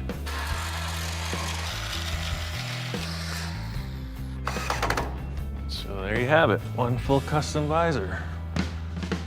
This is exactly what I was hoping to see. It took that big arched up window and makes it look a little more aggressive. This looks like it could just be a little more graceful in that this line will probably just come up like that. Maybe in the end I'll put a little center bracket on it, but right now, that's perfect. We got other things to deal with. Aha! So you have been working. Yeah, a couple revisions, nothing too major, but change it up a little bit. Wow. Surprise, surprise. I love the stance. It looks like you lowered it, how much? It's gotta be 3 or 4 inches, I forgot. Yeah, because it was way above the tire. I love that old truck. Yeah. And you've just made it better. Glad to see Bill react so positively. We literally had no discussion as to what I was gonna do. This is like all your projects. You do them and then I want to keep them. The idea was to sell this. I'm hearing whisperings from Bill about maybe trying to hold on to this thing, you know? The big plan was to sell it, but now it looks so good, maybe he's buying. I don't know, maybe it's gonna stay home. I got a present for you for this. Right on. It'll help the look of your stance. And let me show you. Cool. This is the kind of thing that really just explains this car or truck addiction perfectly. Oh, wow, these are cool. These are perfect. Yes, Just a little bling. Good deal. You can't just stop halfway, right? And Bill's a man with a passion. He steps up every time and brings the good stuff. These are 22.5 rims, but the tires are a little smaller. They're for a motorhome, actually. I'm working on something for the back, but I'm not going to share that yet. Want to get them on there? Yeah, for sure. Mostly what this does is just puts a more modern look. And the truck's lowered, those big truck wheels, they just look stuffed in there. So it goes from like this weird pudgy cartoon look to more like a performance vehicle. Ever since I found these gems up on Bill's Hill, I've had visions of grandeur forming in my head. So the idea is just put some walls on this thing and just wing it. You know? Okay. We've got that and those. Okay. And how it looks, you know, it will be determined as it develops. All right. This is a match made in heaven. Now all that's left is to put it all together. So we're just gonna come in here and draw a line. We're gonna get rid of this whole piece of tubing, and it'll start new with our shopping cart corral. I think so. Every time you go to the supermarket from now on, you're going to be thinking Yeah. truck beds everywhere, full Yeah. of shopping carts. Exactly. Maybe you could start with a grinder on these things, and I'll just plasma cut through the sheet, Okay. and then we'll just pop each side off. So if you work on one side, and I'll work on this side. This is the same mode of operation as the front of the truck. Get rid of the ugly and just make it better.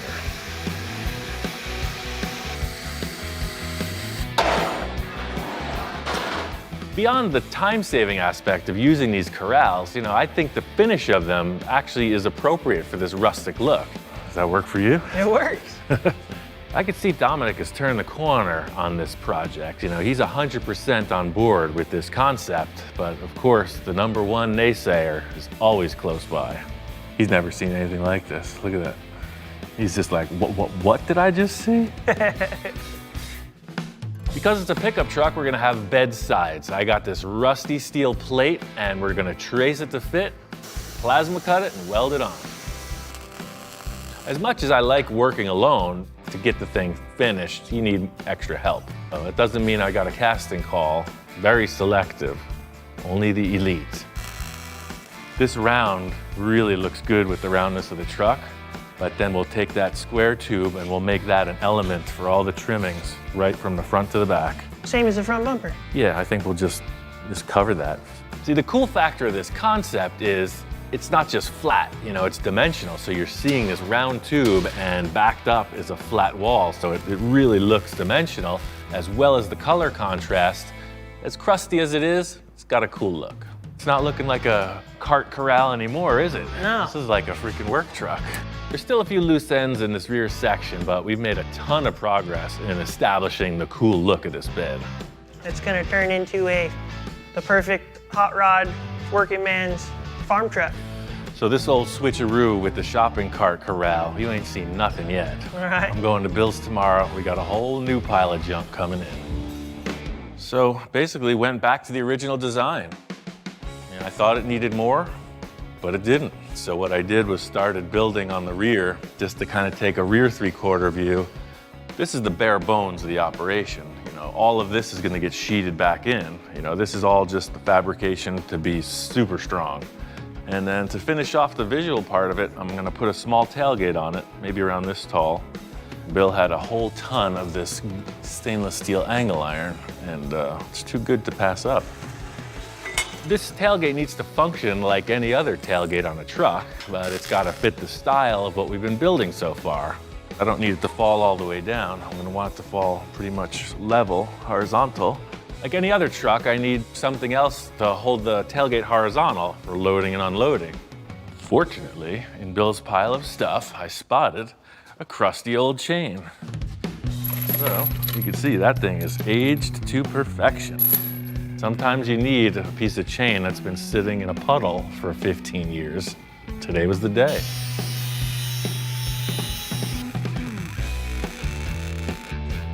It's a trip. It's got a funky beat. and I can really bug out to it.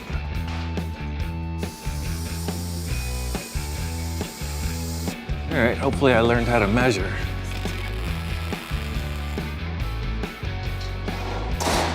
Man, that is one burly tailgate. It's just like every other old farm truck. You put one more piece of chain right there. Tailgate looks good. The last fabrication detail on the rear of this is to just sheath in this area below it where the license plate's gonna go. So weird how this works. That just did exactly what that side panel did yesterday. You're on a roll, you're trucking through it. I don't like it. Right from the start, I was thinking that this was just gonna have a plate covering it so you wouldn't see the rear suspension. And as soon as it was in place, all the plans changed. I don't know, maybe it's just me, but you got this kind of, you know, very mechanical structure. You're seeing the mechanical stuff, and then you come in there with this, and there it is, it's just a big slab wall. It's hard to describe how one little piece can change, you know, this entire rear look of the vehicle, but just in looking at it, it makes a perfect example. I can be, what's the word? Impulsive. I can be impulsive. Come back and this whole thing's cut apart because the license plate doesn't look right. The theme here is clearly less is more. You know, I tore all that heavy metal off the truck trying to make this massive thing look a little bit lighter duty. Truck looks better by the lack of extra stuff. All right, so the next course of action is to get this cab looking a little bit better. Nothing wrong with Christmas, but the red and green kind of keeps it pigeonholed. This vinyl sticker, it worked well for its previous life, so I will bring out my laser gun and I'm gonna laser them right off. Wow, if this is what the truck looked like when he put the stickers on, that's pretty wild. Now that I'm pulling these stickers off, I never really paid any mind to it, but there is a painted sign under here. There's a texture of brush strokes. I see an S. This is like an excavation project. We found the owner. We found Ray Dennison. If he was around today, I'd like to have a little talk with him about what this truck's been through. That way he knew when he came out of the bar at night which truck was his. It's like, I think there is some advantage to having a logo on the side of like a working truck. I'm just not sure that this one is right for the truck specifically. This green stripe is not helping the truck in any way. I think bringing it back to just one color is the ticket. The whole plan here is minimalist, so I sanded off this green stripe and in doing so, hit bare metal. I'm just gonna take some spray cans and lay it on there. Hopefully the color works. Truck's really coming together. Every little thing helps. I got one more idea that I think is really gonna cement it. Scratch is big into vintage, period correct stuff, so this project is right up his alley. Did you hear that? Yeah, that's what I'm saying. That's so it. nice. Yeah. My idea for this was, you know, I like some kind of sign on the door. I love the script. Where does orange truck come from? Was it like an orange grove in Florida or something? So every time I would go somewhere, people would just walk up to me, hey, is that your orange truck outside? It's like so a I'm gold like, car. I just wrote orange truck on the side of it so everybody would know that that's orange truck. Perfect. Aren't you glad I drove it today? Yeah. I mean, yours is orange. What about like old red? It's like old red or old red. I like old, like with the little L and the apostrophe, yeah. And you know, I was thinking, I love this edge striping that you did on yours. Yeah. You know, I definitely want that. Because before with the big grill, you didn't see this at all. So it's like, I love those little whiskers coming off. Okay. There's all these like really nice accent lines here and here that should just be like highlighted a little bit. We have that belt line up there and stuff like this. And like you said, the whiskers here and here. And also something that like, you know, would be like a classy work truck. So you show up and you look respectable. It's not like all rockabilly'd out or anything. Yeah, yeah. It doesn't need to look like nonsense. It needs to look like a work truck. My favorite thing is to work with other artists because if you try to instruct them, you're not going to get the maximum potential. So you got to let them roll their dice, do whatever they like, and then, you know, kind of take it in. Do whatever you want. I got a couple errands to run. Could take all day. So I'm looking forward to what you do. Like I say, no demands, do your thing. You don't want to talk about the... Nope. Okay. I want to be surprised. Artist freedom. Yes. I'm looking forward to see how this pans out. So right now I'm just kind of like brainstorming and then jotting down my ideas. I remember my uncles walking around with like a match in their mouth all the time. Maybe do the owl, and then the little mark to the side could be a match. I kind of like that, like a little blue tip match with some fire coming off of it. With this, I'm trying to make it look old. If I would have painted that solid, 30 years from now, it would have faded like that. It's so good to work with Ian because he just trusts me and I can just do whatever I want. The first time I met Ian, I interviewed for a job to work for him. We kind of always stayed in touch. We were around the corner from each other. So when he needed pinstriping work, I was there to help. A little maroon drop shadow here, because I wanted it to be darker than the body. It needed that pop, you know?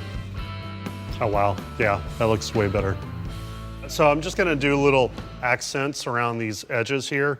Von Dutch is the modern day pinstriper, that he basically invented that. Somebody had messed up a gas tank and they wanted him to just kind of like outline it and like hide all the scratches.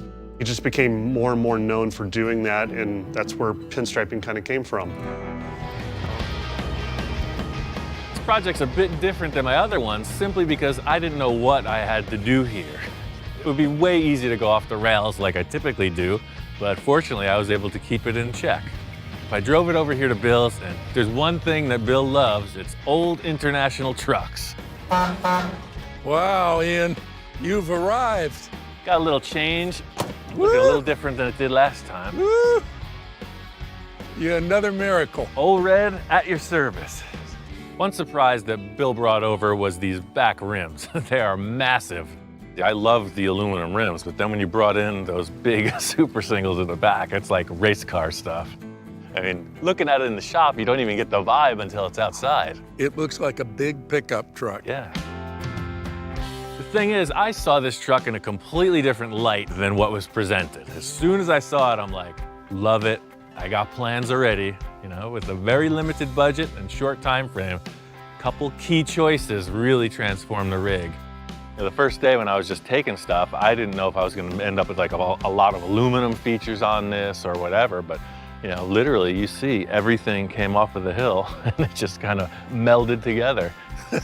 Those shopping cart holders or whatever you call them, I thought when you were taking those, I thought, what in the world is he going to do with those? I made some comments about the shopping cart corrals, but they are absolutely perfect on there. Just a great, great job. I know you're looking to get out the door and sell it, so. That was the plan. Like all your projects you do, I always fall in love with them. I think I'm gonna keep it for a while and cruise it. Why wouldn't I cruise it around and look at it?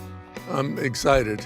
Now, I'm gonna bring my wife down and see if she's excited. I know, that was the kid. That was part of the deal from the start. But all we did was move the stuff from the top of the hill back down to the bottom. Yeah. How could you not love that truck? You gotta drive this thing. It's the same truck, but it's way cooler. It actually has suspension now, so. Well, I need some firewood. You wanna go with me and we'll pick it up? Yeah. You cool got deal. time? Yeah, I got all day. That's what I Okay. do. Let's I hang do it. around.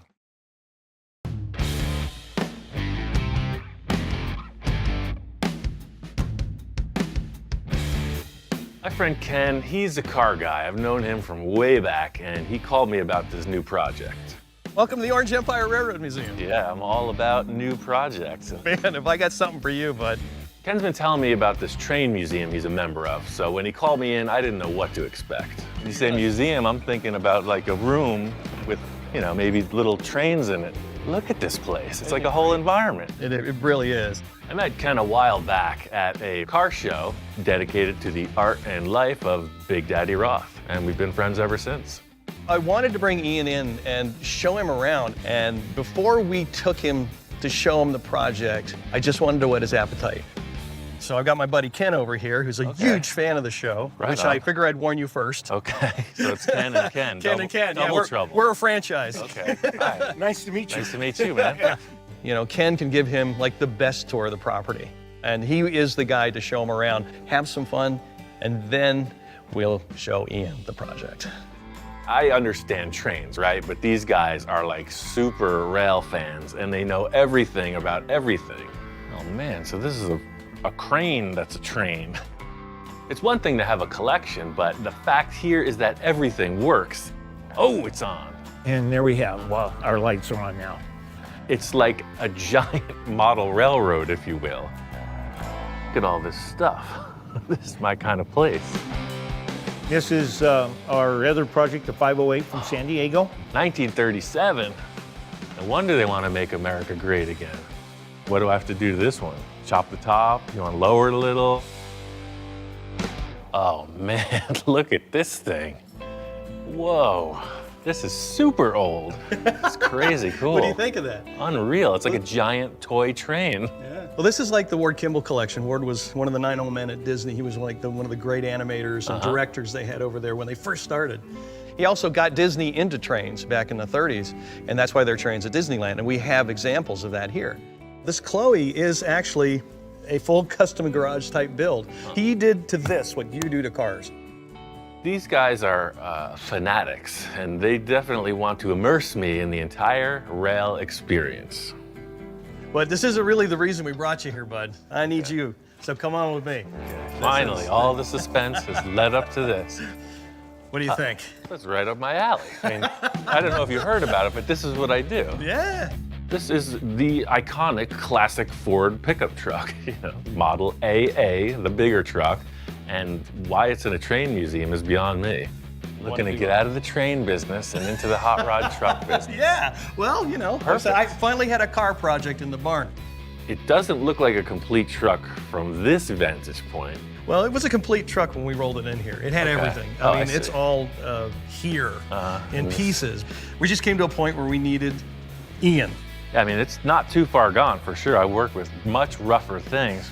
This is right in my reign, man. It's totally Yeah, but cool. the thing is, dude, we we want to make this a train. We want to make this a rail truck. We want to put it on the tracks. Hey, I think it could happen. I mean, it's not a hot rod, like 4 wheels and out you go. This is such a one-off and such a weirdie. And I'm like, nobody can do this but Ian. So what's the gimmick? You need like another... Train wheels. Train wheels We gotta put on the pickup truck. Yeah. Like the little engine I could? I think I can.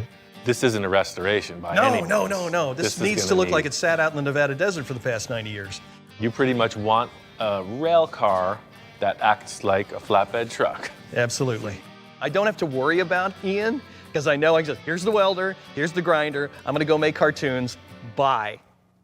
Right? Usually when I see a project, thinking 10 steps ahead of what I'm about to do, we're opening these doors and I'm drawing a blank. Good morning, Grizzly Flats, huh? We can get this thing out of the way, then we'll have plenty of room to get in and get the bed off. I don't know if we can, but you can. The awesome part about working in this train museum is you get the full hands-on, behind-the-scene access. It's just super heavy duty. Yeah. It's like, why does the door need to be that strong? Give it a little juice and let her warm up. They're letting me try everything out. Yeah, I gotta say, I never expected to ever drive a train, but here we are. My brain's been spinning, man. It's a pretty major task, to put a truck on the tracks. It's very clear that that axle doesn't fit. So just like you back half a race car, you cut the back of the chassis off. Oh, yeah. We're gonna do the same thing with this. As if you were tubbing a car, we're gonna narrow the frame rails and do major surgery on the axle. I was really, really pleased that he didn't flinch. He didn't do this. We didn't know what we were gonna get from me when we showed it to him because he wasn't really prepped all the way. It just pulled him, and I was so happy to see that. In simplest terms, that truck is this wide and the tracks are that wide. Get the Sawzall out, rock and roll. When I was on the hunt for this truck, I would look at a couple of trucks. And the owners of the trucks would be like, so you want to cut my truck up and make it into a train? Get out of my yard. It's a no-holds-barred thing. And we're not restoring an old truck. That's not what we're here for. We need a functional rail truck. Cut through here and here, narrow it, and then just like when you're boxing a frame for a V8 engine or something, plate this right through. That ain't going anywhere. We are not building your average train, This place is an awesome museum. We're gonna build something in line with the caliber of stuff they have, like a full custom rail truck. Let's get dirty. So, it's 5, 15. We need to narrow this thing 15 inches. You know, you figure a truck like this, 1928, and it's 2018, that's 90 years old. Some people might get nervous. This might be the cringe moment. The only way to get started is to cut it up.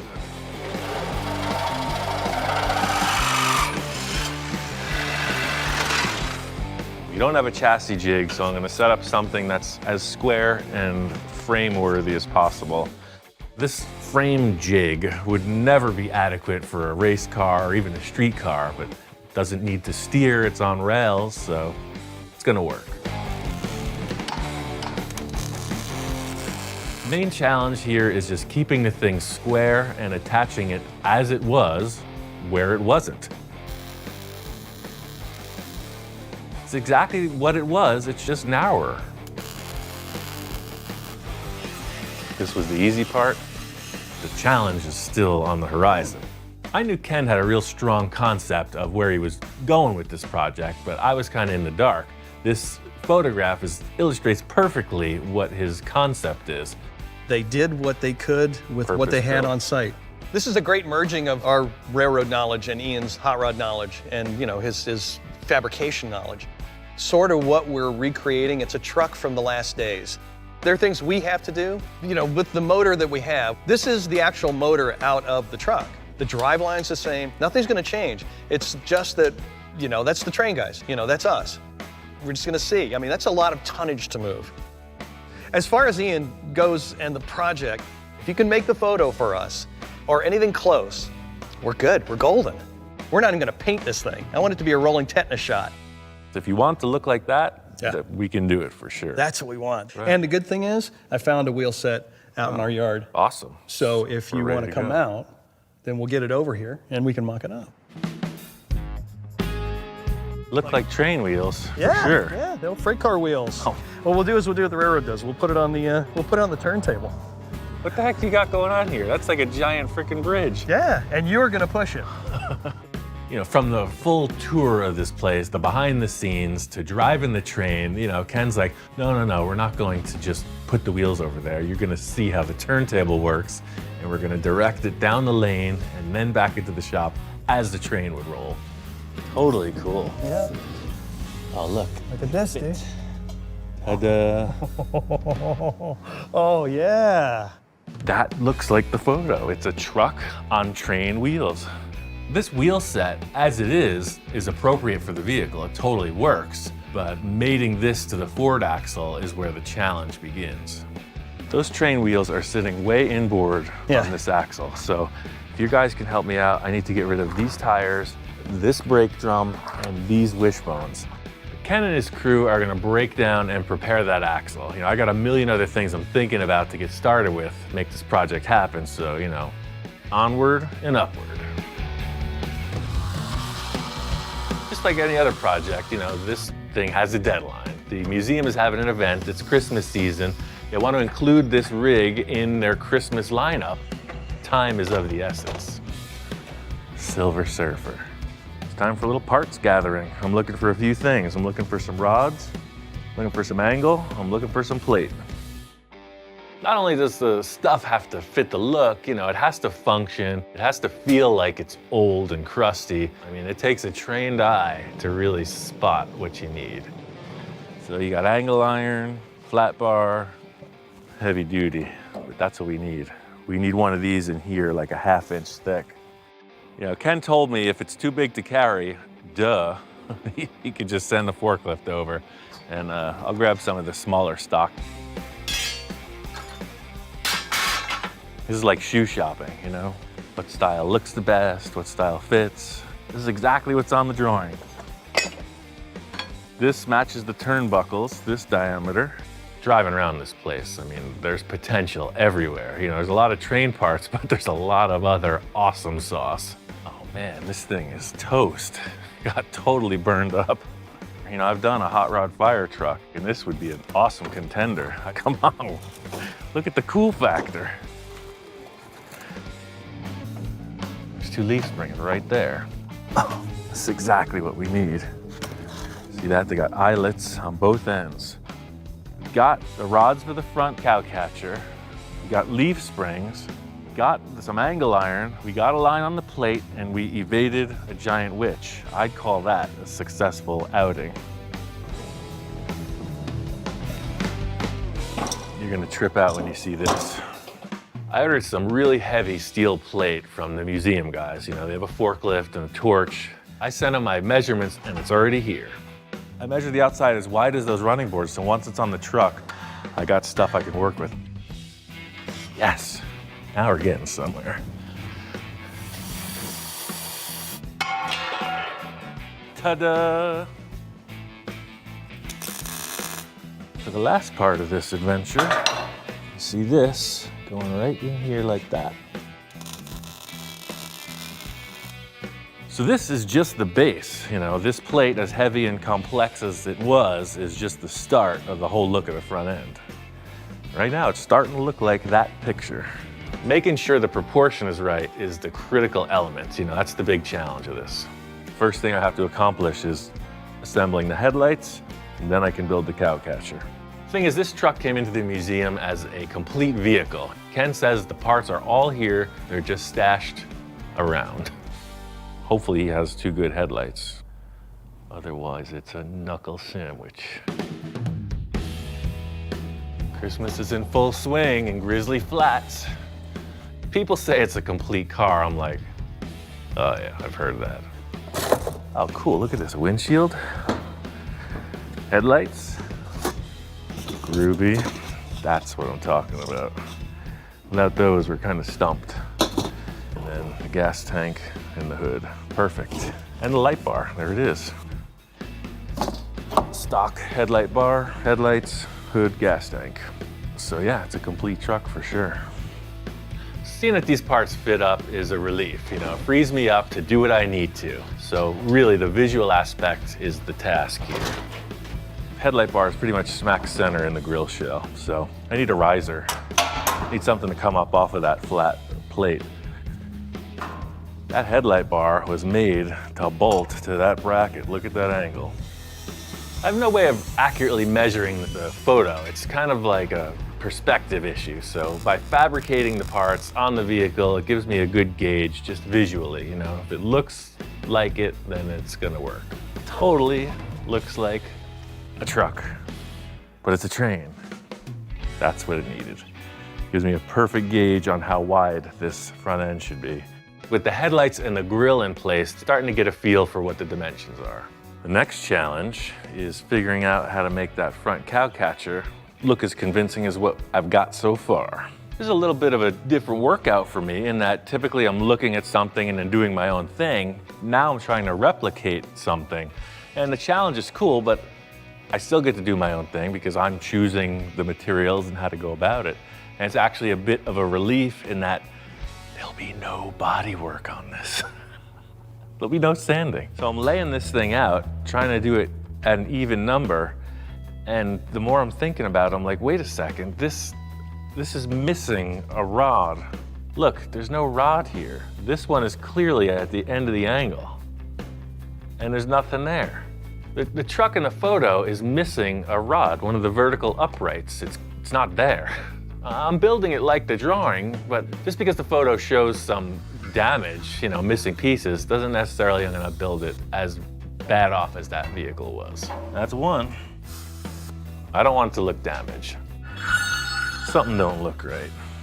Yeah, the whole character of this truck is this front cow catcher. It's way out of proportion. Okay, here it is. So I'm looking at this truck because I'm this tall. I'm looking right in line with the top of the windshield. This viewpoint is looking at the truck like this. I'm trying to judge the photo by the shadow that's cast on it and the angle that the lens was set. You know, I'm standing here at 6'2" looking at the thing. It's a completely different angle from the way the camera was positioned. I think I'm gonna have to take a little artistic license on this. Don't tell anyone. This will be our little secret. I really want that cow catcher to be a little more prominent. Let me raise the truck up 4 inches. This is all just winging it. There's no hard measurements on anything. It's just gotta feel like it looks. Yeah, so I raised it up a little bit and that's what we needed. So obviously, according to the picture, these things aren't straight. They're pitched forward in a V formation, ready to catch cows. So we got to make these look like that. First step, set up the acetylene torch. Pow! A nice hot stick. Put it right there and give it a bend. This is old school metalwork, you know. It takes fire to bend metal. That's what I'm talking about. Full custom blacksmith. This cow catcher's really taking shape, you know. It may be the best cow catcher I've ever made. I got one more idea that'll really sell it. They were saying that they're fine with this crashed model, but I just can't bring myself to do that. I'll make it a little bit nicer, and then if they want, we'll smash it. But I gotta get this lower portion on to really sell the concept. The last element of the cow catcher is this lower beam you see in the photo. The front end modification is the primary visual thing, you know, that takes you into that train truck experience. You know, there's no roadmap. It's just look at it. It's like it's kind of kicked up. It's definitely been in a collision. It's definitely been used. And, you know, you're really just using all of your senses. As much as it is fabrication, it's total art. Who put these frickin' train tracks in the shop? They're in the way of everything. Okay, same thing on this side, just a mirror image. So the last step, I may do more like this, but that photo showing these rods coming through, actually being bolted together, and I don't have that luxury. So I came up with the oldest trick in the book, the old fake rod scenario. Sometimes tricks are exactly what you need to make things convincing, you know. This hardware is all bunk, but I gotta make it look like it counts. Me, coming from a sculptural background, I worked in an art foundry, so we were doing bronze castings of literal mechanical things. And typically there was hardware presented, but you know, in a bronze casting, it's all one thing. So we would fake welding nuts, screw heads, rivets, etc. to these sculptures. This is basically the same idea. So instead of trying to source out some old hardware that works, which probably doesn't exist, I'm just gonna put these on. And hey, it looks like threaded rods. Check. This thing is looking cool, just like it would have been on the rail line back in the day. Now with this in place, I want to trim the fenders and just get the whole look of the front end cemented. And you can see from the start, you know, I started with that massive plate and just tailored it to fit the dimensions of the real truck. Really satisfying to get this part of it squared away. This is the aesthetic I was really going for. You know, it looks like the photo. The next challenge is getting these train wheels under the rig. So, just as we set up the top side of this, set up the bottom side of that. Coming off of this, we're measuring down to the rim face. Bada bing, bada boom. I'm just gonna tack it in a few places, put it on the axle and test it. You know, once I got it welded up, put it back on the crane, carted it over to the shop. Fortunately, my friend Jeff is there to help me muscle this wheel into place. All right, that's that. Getting this thing on and in place, you know, I kind of wanted to see it roll. You know, that's what this thing does. Now it's the moment of truth.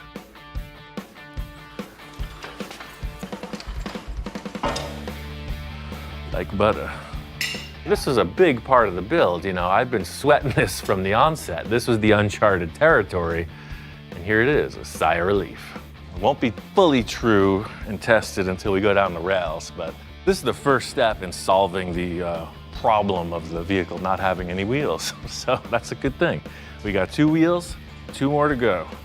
I'm gonna do the same thing to the wheel on the other side, but we really have to figure out this front axle, you know. That's a whole different style. The train has not left the station. The whole Grizzly Flats crew is here. The mechanics are on hand. Everybody's pitching in to get this thing finished. It looks pretty loose, but we're making progress. Time is of the essence. The whole task with this project was to get the truck to look like the photo. What I need to do is get this front axle in place and get the truck on the rails. The whole crew is on lunch break, and while that's happening, my lovely assistant and I have the ability to get this thing on the wheels. This has to look like the picture. So once I got all the machine work done, I put these wheel caps on and weld them in place. So now it simulates a solid wheel. All my calculations proved solid on the rear end. The wild card at this point is the front axle. It's come in late last night, and now I need to figure out how to attach it to this rig. There's a shop up past Fresno, California called Hillcrest, and they custom machined this front axle. Just looking at it was a relief to see that it was already in gauge. You know, it was as wide as the track needed to be, so no modifications. I got my buddy Jeff on hand. He's gonna help me get this thing in place. So looking at the picture, the thing that's determining our proportion is this shackle in the front is looking like it's attached just about where the headlight is. Found these leaf springs out on the back 40. I'm thinking about the same thing as I've done through the whole truck. You know, scavenger hunt, grabbed every part I could find that looks old and looks like it fits the photo.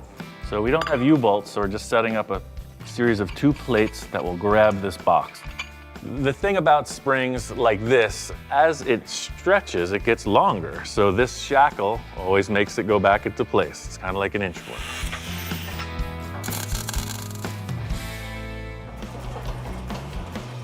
What's not to like about that?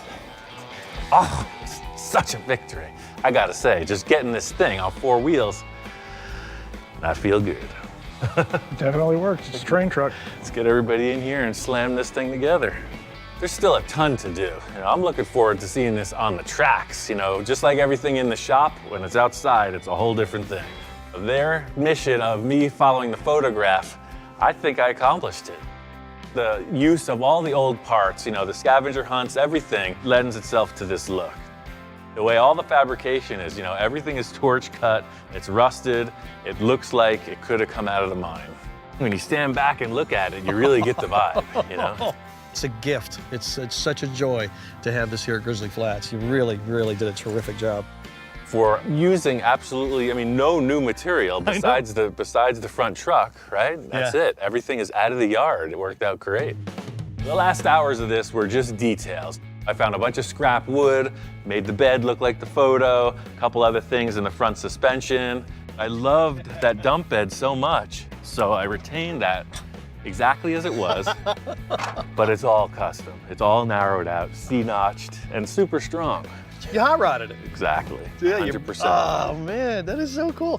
So basically the back of the truck now is hot rod technology and railroad technology together. He's made this fusion, which is amazing. I'm super proud of it, man. It's nothing I expected walking in the door. The main thing for Ian was to come in and get him to do the fab work and match the photo, and he did it exactly. And it's wonderful. Just the look on the crew's face. They've been crushing that motor and transmission and everything. There's been working a lot of hours and everything else, you know, and you know, it just, The motor's completely rebuilt, transmission's rebuilt, everything's all set. We had a faulty head gasket. And when you're running with Ian, it just takes one thing and you start to drop back. You know, working with any antique thing, there's a million things that can go wrong. So they had an issue with the head gasket last night. We're gonna have our test run with the assistance of old Smokeless. I'm getting in that thing. This is an antique vehicle, so it's got all the clunks and screeches and everything. We are on the rails. Pretty interesting. It's a very tactile experience. There's no steering, no brakes, no throttle. You're just cruising. Man, this thing rides like it's on rails. I can't believe how it handles. It's kind of like having a chauffeur. Right turn, Jeeves, right turn. Just having you burn some calories for me, man. I did all the work this week. Somebody fix me a beverage. All's well in the world, you know. Did a couple of revolutions on the turnstile, and it's time to go back to the shack. Will there be anything else, Mr. Michelle? Take me home, Jeeves. Country road. Hold still, don't go anywhere.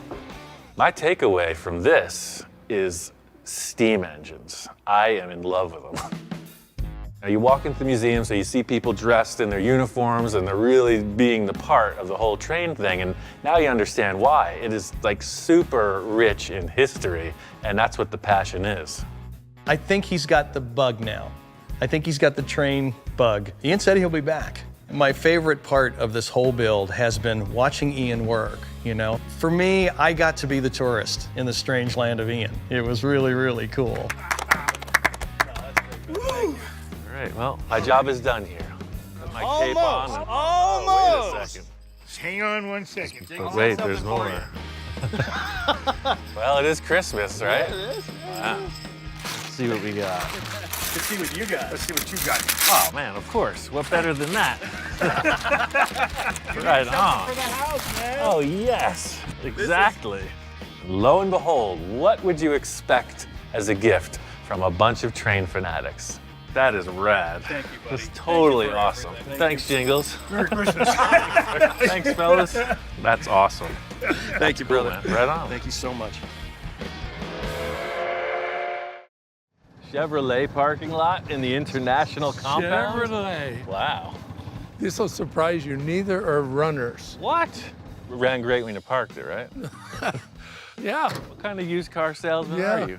Trying to feel out Bill and then feel out the vehicle as well. At the beginning of every project, obviously the condition of the vehicle is always the most important thing to me. Yeah, this one's pretty hammered, sir. It's, Well, I bought these together. Oh. I loved this one, and that kind of went with the deal, and I thought maybe some parts were needed or something. So this is a 54, right? I recognize Yes. this grill. That's one of my favorites. Yeah, I like it too. When I saw this, it reminded me so much of when I was a kid, raised on a chicken farm, and we had one very similar to this. I have really great memories of it. Bill's telling me the story about this pickup truck and, you know, his childhood memories. You know, he's got some passion for this thing before we even lay a hand on it, which is great. Bill's whole concept for this truck, you know, he loves the stock paint. He just wants to modernize it. It's got to be rock solid driver, and I got a couple ideas to just get it right out of the gate. If you want to reinvent the wheel and go super crazy, we can modify this chassis, but, you know, like we did with the Ranchero, you're like, never really handled well, never stopped well. We're in the same predicament with this. Exactly. The TCI makes a chassis specifically for these year's trucks. And it's a freeway machine. I mean, it's proven. If you want that rock solid deal, why not just do that? Well, we can focus on the more creative aspect of this. You know, I really wasn't thinking about a complete chassis. Ian has always steered me in a way that a little uncomfortable for a moment, but he always pulls it off, and I always love it at the end. I didn't realize they made all of that, where you could just, boom, bolt that on. Yeah. Sounds good? Do it. Bill tells me, do whatever you want, and, you know, I sign on, so, okay, I got ideas. You know, let's start hashing this thing out.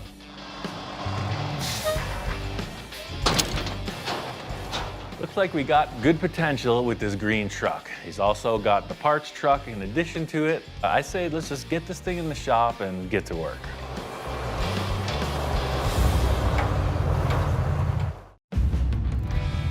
Once it was decided that we're gonna upgrade the entire chassis on Bill's old truck, I went straight to TCI. They've got the hot ticket. Hey man, how's it going? Good, Ian. Nice to finally meet you, man. Good to be here. Welcome to our home. You got quite a setup. I can't wait to see what you got going on. Let's take a look around. Cool. TCI is a parts fabrication company. In addition to suspension components, they make chassis, all kinds of subframe kits, complete frames, rolling chassis, you name it. What's going on here, man? The engine's in the wrong place. Trying to put as much weight on the back axle as possible.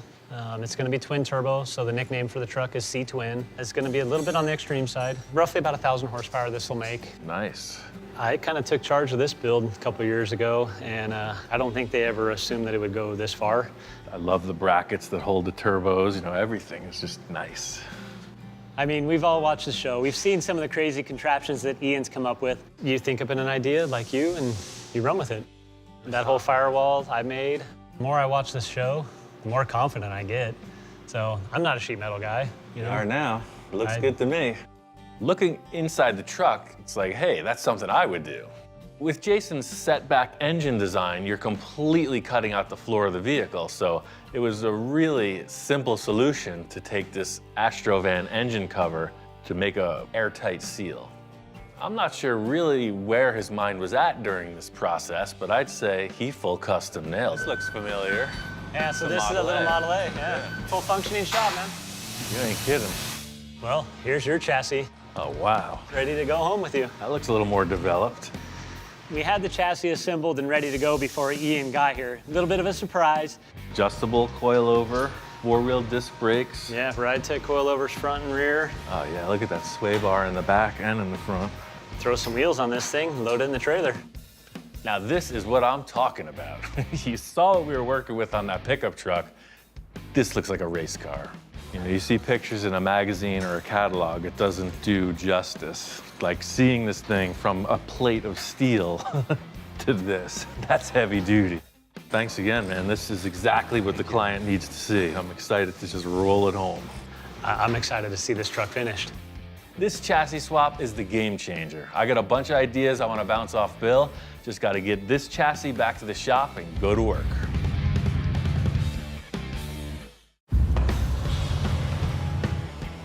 Out with the old, in with the new. This chassis is at Bill's, and it's time to take this truck apart.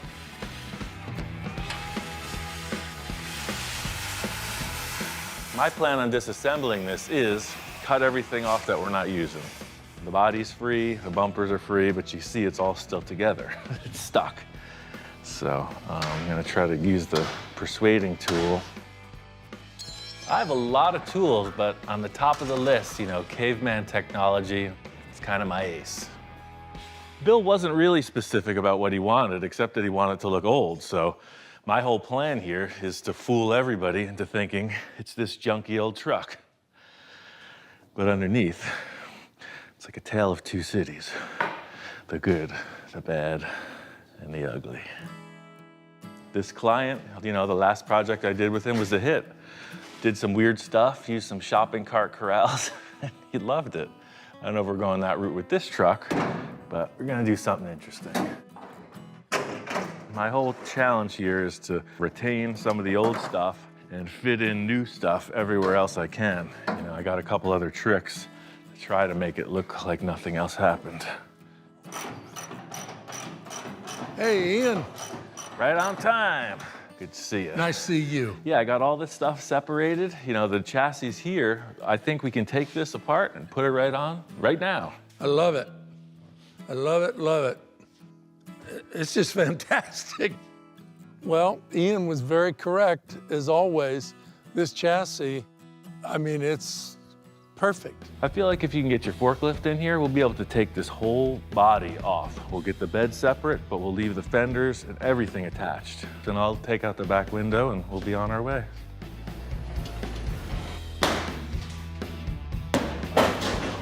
As a driver, this thing's gonna be fitted with all new glass, all new window seals, and you know, it's my duty, it's my civic duty to shock and terrorize the client at the beginning of every project. I can use a little finesse at times also.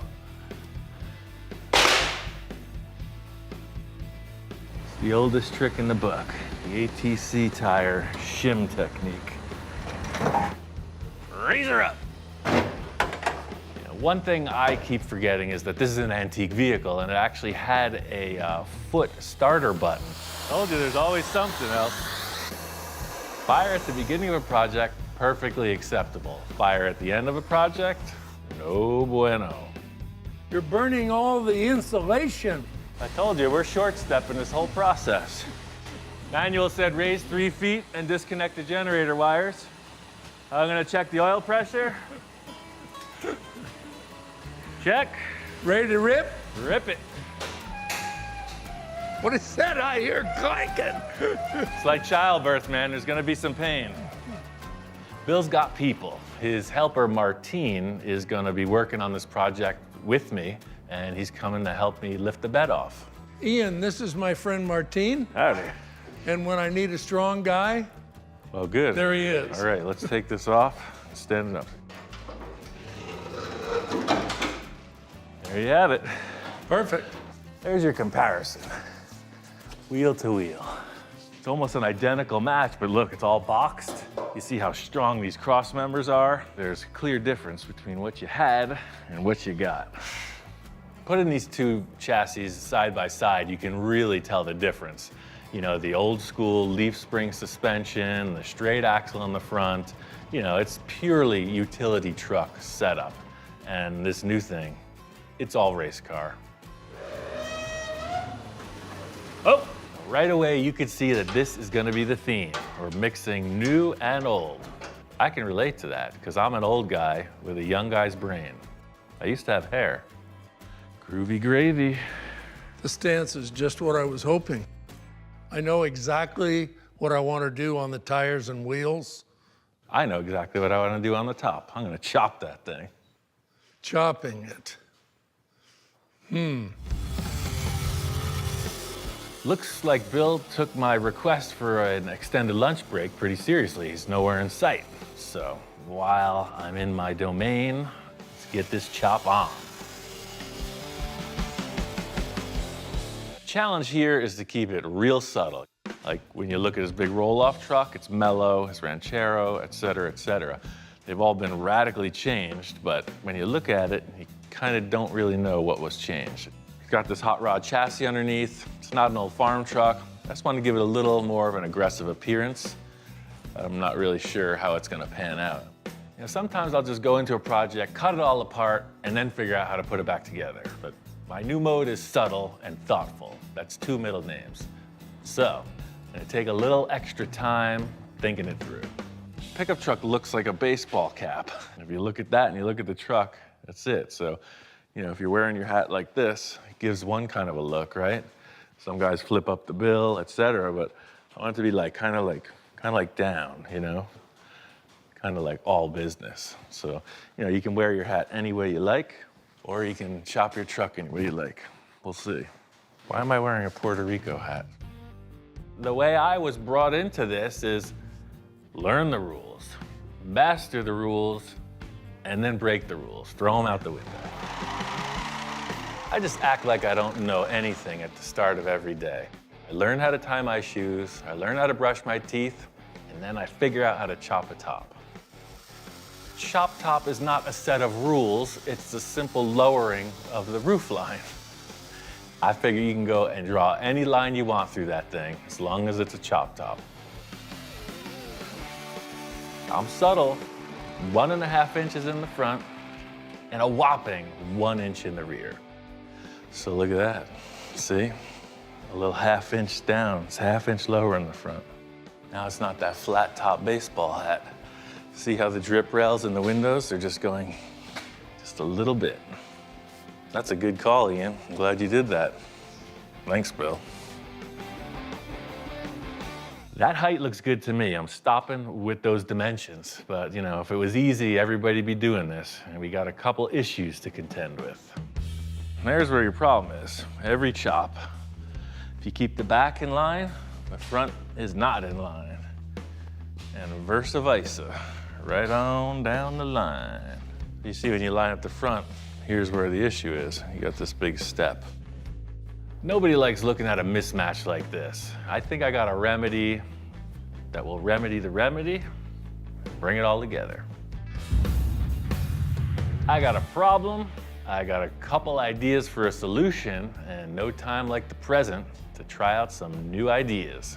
You see, when you line up the front, here's where the issue is. The typical formula is you cut through the center here and extend it that much. But I don't want to do that. I want to give this pillar an angle. Starting off the rear portion of the cab with the simple flat sheet, so I tack welded the entire perimeter of the rear window skin into place.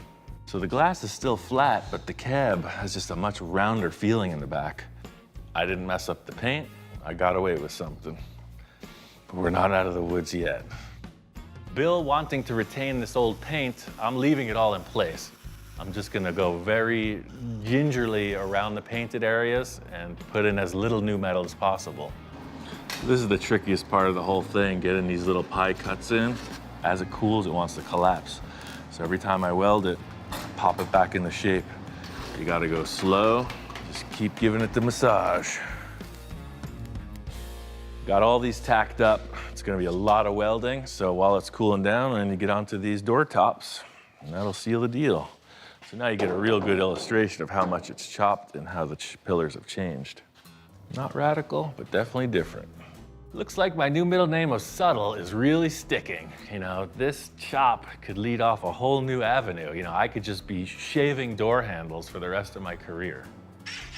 So all that cutting that went on in the roof now has to transfer into the shape of these upper door frames. The challenge with this is that there is glass in there, so it's all got to line up. So those pillars have to be perfectly parallel. You know, you can't do that with a piece of glass.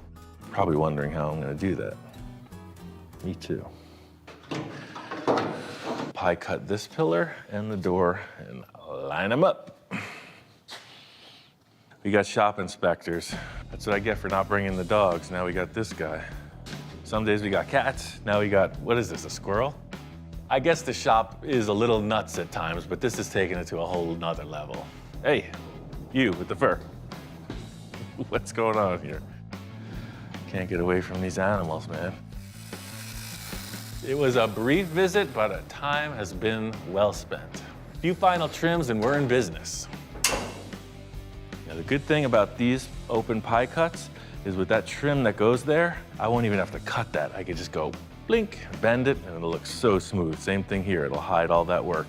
So I'm only body working 1, 2, 3, 4 little slivers. Seeing this with the door tops in, that's what I'm talking about.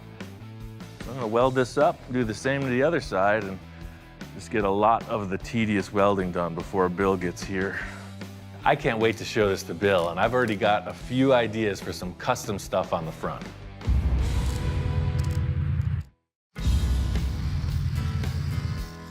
Got the chop all wrapped up, and here comes Bill. Wow, did it again. There's your chop. Another miracle. Well, guess how much it's chopped? 1.5 inches, 2 inches? Yes, both answers are correct. Oh, different. Oh yeah, look at the slope. I raked it. Subtlety. I like the subtle chop. You know, it's appropriate for Mr. Bill and his needs. You gotta love it. It looks better than the factory. That's the way GM should have built it. That's what I'm always saying, man. Yeah. Glad to see Bill's happy. You know, my new middle name just might be sticking. Old Subtle Roussel. His wild ideas were cool, but man, that's subtle, smooth. So this is pretty much nailed. The grill is a whole other issue.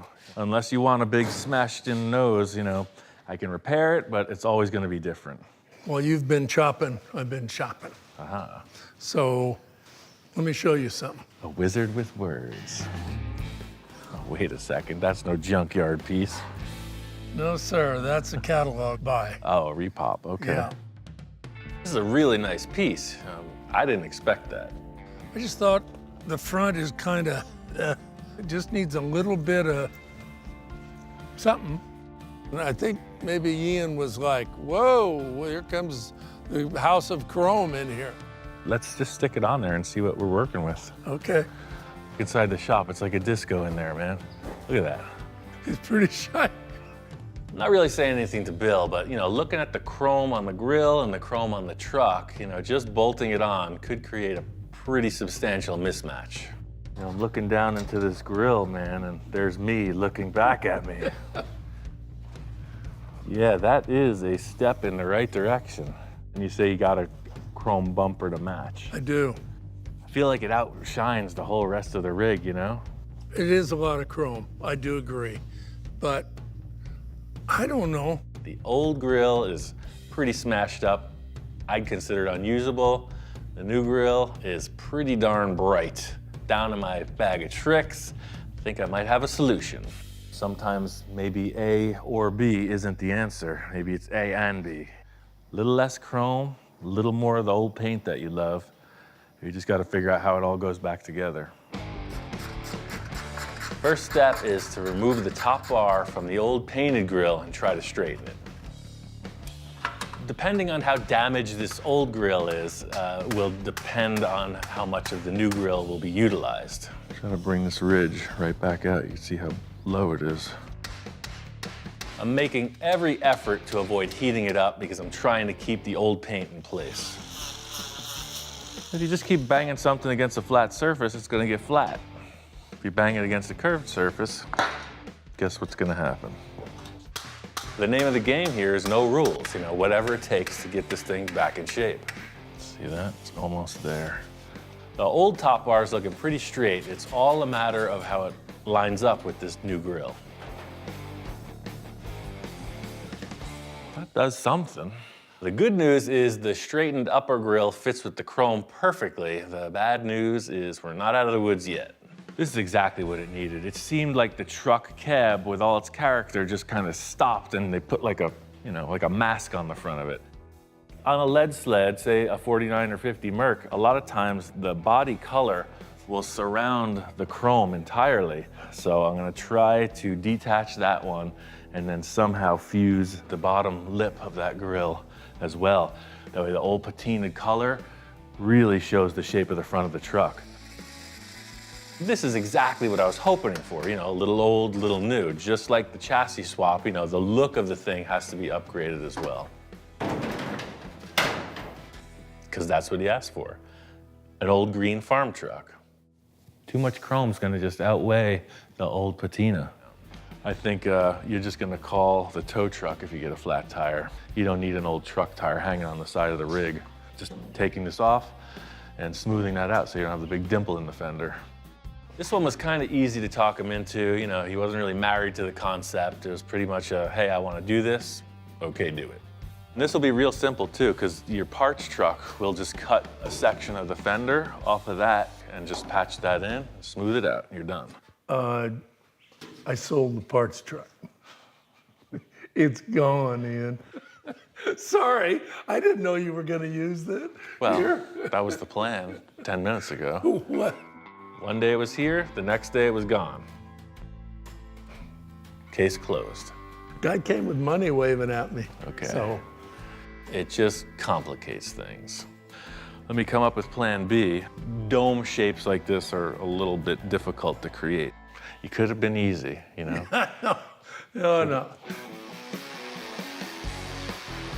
As usual, I've got some ideas. Just need a little alone time. I'll work it out.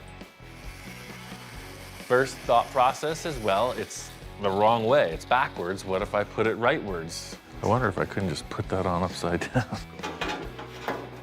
That ain't gonna work.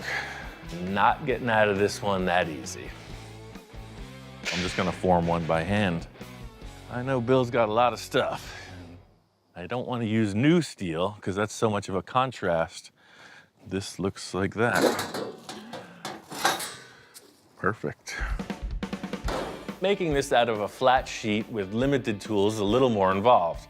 You have to stretch the metal pretty specifically, pretty controlled, with basic hand tools. I got this whole setup from Eastwood. It's a leather sandbag. It's full of sand. The idea is when you hammer on it, it gives a little bit. And then I got all these plastic hammers from Eastwood as well. And if I had a formula, I would explain it, but I don't. Let's just start hitting it. You can only either stretch or shrink metal. I only have the opportunity to stretch it. Smooth it out with the English wheel, fit, repeat. Repeat performance of the old soft shoe technique. I don't know about you, it's starting to look like a piece of a Fender to me. So the benefit of using the other fender from the parts truck would have been that panel will just sit right in place. What I'm running into is the same issue as with the chop top. I created a panel and it's not an exact replica of the fender, so I'm gonna have to make a vertical slice similar to what I did on the back wall of the cab to get this to fall into place. Once I got all welded and ground down, it's exactly what I was hoping for. That's my business, the old subtle crisis solver. That's that. Literally, first time I ever did that. As with all the welding on this, it's gonna need refinement and touch-up paint. So I got into the factory paints a little more than I was hoping, but hey, it looks good, I'm gonna own it. The virgin barn find scenario. This isn't really that, but we're trying to make it look that way. There's gonna be a bunch more little dent and ding removal that I'll work out on this bed. The cab's coming in next for some cancer repair. This truck is a driver, and I'd call it complete. Completely subtle. That's a good looking rig, man. Walking up on it, it's got the stance, as a hot rod truck should.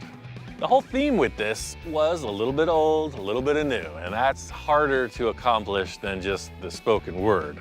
The chop top, the chassis swap, mixing all that up and still having it present as kind of a barn find classic truck. It was a challenge. All it needed was everything. The steering wheel's original. That's true. Once Ian finished his work on it, Martine and I got busy with a lot of little things I don't really know how to express.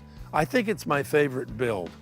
You know, that TCI chassis, that's the game changer. This thing, it's not a ranch truck. No.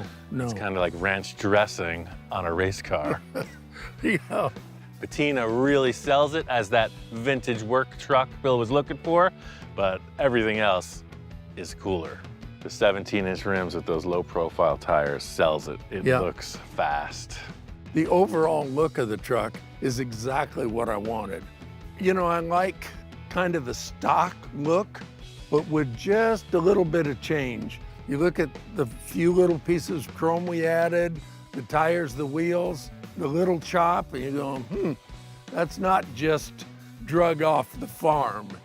I was very concerned when you said, I'm subtle on this chop. I went, oh my God, he's not subtle. He's everything but that. It was an interesting choice that Bill made in letting all the work show. You know, the weld seams are simply painted over to stop it from rusting, but you know, it works. It's like it's clear as day where I cut it, right? Somebody's gonna be like, nice truck, and another guy's gonna be there like this. Yeah, exactly. Something doesn't make sense. I like it. I'm sure some people are gonna say, when are you gonna paint this? That's the way it is. See what this baby can do, man. That's what this has all been leading up to. The easiest chop top I've ever got into. You know, the TCI chassis under it makes it a real street machine. This thing is built to boogie. Oh yes, there we go.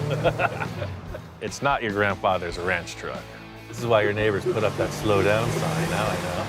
It's impressive, isn't it? This is impressive. It's not even a pickup truck anymore. This thing is a road machine. Yeah. Bill was really surprised. You know, he is old school, right? So he's been in a lot of custom rides, and he's mostly really responding to how smooth and fresh and new it feels. You know, a lot of these older trucks, you step on the brakes and it goes off the road, right? This one is straight as a die. This is perfect. It was a lot of fun to see Ian and have him drive the truck the first time. Ian's not often impressed with anything. As he was driving it, the response of the steering, the brakes, all of it, he was like, whoa, this is nice. You gotta check this out. Driving a truck's one thing, of course, but hey, this is a bit of a showpiece, in my opinion. I wanted to see how it looks coming down the lane.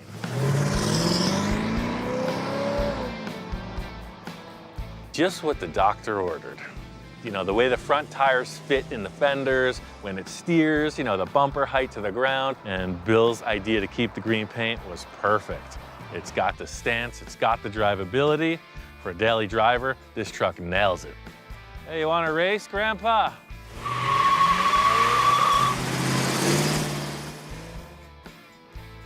Some kids never grow up. Been living out here on the ranch for almost 3 years now, and it occurred to me that every ranch needs a dedicated ranch truck. Something so that when you mosey into town, they know who's arriving. I've been collecting parts, I've been stashing parts, I've been shopping for parts, and I've been thinking of all that stuff, and it all starts with this little jewel. It's a classic piece of Americana. You know, here at Envisioning Central, we like to start off with projects that have a lot of missing parts. It really keeps the mind free to explore the possibilities. Now, you're probably thinking to yourself, it doesn't look much like a ranch truck. And the only reason for that is because a good 70% of the vehicle is missing. That's not a concern for me. I've thought it all through. I've thought part of it through, and here we are. What could possibly go wrong? You know, I'm not one to give stuff away. This Model T has been hanging around for a bit, but I knew it had a ton of potential. What am I gonna do? Put in the old-fashioned engine and putt along at 30 miles an hour? Oh no, this is where it gets real good. I'll be right back.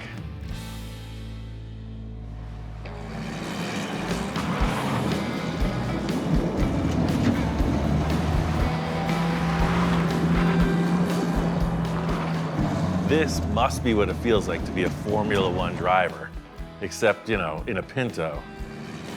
I mean, 2.3 liters of fury. You can just mash the pedal to the floor on this thing and not worry about it. It's like a go-kart. It's fun.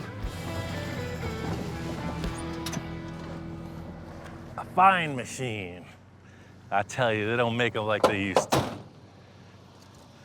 What we have here is a perfectly good, perfectly hot-wired Ford Pinto. And I was thinking, Model T had a 4-cylinder. This is a 4-cylinder Ford. Why the heck not?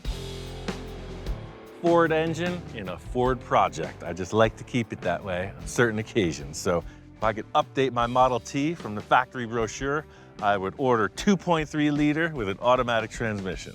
It's a perfect donor. I want it to look like an antique, you know? I don't want it to be a restoration. I want this power and ease of shifting with the Ford Pinto and automatic transmission. Sounds simple, you know, it's real easy to describe something, but this was never designed for anything with, say, 100 horsepower. So definitely have to upgrade the strength of the chassis, but the first thing is just the fitment of the engine. I know it's physically bigger than the original engine, and I got to see how that's going to work out. You know, in classic old school fashion, you're going to wear what you got, right? If you only got one pair of shoes, you're getting them on somehow. In simplest terms, this is the classic shoehorn technique. You know, you hear it. Wow, they must have shoehorned that engine into that car. Yes, literally. Heck yeah. See, now the motor mount is in that C channel. That's what I was going for. So I think the simplest solution is I made 4 of these tabs that fit inside this C of the chassis, so I can weld in there, and then the original motor mounts, the bolts go right through.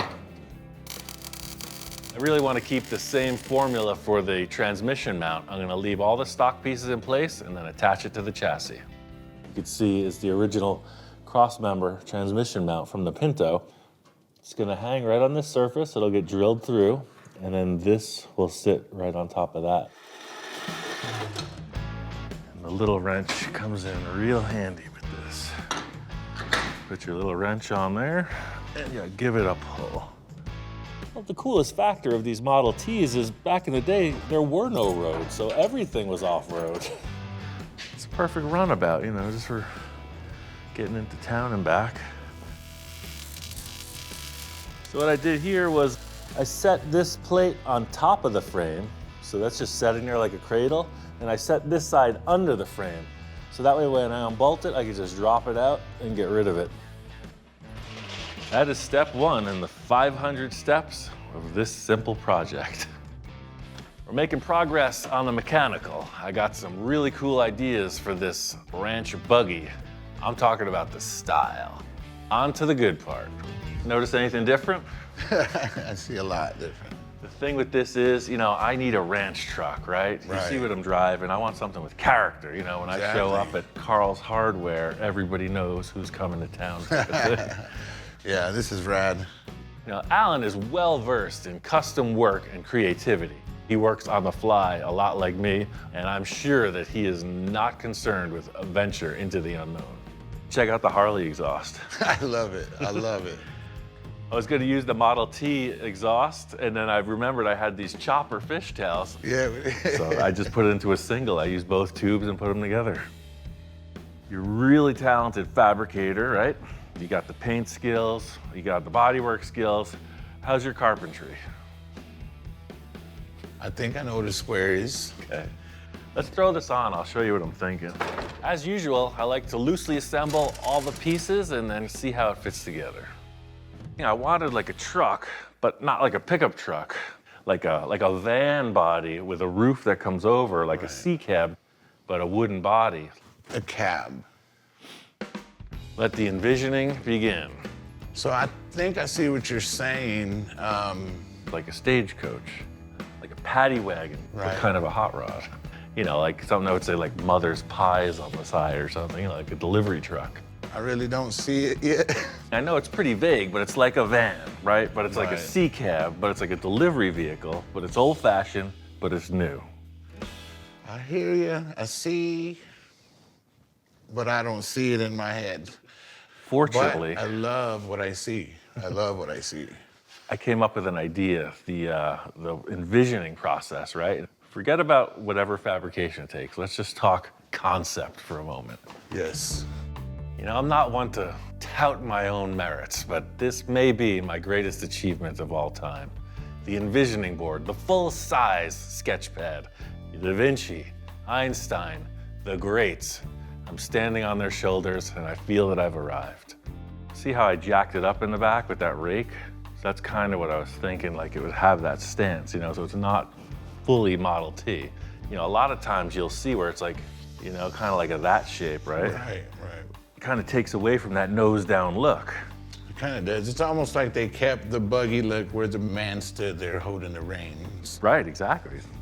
First step is to figure out the seat height. You don't want to be looking up over the windshield. Fortunately, Alan's about the same size as me, so he's the guinea pig. All right, it's all you. Oh, let me see. Oh, that's it, man. You're in the car. It's perfect. That's the height. That's the height. Yeah.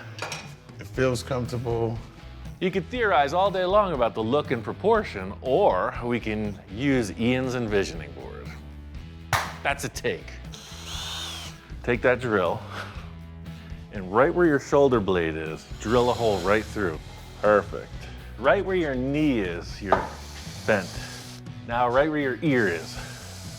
Right where your nose is. Right where you'd like to be holding the steering wheel. Directly across from your belt buckle. Belt buckle? One for your pancreas. Where's my pancreas? Is it right here? There you go. Now, we have a clear and decisive layout. Nice. Perfect start. So, it was the ear, right? I don't know. Ian Mark? Yeah. Hey, all I said was I had a good idea and didn't say I had it all figured out. So if this is your ear and you would just be inside it. So you can barely see you as you're driving. Yeah, just want to kind of be in it. Seeing this opening, I just get this like 70s feel. I don't know why. I get this 70s feel. Just, you know, now I'm starting to feel it now. Look how tall it is. It is tall. That's a It freaking is tall tall. truck. I'm digging it. I'm digging it. You know, this is the process of refinement. You start with an idea and you just keep honing it. So this is round. Trace that thing. Seeing like a real life size representation, you know, really helps the process along. How's that look? Yeah, it's perfect. It really is. You see a little bit of your knee, see your leg a little bit. Feels comfortable. It's like you're here and then you see somebody you don't want to see. Well, that settles it. Next step is to take the template and transfer it to the wood, you know, full size, full strength, and it's really gonna flesh this thing out. My favorite part of the project is like the first 10 minutes of it, right? Where you just bring that idea to reality. I think that's our line, man. I'm digging it. I like the round. The round says hot rod to me. Yeah, once we were talking about C-cab, I'm like, oh yeah, just like wide open, you know? If it was a delivery vehicle, no doors or anything, you just hop in and hop out. Prepare to enter the C-cab. Yep, looks difficult to get in. That makes it a show car. Oh yeah. Beep, beep. It doesn't matter if I fit in it. I don't even concern myself with that stuff. I got something here from Speedway that's gonna seal the deal. It's exactly what every Model T needs. Aha. Perfect. I love it, yes. We got the look, we got the sound. We are on our way. Now that we have the template, we'll transfer it to our final skin and complete the structure. Because this is a transition, this is gonna be like a subframe inside the roof. And then the actual body will go around this. It's time for the school glue. A big concern for me was how are we gonna put this thing together, right? So typically, you know, you put a nail in the wood or a screw and you see the head, and I'm like, no, this is more like furniture, like cabinet work. So I concocted this idea of a subframe or substructure inside, and then the fasteners were reversed. That looks like a C-cab roof, don't it? We gotta get in the business of furniture making, man. We could build a couch. Definitely in the cartoon realm, this is where I thrive. Oh yes. The absurdity is just beginning. I love it. The roof line looks really good. I got 2 words for this. Groovy. Let's put this insert in and see what happens then. Oh yeah, look, it fits the windshield perfect too. There's nothing like 3-dimensional representation, life size. This thing is way cooler than I thought when we hung up those boards on the rafters. It's big. Looks like a Hot Wheels almost. Oh yeah, totally cool. You know, I gotta say, the envisioning process and assembly of this went way smoother than expected. It's exactly what I was thinking. A little bit of nonsense and a lot of fashion. The C-cab's really coming along. Alan and I just followed through that same process, front to back. We laid it out, squared it up, screwed and glued the entire assembly together, then skinned the roof with masonite. So all that hard work led up to this. The construction of this thing is pretty much there. It's just now, what does it look like? From here up, I love it. From here down, I have concerns. I don't really like this tone. I don't want to drive this truck. And then I don't like this either. So, you know, Model Ts were black, and I'm thinking, well, I want a wooden body, and I don't want to really paint it. I got a little leftover auto paint, and I want to experiment. Experimentation is the spice of life, you know? Sometimes just taking a whisk, you get the reward. You could primer this thing and bodywork it, do the whole deal, but I want it to look like a wooden body. It could just look like fiberglass, you know, when you're done. But I was thinking if I take a rag, kind of like staining, I could do a test piece, or I could just put it on the truck. I think I'm gonna go for the latter. Yeah, I like to go all in. No test piece, just go for it. Adapt, carry through. This is my process, you know, because either way, you did something. It's better than sitting there and doing nothing. I feel a little like Bob Ross, the master, right? And all this happy little wood grain, we're trying to enhance it. The vapors coming out of this auto paint bucket are really working for me. A totally different mood. You know, I think I'm gonna try this on the side too. Part of the process is accepting the fact that every shot might not be a straight line to the finish. The things you can't plan for are usually, you know, in my opinion, the coolest thing ever. Well, I've achieved something. Black really did knock the yellow down. We still got 2 tones of finish. I like that. I think it still needs some development. I want to get this thing off the jack stands and on the ground. Now that I hit this positive note, I want to fix something that's just been on my mind. It's been bugging me since we started this thing. I've had these for years, and now I finally have a purpose for them. Wheels and tires are one of the big statements of the vehicle, right? It's like, well, what is it? Is it a cruiser? Is it a race car? Is it a monster truck? What is it? What is this thing? I'm asking you, what is this thing? These are 32 Ford rims and these cool Excelsior racing tires. The look of these rims is classic. I mean, imagine if I did this whole C-cab project and left those dirt track tires on it all the way around. 4 good used tires. I think it's the perfect option.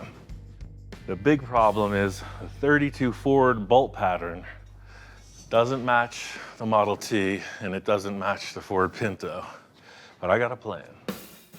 We got 3 different bolt patterns going on here. The Model T rims in the front, the Pinto rims in the back, and these 32 Ford rims, they're all different. I had my friends over at Send Cut Send.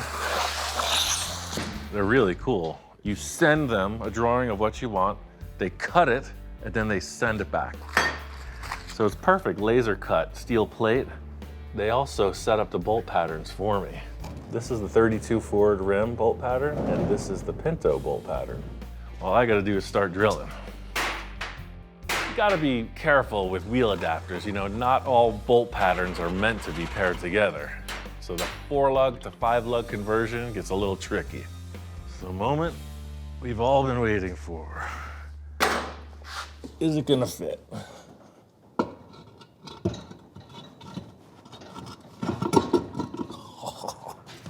This is one thing I was worried about. I'm glad it's not directly rubbing, but it's close.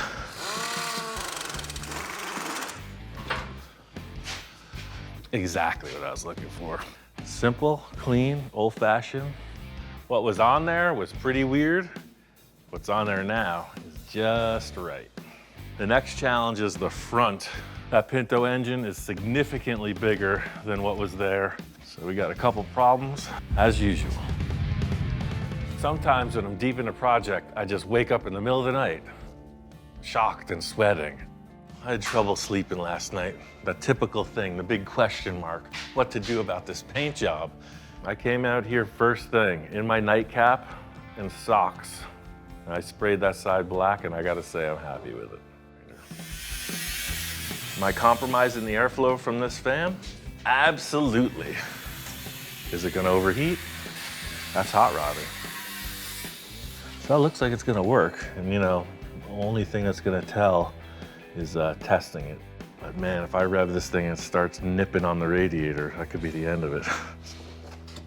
Ooh, Even in 1923, the engineering and the thought, it was preparing this car for the rough roads ahead. And I'll tell you, this hardware is pretty interesting. It's like a suspension for the radiator. I just think it's so cool because it's like the simplest form of suspension. The way it's laid out with the springs, it's gonna stay where you put it and it's gonna hop around a little without destroying itself. So if this thing does go bouncing around on desert, you got a little shimmy to the shake.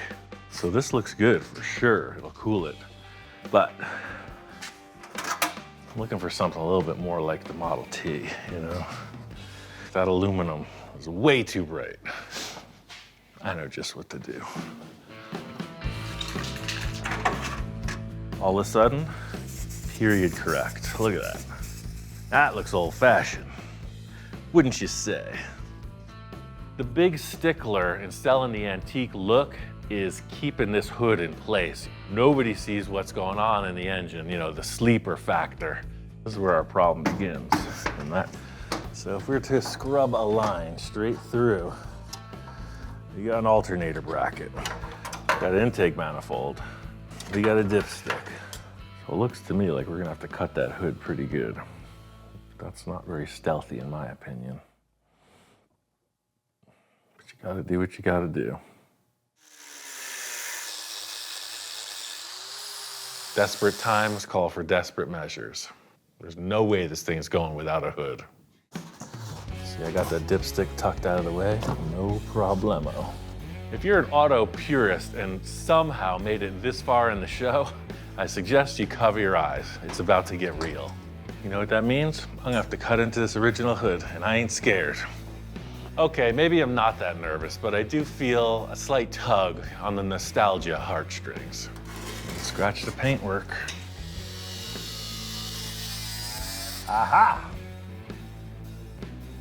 What's going on in that Model T? It's just a matter of chipping away at all these culprits. You know, some stuff can stay, some stuff can be modified, but this alternator's a major factor. Who'd have thunk? Actually makes them a little more aggressive. That's gonna work. I don't know what I'm gonna do in the end for these two things, but I wanna put these headlights on to see how they look. Looks like all the mechanical stuff is gonna clear. We'll see what this develops into. The headlights are gonna tell me. I think this is gonna seal the deal on the front end. These two prime specimens. These are the real deal Model T lamps. They look like they belong there. It's actually a Model T. Nobody knows that there's a Pinto in there. I love it. The final element, the crown jewel. Thing that says you're meant to ride like the wind. Everything's lining up. I'm putting the final trim parts on this and something, it just needs a little bit something. I've been struggling with this. You know what they say, it ain't over till it's over. And it ain't over yet. It's getting close to drive time. It's gonna be a wild ride. Moving right along on this buggy, you know, we're getting all the little things in place. We got rid of all that yellow wood tone. Everything's painted black. Getting the wiring progressed. It's almost ready to go down the road. There's just one final thing. We've been busy. This Pinto engine's a little bit more modern than the Model T, so I added a fuse block. And one cool thing I'm doing is I'm routing it all into the stock dash. So it's pretty groovy. The original key will actually start it. It's pretty neat, these old-fashioned switches. I was able to open it up, find out what terminal matched to what, and I just wired it in place of the other stuff. But it's not all daisies in custom buggy land. But sitting back here looking at it, it's like, man, what else could I possibly do? I think the sides are just a little too bland.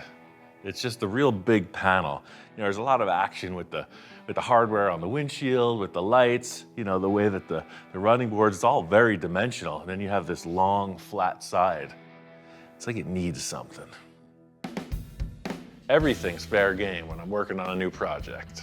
That's kind of sacrilege. This would drive people nuts. I just might do that. This one might actually fly. I mean, it's only natural, you know, when the shop is full of signage and you're looking for some kind of element on the side of this thing, it's like, hey, what about a sign? That'd be pretty groovy. Thing is, this is a pretty classy rig, right? So to comic it up, you know, to put something funny on it just might not fit. I'm thinking conservative. We can mark this day in history. That's right, I said it needs something conservative. I started thinking oval, like an oval window. It's like, well, it's a Ford, and you know, Ford is a blue oval, right? I mean, I got this sign, and it's definitely more appropriate than the Chevy rectangle, right?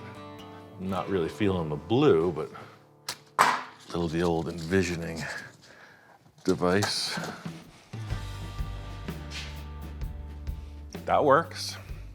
I like that.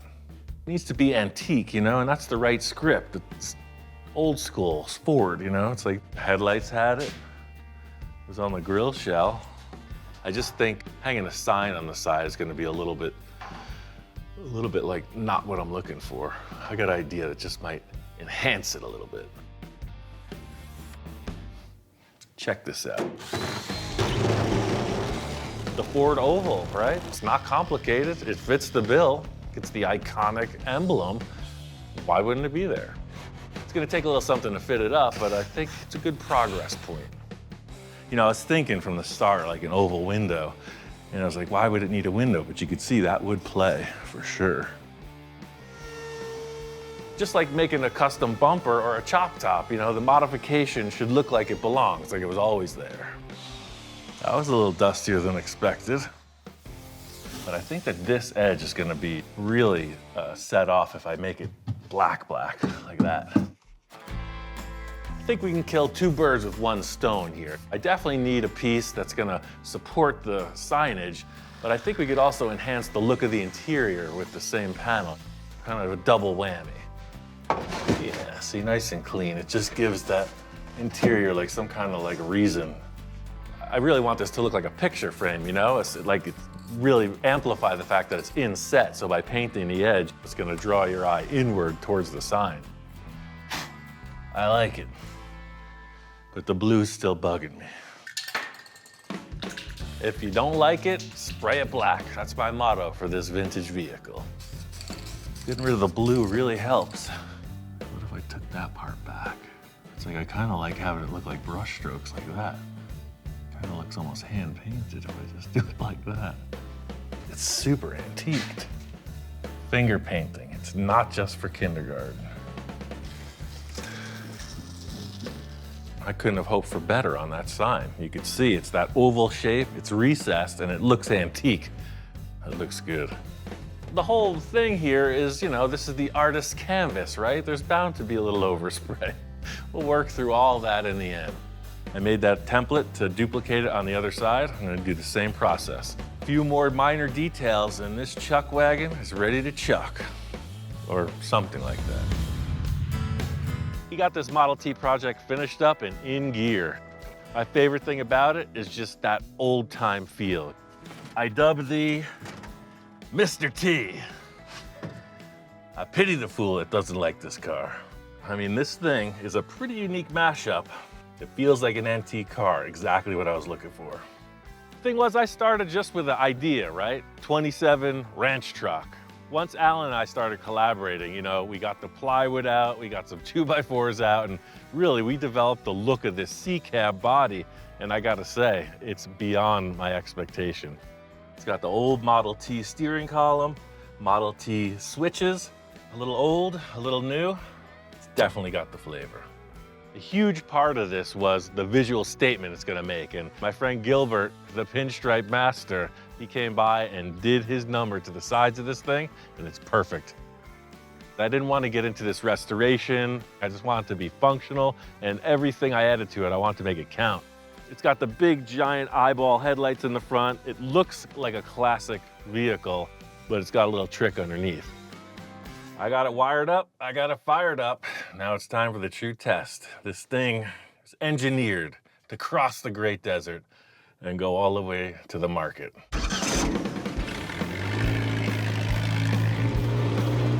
Taking it for the shakedown run, no surprises, fortunately. Reliability of this engine transplant, smooth, hard acceleration, not all the gadgets you gotta do with the Model T. Pinto power. The thing drives awesome. I was super surprised because that Pinto was pretty busted. Wait till we hit second. Whoa!